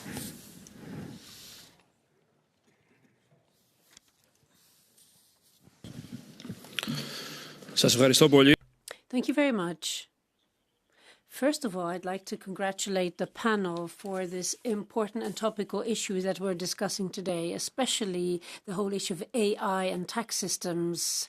Ladies and gentlemen, the opportunities by including AI in tax administration the opportunities are huge, but there are also enormous risks and dangers in implementing this. And that is why we have to look at AI from different points of view: the technological one, economic one, sociological, legal and ethical. And we need to choose those contributions that help us boost the advantages and help us curtail the possible dangers. The tools given by AI help us make the most of resources and help taxpayers, help us analyze tax data, and help us train new staff, new employees. But AI also includes many dangers: the lack of transparency, data security, the fact that people maybe trust administration less, electronic fraud, and so on. And I'm very pleased to hear that software that will audit AI, I think that this is news to many. So AI applications have to be developed rationally, in a transparent way, to make sure that we can really assess tax systems that are there to serve the taxpayer. I'm wondering whether, when it comes to legislation and institutions, the EU and the member states are ready, whether they are prepared to implement AI systems, because they need to be ready to make sure that tax systems are efficient and effective, but they also need to make sure that there's proportionality and transparency in order to make sure that we're basically serving taxpayers. Thank you. Thank you very much for that. That was 2 minutes. Further speakers, do not be emboldened. Stick to your one. I'm going to start interrupting people. From Sweden, we have Annika Hirvonen. Thank you. First of all, on the topic of strategic autonomy, I think it's what most of us are occupied with these days. We are proud as Europeans.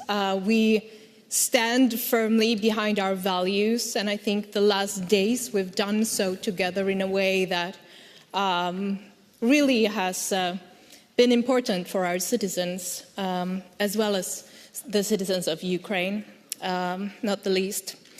But I was wanting to ask you about what we can do when it comes to taxes.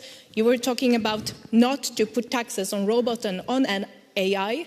But if we want to encourage development in Europe, is there anything that you would see us do as politicians?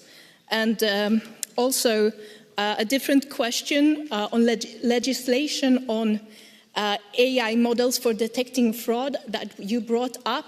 There are biases in the models. We can see in Sweden. What are good examples of legislative measures to counteract these factors, or is there anything else we can do as decision makers? After all, our job is solving problems. That's why we're talking about them. Thank you. Thank you. I would like to thank all three of our question askers for having questions, which is great, so I can turn it over to the panel. Who would like to take what? We've got a question from the Romanian colleague about just generally how do we prepare ourselves for the future, a question from the Greek colleague about how is the EU really going to get a handle on this, and then a question from Sweden of what would we like to see from the national parliaments, and is there anything effective on bias already? So pick and choose. Yes, if you can keep your answers, all of you, by the way, short, under 2 minutes, that'll let us. We have more questions. Yay! All right. So just on taxing AI and robots, I'm not a big fan of that. And I guess a lot of people are not big fans of that because we want to encourage innovation. But at the same time, what can governments do to ensure that sufficient revenues are collected from taxpayers?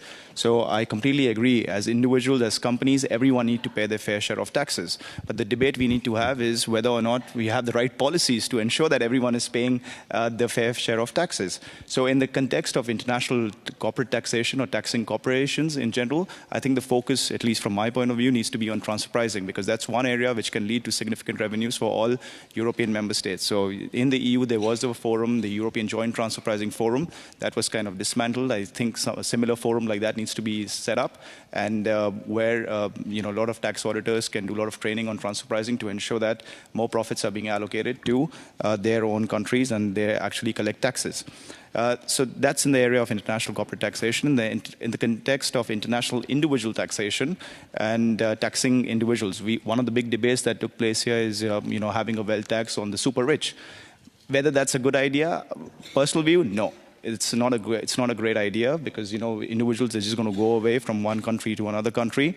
But where I think a lot of work can be done, and actually a lot of high net worth individuals, just to let you know, they're not owning the shares of companies directly in their own name. They always use trusts, they always use foundations, they always use personal holding companies, so on and so forth, and similar arrangements. So the crackdown, or if you really want to do some policing there, the policing needs to be done at the level of having stricter anti-avoidance rules or anti-evasion tools for trusts, foundations, and similar arrangements. Because all high net worth individuals are using that. No one's holding shares or 2 billion stock in their own name. No one's doing that. So maybe we can have AI. Exactly.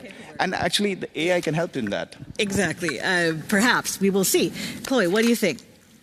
Yeah, I think the three questions actually have one very similar theme for me, and that can be summed up in one word: upskilling. I think upskilling is really what we have to do at the moment. So we know within tax functions, and also just more broadly, we are facing huge skills gaps in the EU, and it's really causing problems in terms of our ability to innovate, our ability to be more productive. For example, we recently did a survey in PwC where we found that within tax functions, tax leaders are telling us that 95% of the tax leaders are telling us that they have a skills gap, right? So that's not too unexpected. But 55% of those tax leaders say that that is a significant skills gap. So that actually is really important. Where, I guess, is that skills gap, right? So in terms of the top skills that we're finding people need, it is number one, AI. And that's not just me saying it, that is coming from 1,200 tax leaders across the world. The second, I suppose, from a tax function, unsurprisingly, they want specialised tax skills. But the third then is data analysis. So you've got AI skills and data analysis skills being the first and third most important skills going forward. So that really tells us all we need to know. And that can be replicated across, not just within tax functions, but across businesses, across industries. So I suppose maybe to kind of answer the first and third questions, what can we do now? Well, we can invest in upskilling on AI. We can make sure that our third level institutions are attracting enough candidates from a STEM perspective, making sure that we're opening up courses like, AI development to as broad a pool of potential students as possible. I think upskilling is super important, but as well people that are already in employment, particularly if there's a risk that your job may not benefit from AI, because there will be a number of jobs that will not see an AI dividend. So we need to make sure that people are empowered as much as possible to, upskill themselves, future-proof themselves, because we basically need to make sure that the EU workforce does not become equivalent to the dinosaurs that we had dinner with last night. So I think that's really, really important. So I suppose my answer is just upskilling is the most important thing for me. And tax policy can be a super tool in terms of that, in terms of encouraging investment. I just think that there's so much that could be done there in the round of tax policy. I like that idea of upskilling people before they get laid off instead of waiting till they're unemployed. Ferenc, what you got? I think the risks of using machine learning is overestimated in taxation. And I'm sure of it because there are two kinds of output of the AI or data science methods. The first one is the data integrity problem. That's the hard logic. If you release an invoice in a period and for the same period you declare zero VAT, then there is a definite problem between your data reports. So that's one point. This is the so-called good old-fashioned AI, the predicate calculus. And the second one is the machine learning, the deep learning methods. When there is a probability that you are classified fraudster or not. But you never base your administrative decision on probability. So maybe the method is biased, but the decision will be not biased based on it. Of course, we have to avoid the risk analysis, and we have to avoid the selection of mixed selection of taxpayers just because the machine learning method is biased. So I fully agree. But the biggest hurt that the administrative decision is bad, if there is an error, it cannot happen on this way. Thanks very much. Daniel. So thank you. I was happy to hear from my Swedish compatriot on the questions of what we can do in our respective countries. I think Sweden is actually a good example of focusing on income protection for individuals. Those who are exposed by the transitions and maybe losing their jobs because of AI even, we want to support them. And this is also to gain support, political support for further AI improvement. So this is key, so that we have a social protection. And here, we're pretty good in Europe. I think, in fact, we're the best in the world on having these universal schemes that protect us from negative income shocks. And there's not so much for us to learn from that. In fact, I think here, what we instead can learn from is how to improve our effectiveness. So how to break the secular stagnation trends, how to go from having unemployment rates far beyond 5%, maybe 10% in many countries, and even further up. So that's those are the social values. I totally respect what Gemma said about Europe having a lot to contribute to the world. But I can assure you that we will have 40+ tax to GDP ratios in many years to come in these economies. So it will not be a race to the bottom, which anytime soon. And that's one part of the problem. We are slow, and we're maybe too slow in adapting, and actually that is going to hurt people who are unemployed and who are not being able to re-educate and actually, or taking jobs in new startups and new companies that we have not been good enough on. So that, I think, is so social protection for those who are exposed and who are negatively affected by the transition, and then increased carrots to have more companies providing more jobs and more growth. Bias is one of the main challenges in AI, and it's not a bug, it's a feature.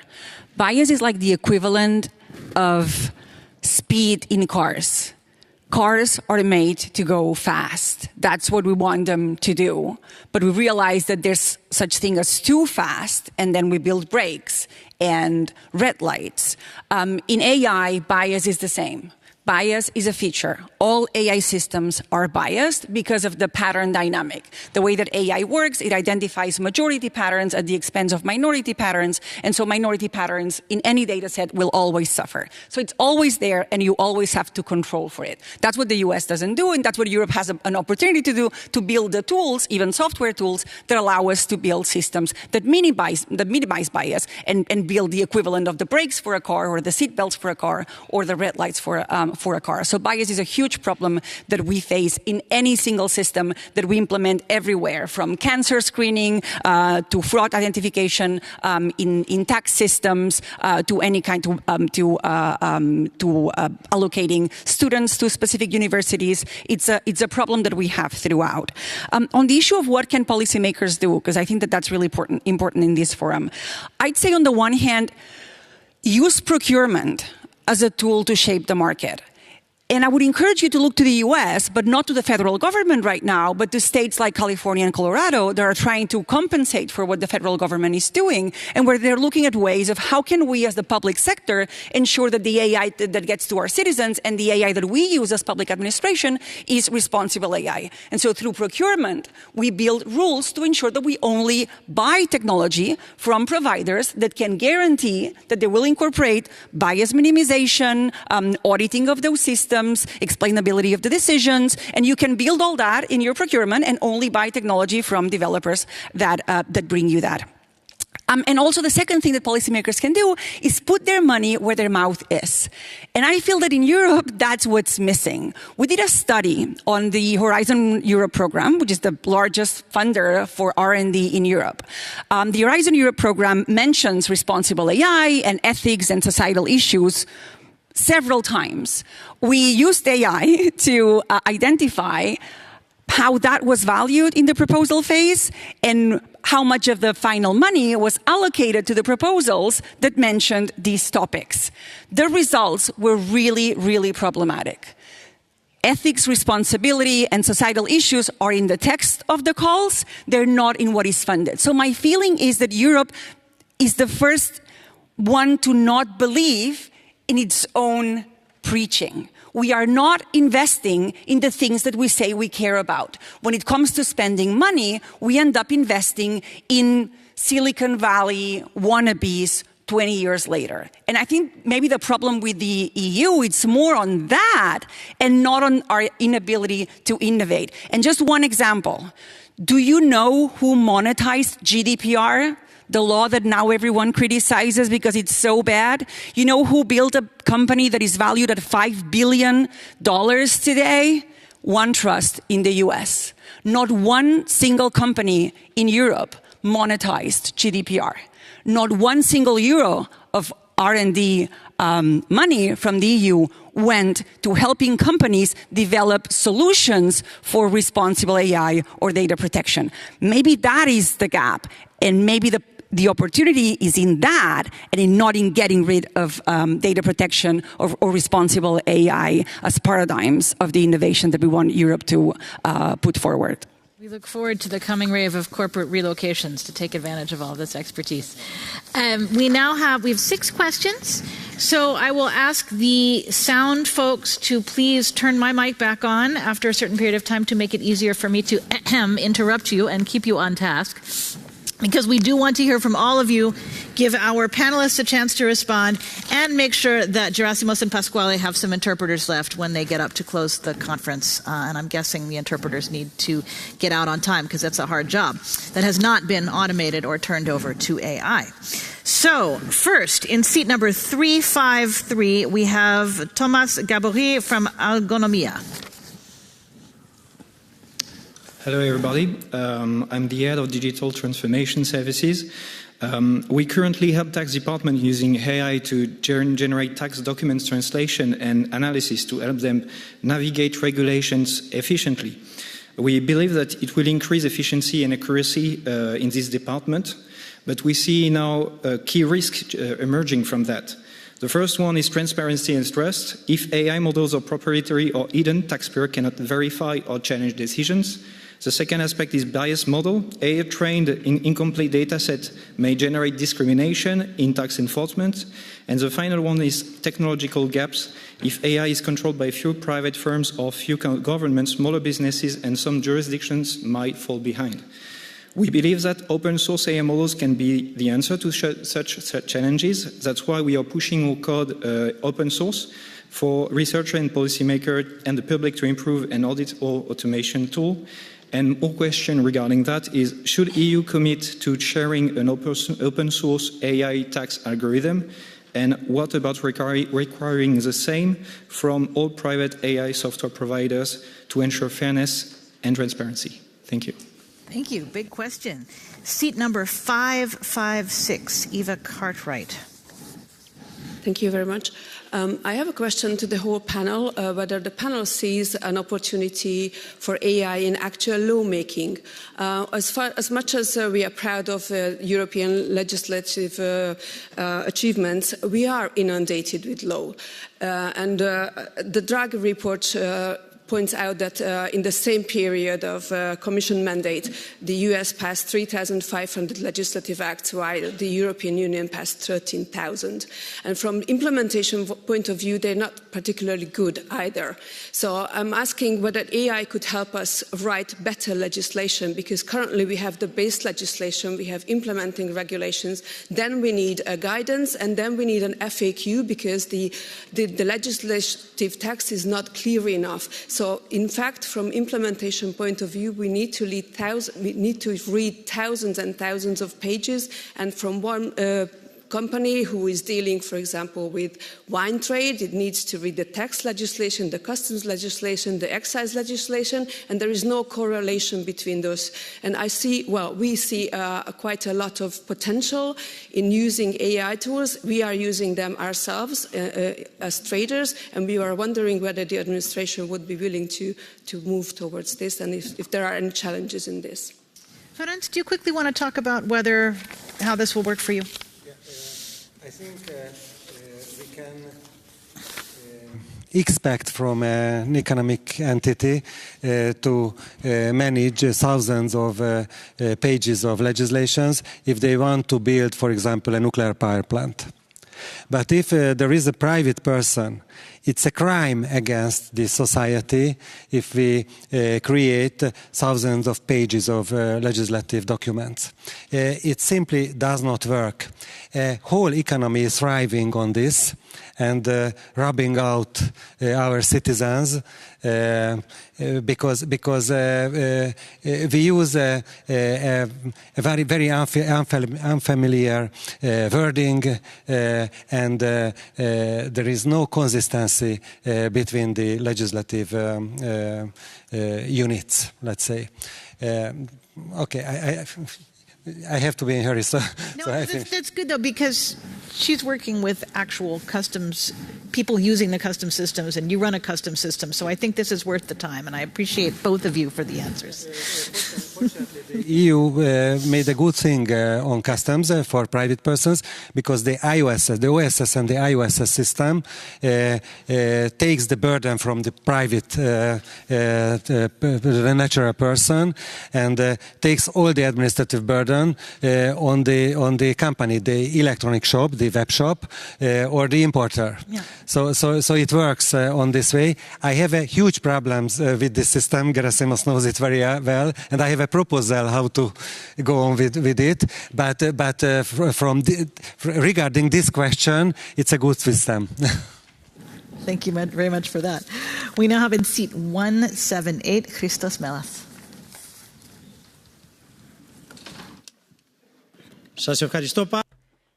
Thank you very much. Thank you very much for giving me the opportunity to be in this European temple of democracy. And And I would like to warmly congratulate Gerasimos Tomas. Gerasimos Tomas, congratulations. This event is inching to a close, so I'd like to congratulate you and every single guest speaker. We had very interesting speeches and ideas, but I have a solution to put forward. And I'd also like to ask AI what solution it can provide. At the moment, we have a complex VAT system in the EU. Approximately 100 billion euro is the money that we're losing.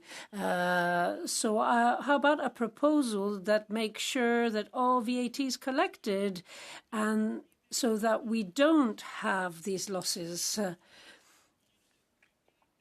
And then we also need to look at the card system as well. Card sales I'm thinking about now. Let me give you a simple example. If you want to go and buy a shirt and pay 120 euro. One more minute. If you go and buy a shirt and pay 120 euro, 20 euro goes to the state coffers and 100 goes to the businessman. But at the moment, it's the 120 that goes to the businessman. So I have a specific proposal. 100 should go to the businessman, to the company, and 20 should go to the state coffers. That's how it should be. So a question on AI.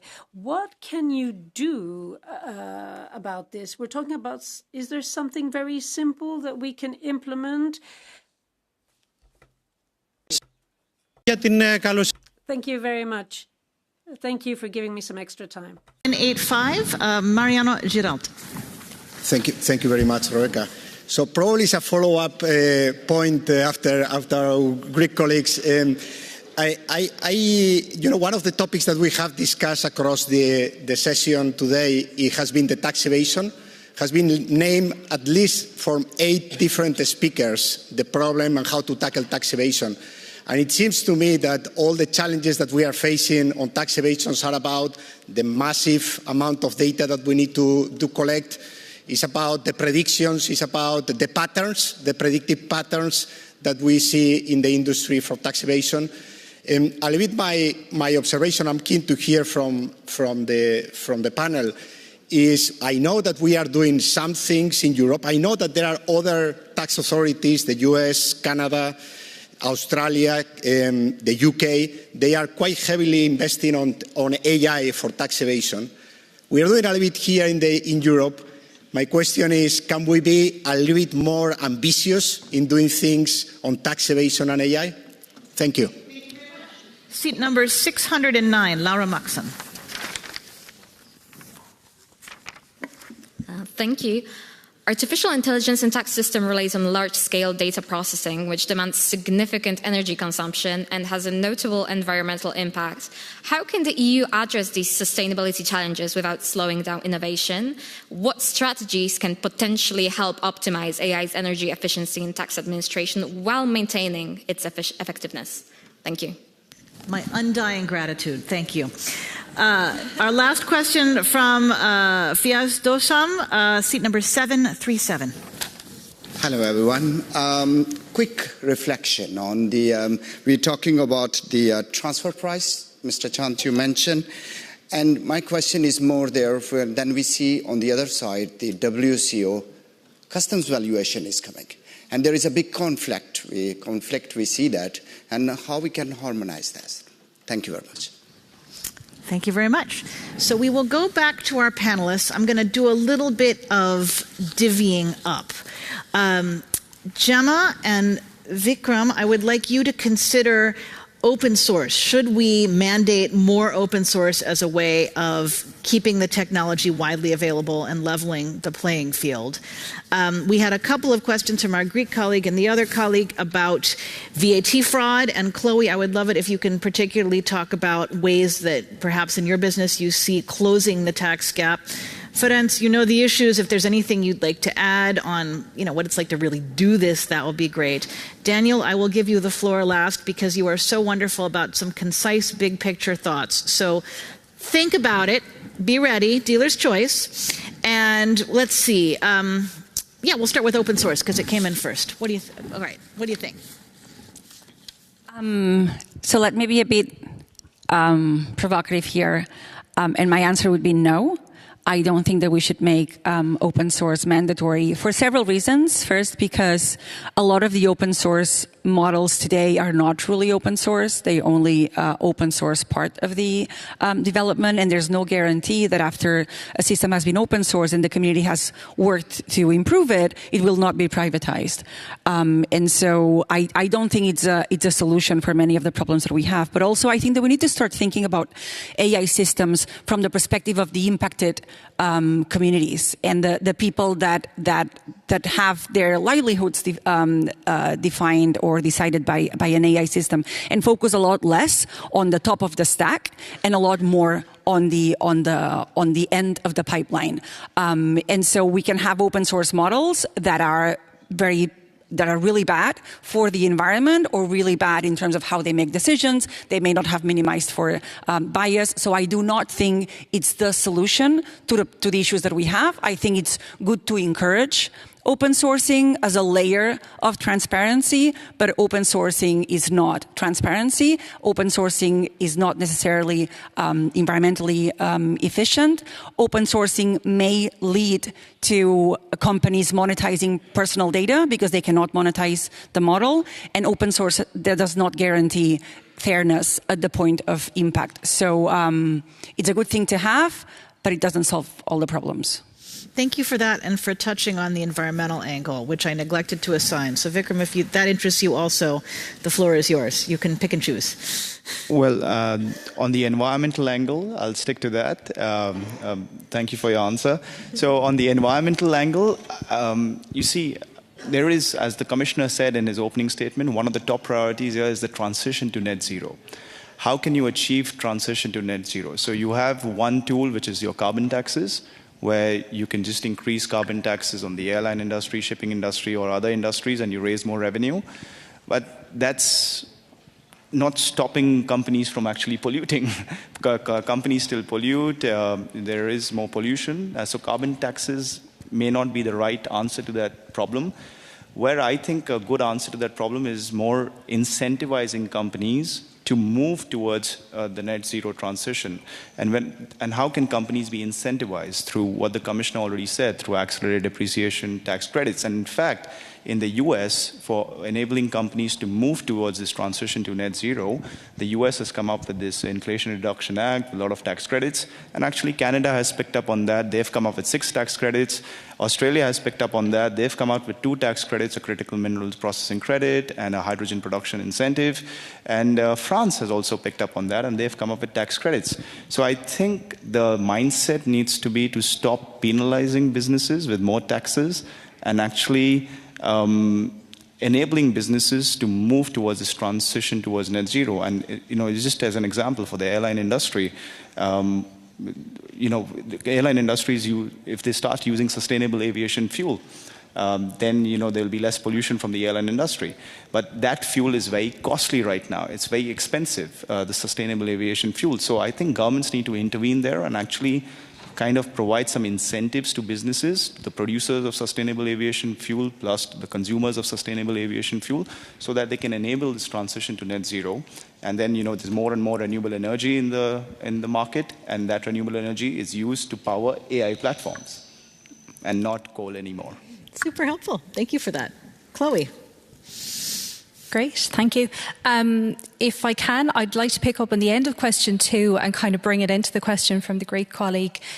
So I suppose the overall question is, what can we use AI for in the sense of lawmaking, and specifically how can we use it to close the VAT gap? Okay, so there's a number of different things that we can do. Firstly, if we can bring together an idea of what is being done internationally in terms of best practices. AI is huge for that because it can help us to set the benchmarks.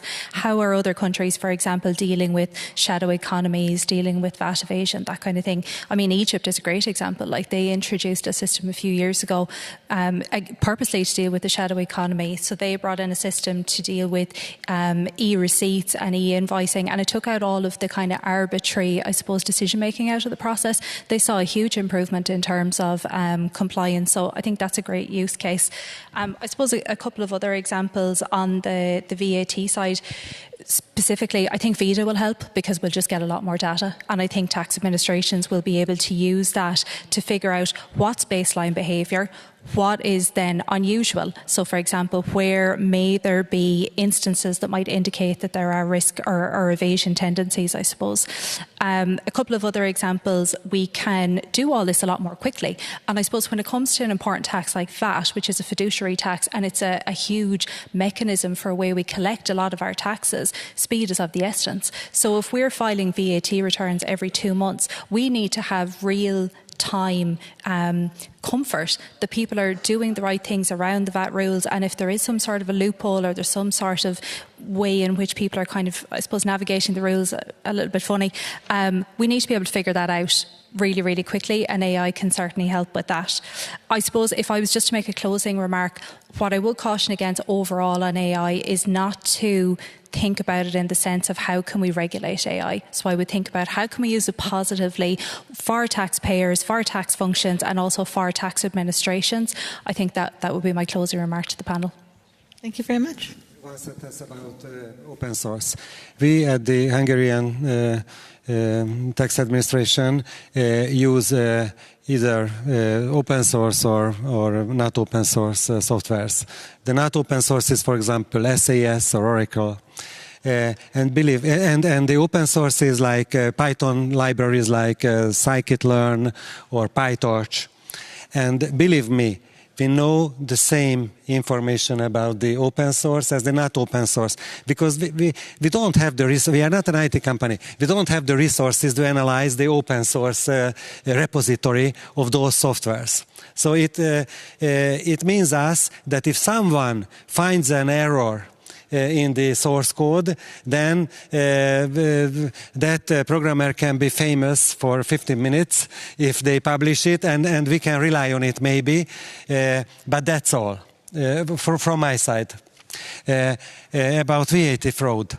The big problem is not that we don't collect the VAT on a reverse form. So I don't think it would work, because then we withdraw a lot of money from the economy, and it simply won't work.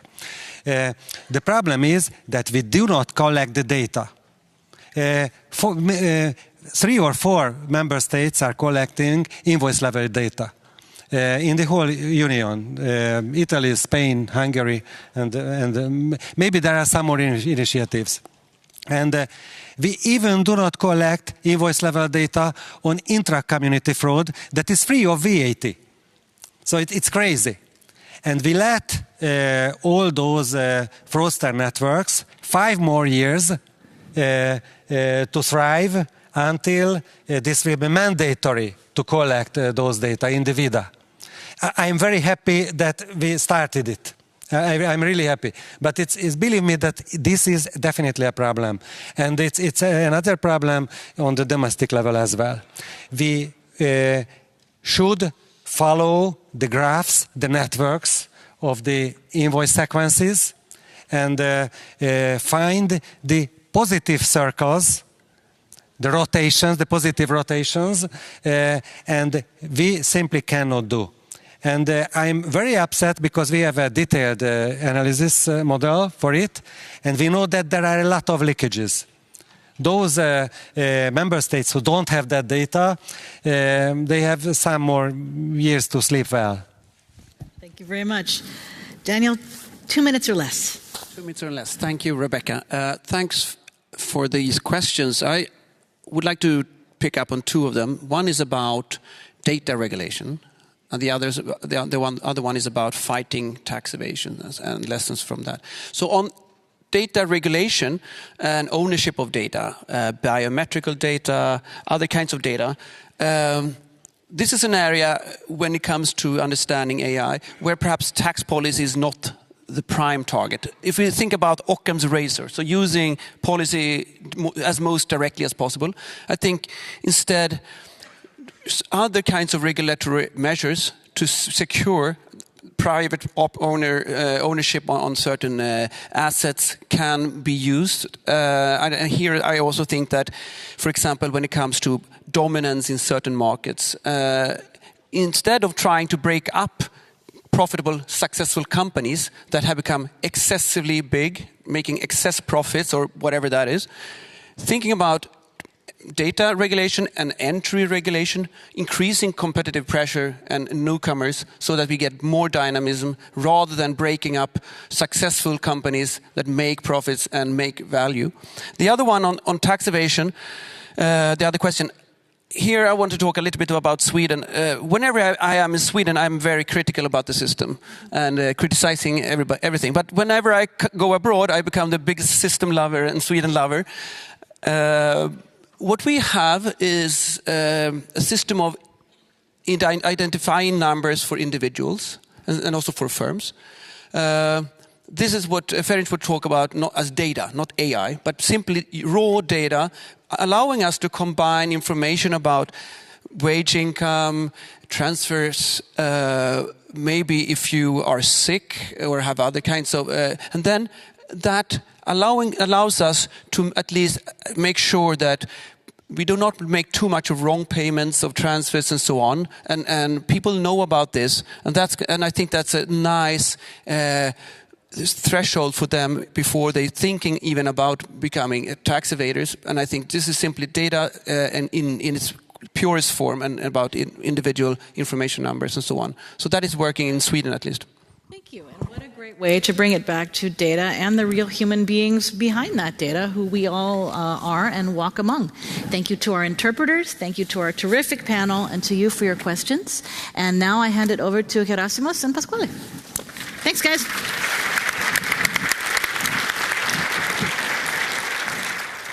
Thank you all very much. Thank you, Rebecca, for leading us not only firmly, but on time. Great. So, ladies and gentlemen, indeed, we're now going to discuss the takeaway points of this full day that we've just been through. And to do so, I'd like to welcome back Pasquale Tridico, member of the European Parliament and chair of the Subcommittee on Taxation.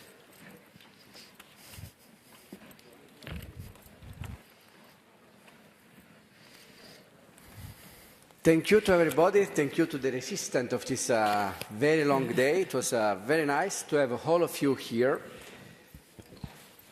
And let me say some final words on this conference, which was a very good event, in fact. Well, I would like to start from a quotation, which is the following. One of the most important failures of capitalism is actually the inability to reach full employment and to have an equal distribution of resources based on fairness.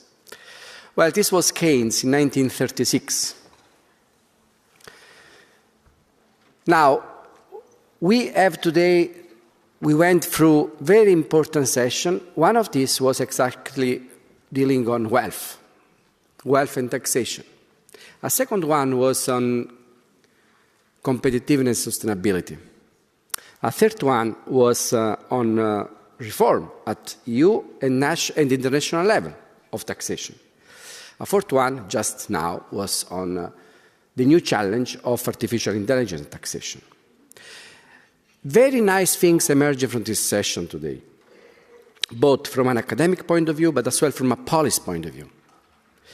Starting from the beginning, the first session emerged the need. I would say there is an important consensus here, and probably as well in the Parliament, of an action to make some remedy against the huge inequality which is increasing. Polarization, fragmentation are basically undermining the cohesion of the society. You know, wages and income we teach at the university are basically retributed according to labor productivity. But you know, some incomes are so huge which have no justification of labor productivity behind. And the justification comes from basically being monopolists, being oligopolists, being in dominant position, taking exploitation of rents. Well, this is not what even liberal economy thinks about a good and appropriate retribution, compensation of income based on labor productivity. That's why taxation is important. That's why policy is important, exactly to pose some remedies to this discrepancy which undermine our economy. And here comes the proposal from Zuckman at the EU Observatory today. It's a proposal which does not ask people to pay more than what they already pay. It's a proposal which asks the minimum to put individuals, which behave actually like multinational, on a right track of progressivity as our constitution in European member states asks for. Actually, today, at the top of the income, in the income distribution, there is a regressivity which comes, at least in the last percentile. And there we need to put a remedy with the proposal of a 3% of tax on wealth above 100 million euro, which is a lot, in fact. We discussed then on competitiveness and on sustainability. Let me say 2 words before that, before going in the issue of competitiveness. We know somehow that we lack competitiveness in Europe, yeah? There were reports in the last months by Letta, by Draghi, which underline that. However, probably I will tell you something different today. In the last 30 years, there was a huge amount of innovation in our economy. We do not see this innovation in standard data of productivity. You know, if you look at our life today, your life today is much better than 30 years ago. Today, labor productivity, however, is stagnating in most of European countries. We do not measure labor productivity correctly. We are surrounded by mobile, by tools, innovative tools, artificial intelligence even. We see, as Robert Solow was saying some years ago, we see labor productivity everywhere, apart from the data. We see in our computer, we see in our tools, and we see in our better life, actually. Most of us, not all, of course. So, what I'm going to say here, there is even a problem of measurement of labor productivity when new technology comes at stake. With new artificial intelligence, automatization, our life improved, our time spent at work reduced. But still, we do not see this labor productivity increasing. And this comes, gives us the idea that it actually quite hold of the fact that GDP probably is not the best way we measure our wealth. But let me go, this is just a point of reflection, but let me go ahead on the international and European reform, which is important as well. The idea of reforming our system is consistent with Pillar 1 and Pillar 2, has to be consistent as well with international with other players at United Nations level. And I'm happy that Oxtra, the Commissioner today, affirmed the need for us to go ahead with global minimum taxation and to be strong enough to implement as well Pillar 1. You know, if we abandon Pillar 1, each member state will do it themselves in a very fragmented way. It is even worse, even for our friends on the other side of the ocean, which do not want probably Pillar 1. Last but not least, artificial intelligence. Here there is the new challenge which we need to face. And if we face in a correct way, pushing, of course, innovation, which cannot be obstaculated. We don't want to create obstacle to innovation, but we want that new factor of production, data which generate income, need to be considered as factor of production. Today, when a user and a company trade data, there is a transaction there. When we buy water, for instance, there is a transaction and we pay taxes for that. Huge companies do not pay taxes for buying data, actually for getting data.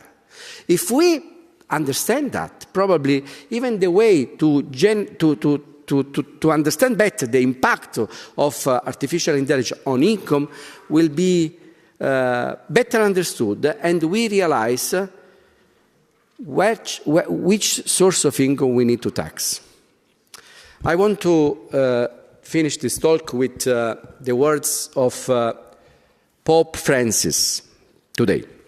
In the encyclica Fratelli Tutti, he said that capitalism creates waste, residuals, waste. The state and the welfare state is exactly there to mitigate this waste, and the need for a minimum income, for instance, the need for a welfare state, the need for appropriate income for all, it is exactly what comes after distribution of resources, created through taxation and supporting our welfare state.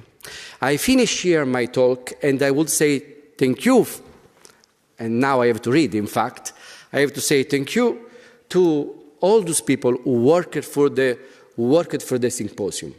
Well, I will not mention the names, as it was suggested, but just not to be fair for everybody, but I would like to at least to mention the institution which worked on this symposium. Colleagues from DG Tax Sud, the National Parliament unit here, the Conference Coordination Unit, the Protocol Unit, the technician, the interpreter who are basically at 6 o'clock need to finish, so I'm really sorry if I take some time more, the usher, the security unit, and finally, last but not least, all the people at the Fisc Secretariat, including the trainee who are working here. Thank you to all of you for being here all day. Thank you.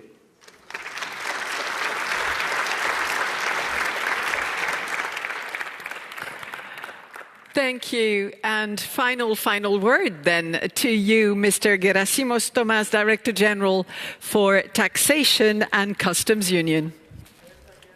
Thank you very much. Thank you. And I will not keep you long. I will not summarize the substance. I think we had a very rich debate. Pasquale Tridico, as chair of the committee, he gave his political interpretation. I feel that the introduction of Wopke Hoekstra covered actually all the aspects discussed. I will give a more light touch. I think every time I try to have a favored first-time party speaker, because we bring new speakers every time. So I think for me today the favorite first-time speaker is Gemma, who was in the last, because she said, let's be positive about what we do in Europe. Then I will have what are the favorite persistent supporters of this initiative, and it is for sure Vitor and Matthias Gorman, who have been here for 3 times, and they actually give their analysis and their support to this persistent discussion about taxation. I think when we launched the Tax Symposium the first time 3 years ago, we focused on this tax mix for 2050. We tried to give to the tax people some longer-term perspective. I'm sorry to say tax people are usually short-term. So, and I think in this symposium, as you all ask us to be self-critical, we were a bit less aspirational about the 2050 than we were in the first 2 times. And I think because of the geopolitical events, we were drawn into discussing more the management of the short term. And I think this is not a bad thing, it's just I'm taking the fact, and I hope that next year, and Pasquale, who is the first time co-organizer here, committed that we will do it again next year. I think we need to give some emphasis to the longer term.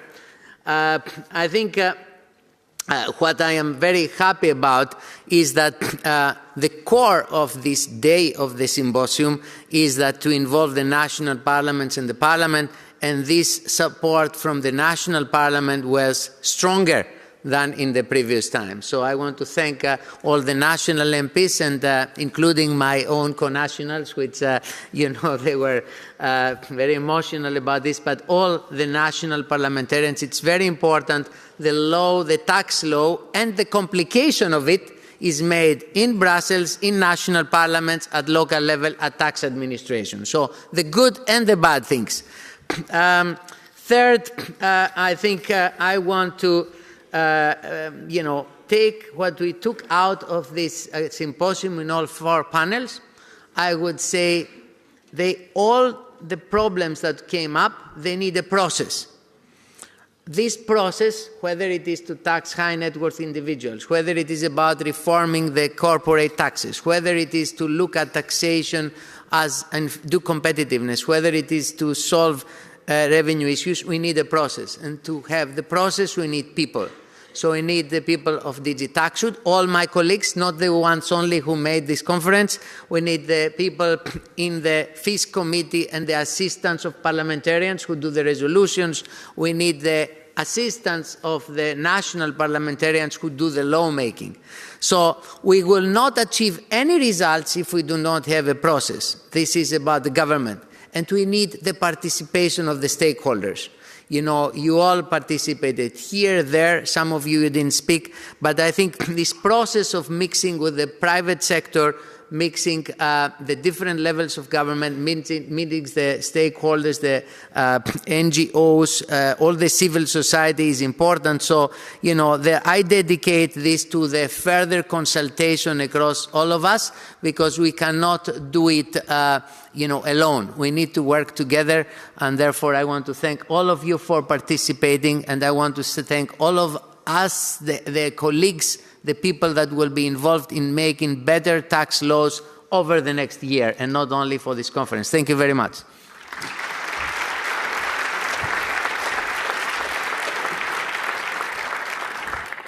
This concludes a very full day. I'm sure you're all going home with a lot of food for thought, and we'll all be watching very closely how taxation policy unrolls between now and next year for the next edition of the Taxation Symposium. I'd indeed like to join in the thanks, not only to all of you for joining us today, but for those of you who are following us online. Indeed, our interpreters very kindly agreed to stay a little bit longer to interpret the final contributions. Of course, our tech team, everything went smoothly. We had no water disruption this time. For those of you who were here last time, we had some water problems and electricity cuts, so that didn't happen today. We were lucky. Thanks for taking us safely through the day. And we'll now invite you to a cocktail reception, and you have people outside to guide you, and also signposts so that you know where to go. Have a very safe trip home, whether you're traveling near or far. And I'd like now to invite everybody who was part of the organization of this event for a family photograph here on stage. And that does include the ushers and the tech team and everybody else from the Parliament and the Commission. So please join us here for a family photo. Have a very nice evening. Bye-bye.